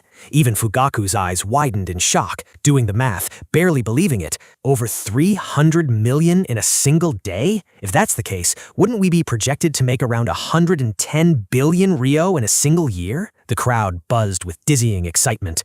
100 billion ryo. It was an incomprehensible amount of wealth. Fugaku-san, let's not celebrate too quickly, Akira suddenly interjected, his calm voice cutting through the excitement. All eyes turned to him. Today was opening day, Akira explained practically. The hype was at its peak, which is why we made so much. On a normal day, we will likely only gross around 200 million ryo. Furthermore, you cannot forget our overhead costs. We still have to purchase raw materials, restock inventory, and pay the salaries of our employees. Akira did mental math before continuing. Taking all of that into account, our actual net profit will be around 90 to 100 million ryo per day. In a year, we will only be making around 33 billion ryo in pure profit. For a second, the room was quiet. Then grins broke out across the crowd again. 33 billion ryo. It was still an astronomically massive sum. The entire construction of the commercial district had cost the clan roughly 40 billion ryo, meaning they would pay off their entire debt in little over a year. More amusingly, the entire yearly operating budget for the Hidden Leaf Village was only around 20 billion ryo.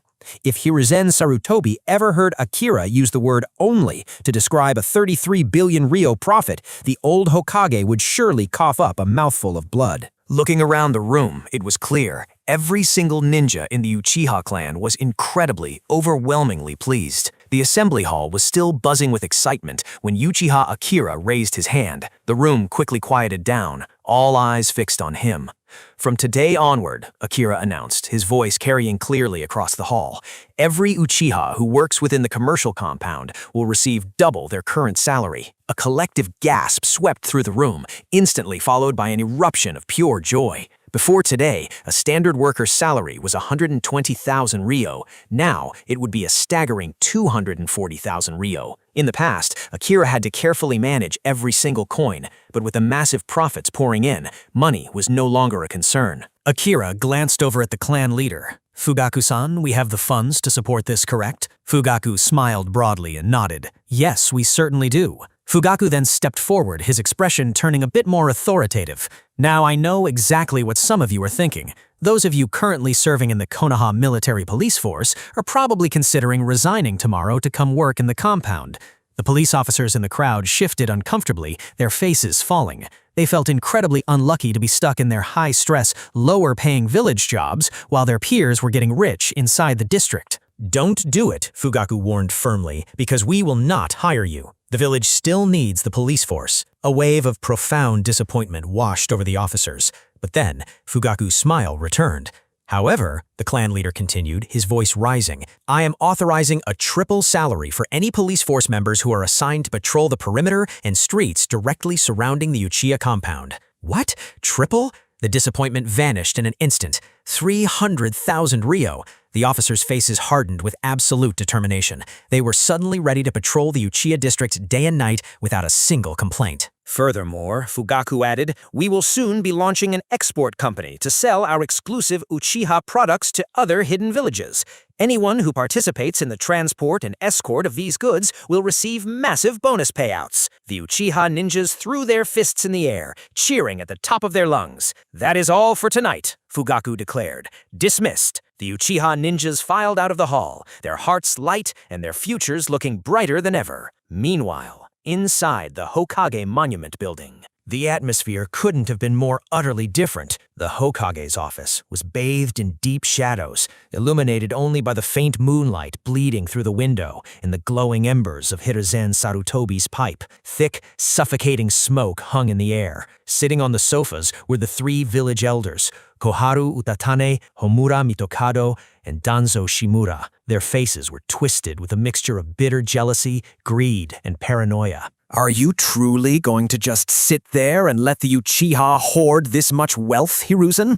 Homura hissed, his hands gripping his cane tight. From our intelligence, they could easily earn 10 billion Ryo a year. That is nearly half of the entire village's operating budget. We gave them that land on the outskirts. We have every right to take it back and relocate them somewhere barren. Koharu adjusted her glasses, her eyes cold and calculating. The alcohol they are selling, it's moving like wildfire. It's too popular. I say we declare it a public health hazard. We can claim we suspect they are mixing harmful, addictive substances into the brew. Under the guise of village safety, we will seize their recipes, confiscate their stock, and ban their private sales. From the darkest corner of the room, Danzo's lone visible eye gleamed with pure malice. You are both thinking too small, Danzo said, his voice a gravelly whisper. Think about what 10 billion Ryo actually means, Hiruzen. If they buy 10 billion Ryo worth of detonating tags, they could blow half of Konoha off the map in a single night. This isn't just a business, it is a military threat. We must sanction them, cap their earnings, leave them 5% of the profits to survive, and seize the remaining 95% for the village. Hiruzen exhaled a long plume of smoke, his face hidden in the shadows. His head throbbed. He knew his former teammates were using village security as an excuse to mask their own immense greed. But the dark truth was, Hiruzen wanted those properties under his control too. The Uchiha having complete financial independence terrified him. If they didn't rely on the village's mission desk for income, the Hokage had no leash to control them. But he couldn't just violently seize their assets, not yet. That would spark a civil war. Patience, Hiruzen finally spoke, his voice low and dangerous. Directly taking their land will cause an uprising. If we want their empire, we have to slowly bleed them dry. The elders leaned in as Hiruzen laid out the first stage of his plot. The Uchiha's business relies on foreigners, Hiruzen explained smoothly. Tourists coming to play at their casinos, buy their goods, and stay in their hotels. Starting tomorrow, the village will implement a mandatory entry toll at the main gates, 1,000 Ryo per person for anyone entering Konoha who isn't a resident. Homura blinked. Just an entry fee? Think about the numbers, Hiruzen said, a dark smirk pulling at the corner of his mouth. At least 20,000 people visited from outside the village today. That is 20 million ryo a day. Even if the flow of tourists reduces drastically over time, we will effortlessly siphon over 7 billion ryo a year directly from their customers, right into our own pockets. The elder's eyes widened in realization. It was parasitic, effortless profit. Homura eagerly nodded. Brilliant. Let's do it immediately. Hiruzen then slowly turned his gaze toward the shadows, locking eyes with his old rival. As for you, Danzo, the Hokage ordered, his tone utterly ruthless. Use the Foundation's network to track down the Uchiha supply chains. I want you to quietly buy out every supplier, every farmer, and every merchant they use to procure the ingredients for their alcohol and food. Danzo's lips curled into a wicked, twisted smile as he understood the Hokage's true intention. We will choke off their raw materials, Hiruzen concluded coldly, his pipe glowing bright red in the dark room. When they have nothing left to sell, their clan will starve, and their businesses will crumble right into our hands. 2 weeks later, the vibrant, booming atmosphere of the Uchiha commercial district had been suffocated. Inside the main warehouse, the silence was deafening. The massive wooden vats that were supposed to be brewing their famous alcohol sat completely empty. The shelves, once overflowing with exotic foods, high-end clothing, and cutting-edge ninja tools, were stripped bare. In the clan's central meeting room, the heavy air felt like a physical weight. The Uchiha elders sat in utter despair, their previous joy entirely extinguished. Fugaku stared at the financial report on his desk, his eyes bloodshot from lack of sleep. The village's sudden entry toll had crippled their tourist traffic overnight. Foreigners were outraged by the exorbitant fees at the gates and simply turned around. But that wasn't the worst of it. Danzo's foundation had acted with ruthless efficiency. Every single farmer, merchant, and supplier the Uchiha relied on for grain, meat, and raw materials had suddenly refused to do business with them. Those who hadn't been bought out had been terrified into submission. The Uchiha's supply chain had been completely decapitated. "We are bleeding money," the finance minister whispered, his voice trembling. "We are paying double salaries to our workers, but we have nothing left to sell. At this rate, we will bankrupt the clan in less than a month." Fugaku clenched his fist so hard his knuckles turned white. His shouting gun flared to life, spinning furiously with helpless rage. They had built their own livelihood, but the Hokage was strangling it without throwing a single punch. In the center of the desk sat a scroll bearing the Hokage's seal. It was an ultimatum. Hiruzen had graciously offered to resolve the supply chain issues and lower the gate tolls in exchange for the village taking 90% ownership of the Uchiha commercial district and placing all their recipes and businesses under the direct control of the Konoha Council. It was extortion. It was slavery. But looking around at the exhausted, defeated faces of his clansmen, Fugaku realized the bitter, horrifying truth. They were trapped. If they rebelled, they would be slaughtered as traitors. If they did nothing, they would starve. Fugaku's voice cracked. He swallowed his immense pride, the words tasting like ash in his mouth. "We have no other choice. For the survival of the clan, we must compromise." Suddenly, a hand slapped down over Fugaku's wrist. Fugaku looked up in shock. It was Uchiha Akira. Unlike the rest of the room, Akira didn't look defeated. In fact, as he stood in the dim light of the flickering candles, Akira was smiling. It was a dark, chilling, and supremely confident smile. "Akira, what are you doing?" Fugaku asked, his voice strained. "We have no supplies left. We are finished."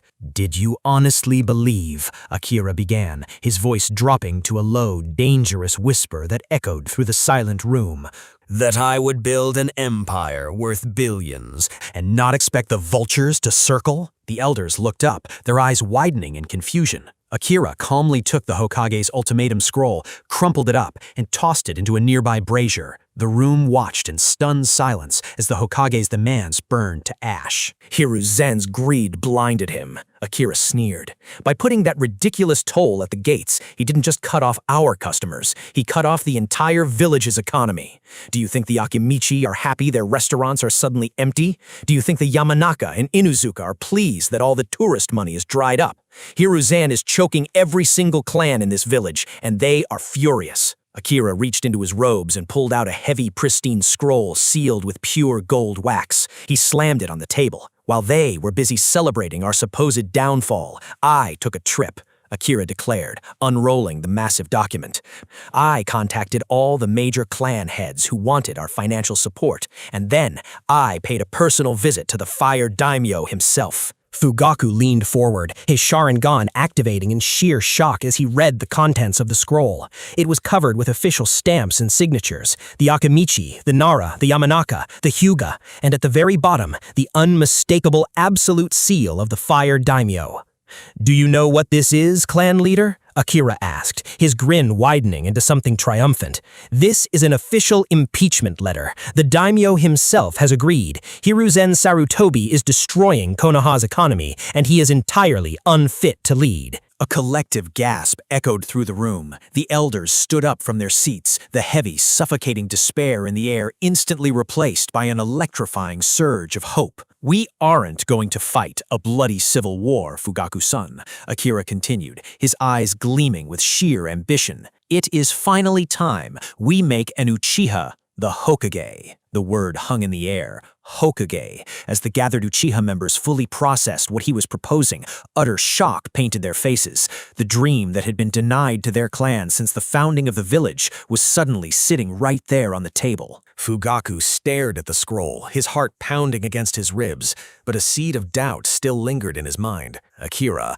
even with the daimyo's backing, the transition requires the village's approval. After everything, will the villagers actually support an Uchiha taking the hat? Internally, Akira was grinning from ear to ear. No one in this world understands the terrifying, brainwashing power of 21st century advertising. Akira suddenly slammed both hands onto the table, leaning forward as his voice rang out with absolute, unshakable authority. "I still have billions of Ryo in reserves, and I will pour every single coin I have into an advertising campaign the likes of which Konoha has never seen," Akira declared, his Sharingan blazing in the dim light. "I will make sure the villagers see a glorious Uchiha poster on every street corner, every wall, and every storefront. I will buy the spokespersons. I will buy the neutral jonin. I will make sure that everywhere these ninjas go, all they hear, see, and talk about is an Uchiha Hokage." Slowly, Akira turned his gaze toward the window, his eyes locking under the distant stone faces of the Hokage monument. His expression turned ice-cold and endlessly calculating. "Hiruzen wanted a war. Fine," Akira whispered, his voice carrying a dark, chilling promise. "Let's show him how a war is really played without shedding a single drop of blood. But I promise you, this is going to hurt him far worse." If you enjoyed this original story, don't forget to like, subscribe, and drop a comment if you want to see what happens next.